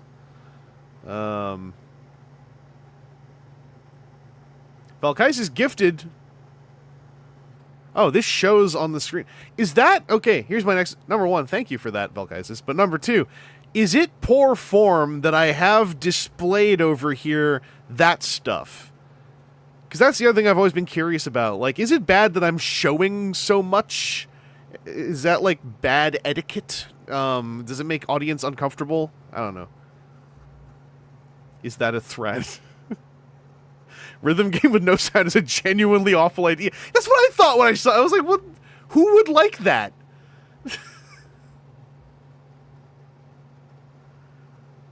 Let's just ID... Okay. 0. It can't include anything of monetary value, but it can be a special stream, which uses your time, and time is money. And if you monetize that stream has monetary value. If that stream involves people giving more super chats, then that has monetary value. Oh man, do they go to the people who interact with the channel the most if gifted in the stream? Right? Yeah, there's like there's like listings that it does on the... I know there's listings on the top, but I know as a viewer of a channel that had like a sprawling chat going on, there were like listings elsewhere. Anyway, sorry, I don't know who to talk about this stuff with, and I find it interesting, and I'm trying to take an interest in it as someone who is trying to do more streaming. So I really like yammering about this system stuff, but I know it's a little bit like... can get a little bit boring. Yeah, Lee, I'm also... Well, I'd swear I saw the rhythm game one before. Because my assumption was like, oh, it must be Gemini. But what if... I'm going to click it one more time. I'm just going to see if it's the same. Wait, no, get out. No, and I don't want to ban Aaron. I want to click the goal button. Yeah, I think this is just a canned response it has. Like, maybe they used a thing once to make the canned response, but, like, I'm pretty sure I have seen this thing, like, with these lines before. I don't know. You know you want to ban Aaron, is it? No, because I don't know how to undo it easily.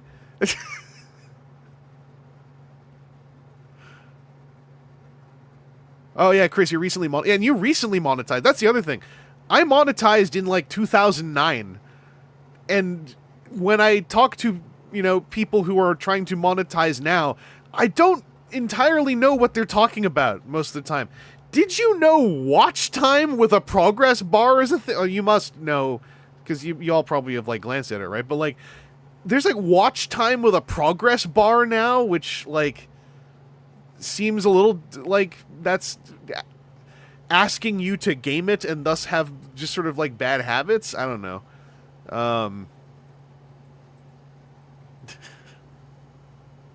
The day I figure out YouTube. Yeah, you need 3,000 hours of watch time. I remember, Lee, you mentioned, was it Blind Prime was trying to get watch time up.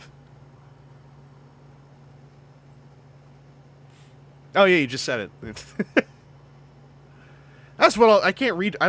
I can't redirect. Can I redirect? I'm gonna just quickly check. Maybe I can. The bummer is, like, I probably can't because it would be an ask to Blind Prime to enable a bunch of back-end stuff that he may not even be, like, either aware of or even considering. What if I search in here? What the...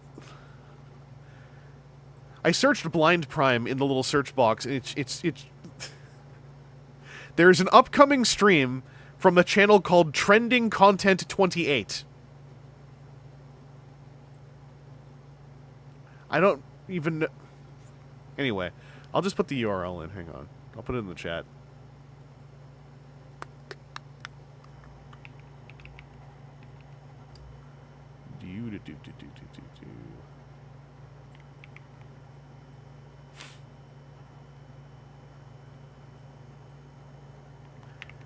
Here is the link.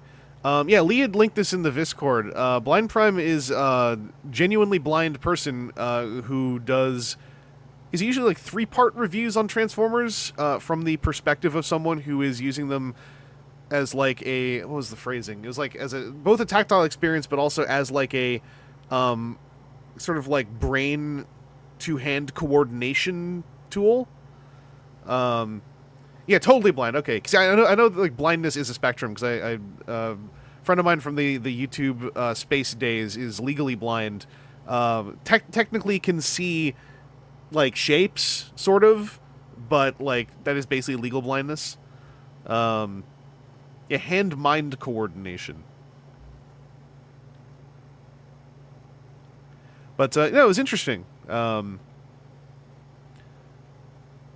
it's a how do you put it? Trying to like put yourself into that perspective, I find is like it's an interesting empathy exercise because it is not simply like I'm going to close my. I mean, to a degree it is, I guess, but like not fully. It's not as simple as like I'm going to close my eyes and hold a toy because it's like, yeah, but like I'm immediately right now aware of what it looks like. It's like that's different. That's different. I had watched like a Hasbro unboxing video Blind Prime did that involved the Studio Series Age of Extinction Optimus, and he'd mentioned like Age of Extinction was after he had lost his sight, so he actually had no visual memory of whatever Night Prime looks like, and I was like, that's a very interesting perspective to have, like especially to know what 07 Prime looks like. I'm assuming, given the way he was explaining it. And then, like, to not know what Night Prime looks like. And then, you know, go through the figure and like, have a process with it. Anyway, yeah, Lee had mentioned that, like, he was trying to get his watch time up. So I was flipping around through there.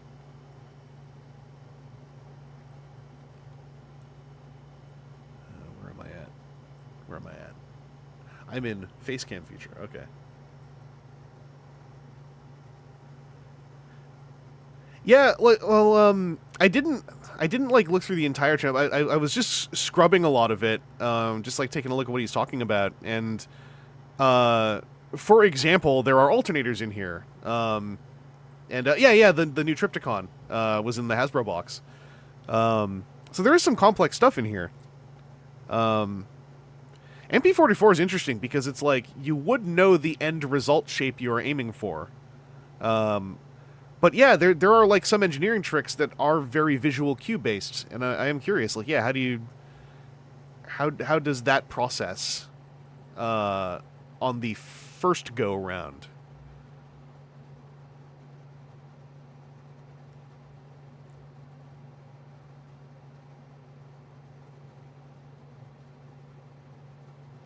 Well, I mean, even people with fully functional sight would break the knees on an MP44 without being told in detail about the knee mechanism, I think.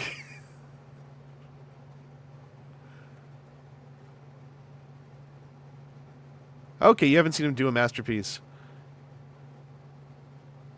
What? I mean, yeah, I guess. because because I think I'm in 2005 brain, like in my brain, Alternators are very Masterpiece adjacent, but I guess to an early era of Masterpiece, right? And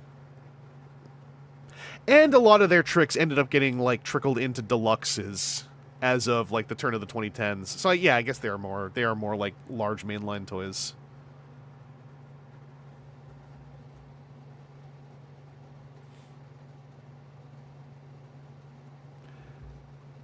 Lee, I was just describing to him the alternate head on one of the Bat figures.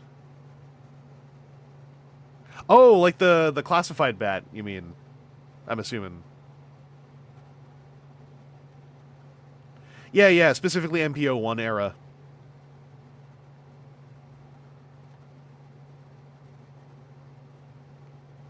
I'm doing this a scroll down past where I had looked before.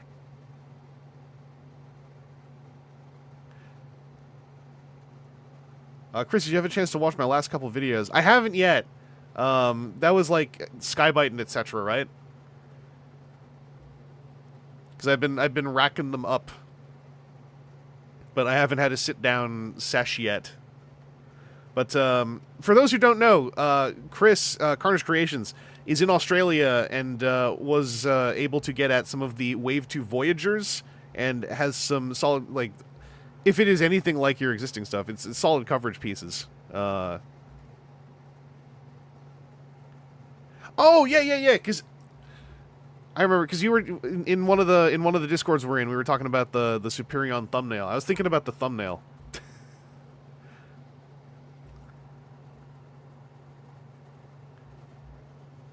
Yeah, who did the? Sorry, I'm just looking at who did the Masterpiece Scorponok? Because that's not trends art, right? Like that's someone else.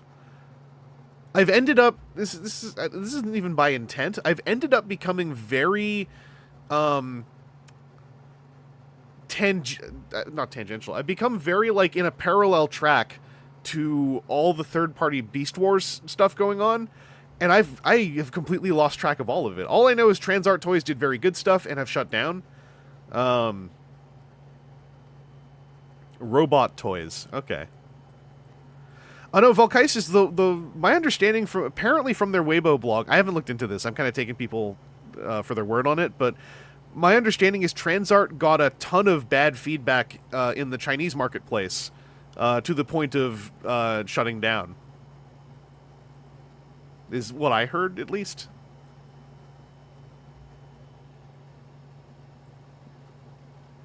No way a company named themselves Robot Toys. I mean, you know, yes, literally ungoogleable. Yeah, I don't... Oh, no, you have the wrench. I think you can post a link. Yeah, go for it. Go for it, Chris. But yeah, my understanding is TransArt were just getting like battered by the Chinese audience and like closed up shop.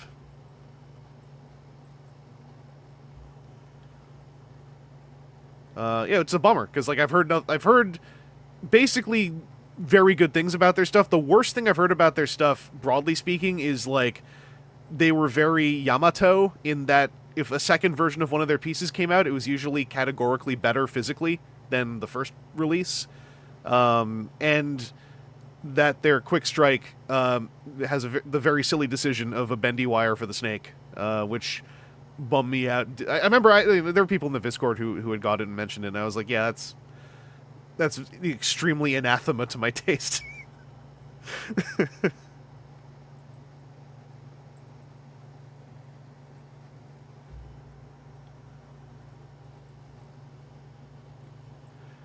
Yeah, I think Face was talking about with Silverbolt, the hope that, like, before TransArt closed down, was like, well, at least they're probably going to do a second version with different paint. And then they shut down, and it was like, well... damn it.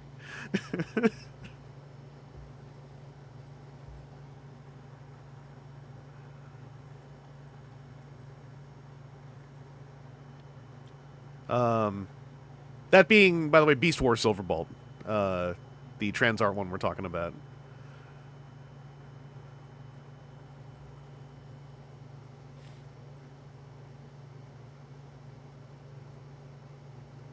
Oh, hey, Monday Adams. Yeah, I'm kind of in the wind down. I went on a couple tangents, asking the viewers to help me understand some YouTube functionality because it's how we do it. I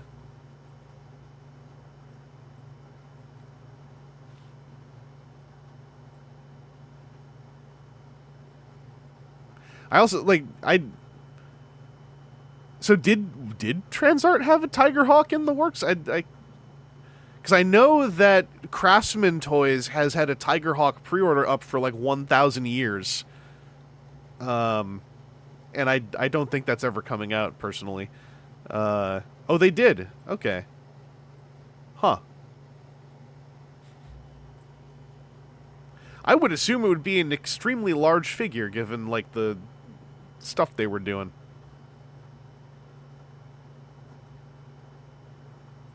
Oh, they didn't show it. Okay. Yeah, I didn't follow them close enough to really know. Like, the only reason I know about their reason for closing is because I know so many people who love their stuff and were talking about it, basically.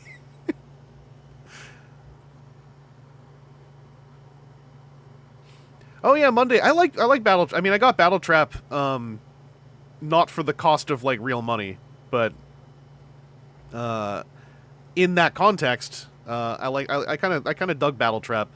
He might still be floating around at like Ross's if that is within your scope. I can't recall if you are in an area that has access to the Ross economy.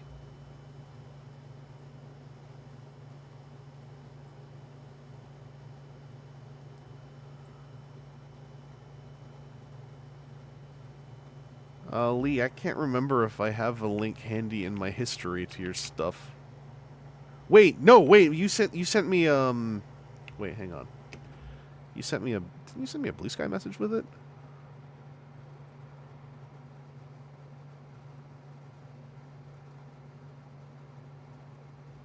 No, I don't have one.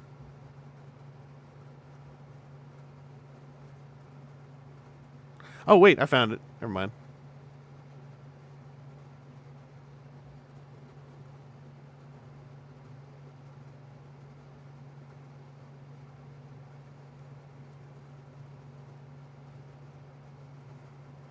This is it, right?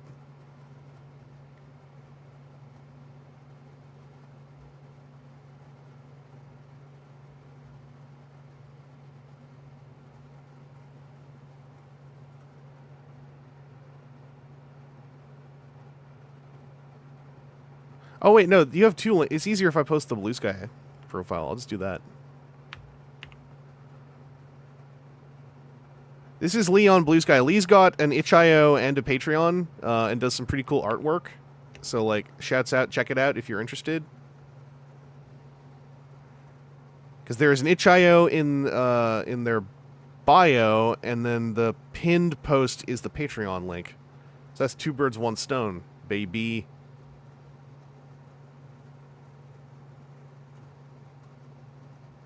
Cliff, yeah, Mecha Invasion Devi is delightful.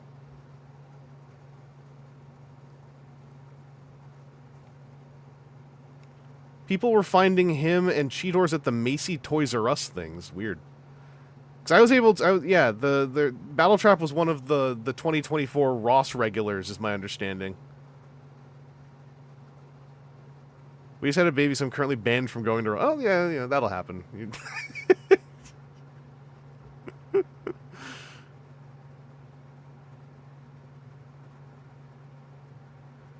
Yeah, there were no... You never saw Battle Trap in the UK. That's how I feel about SS-86 Bumblebee.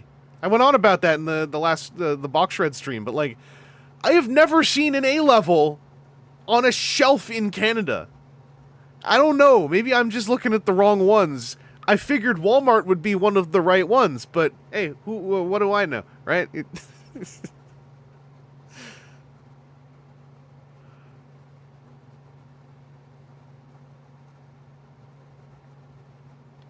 Anyway, now is the time I'm going to turn the music on. A-level, American level, clear, yeah.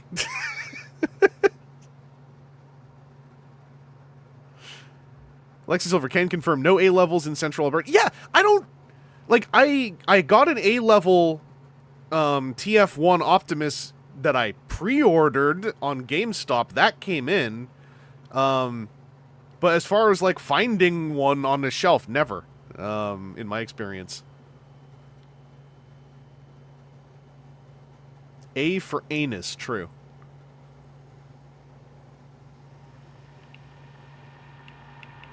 And with that, and Valkais is saying, oh, okay, Mang Motion has got, oh, it's just pics.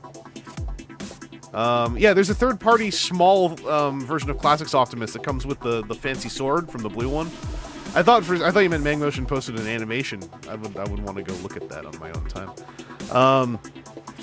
But thank you all for hanging out. The music's playing, so I'm forcing myself to wind down now. I don't know if I'm going to stream tomorrow. It depends how tomorrow goes. But definitely on the weekend, I think I might try to squank one in. Because I got a new figure I want to open, but I want to open it on a stream because I have more fun doing that. I had the experience of opening a toy without streaming it, and you know what? I was actually like, the whole time I was like, man, this would have been more fun doing it on the stream. And it's not like I gotta save this for the content. It's like I'm actually genuinely having more fun streaming toys. Something about that is like, I don't know, it's adding a little special like zazz and something. Obviously, that's not something that I can just tell everyone like, you all should stream opening your toys. But I'm fortunate enough to have folks checking things out when I do so. How's Skeleton Pope? I got the clothes on, Cliff. He's on a table right now as I try to figure out what on earth to do with him. But I got all the clothes on. Anyway, I will catch you all later. Take it easy out there best you can. Stay safe as best you can. Stay liquid. That's the main thing.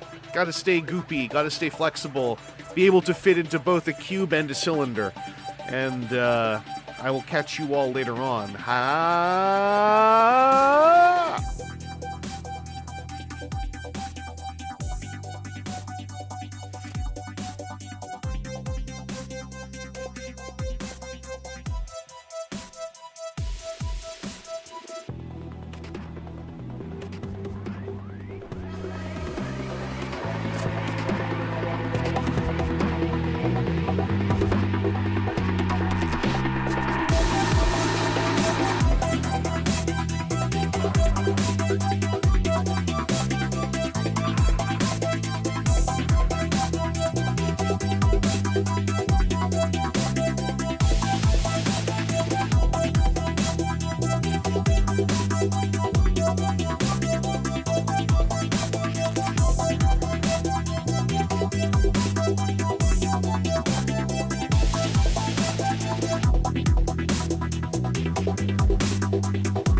Let them come.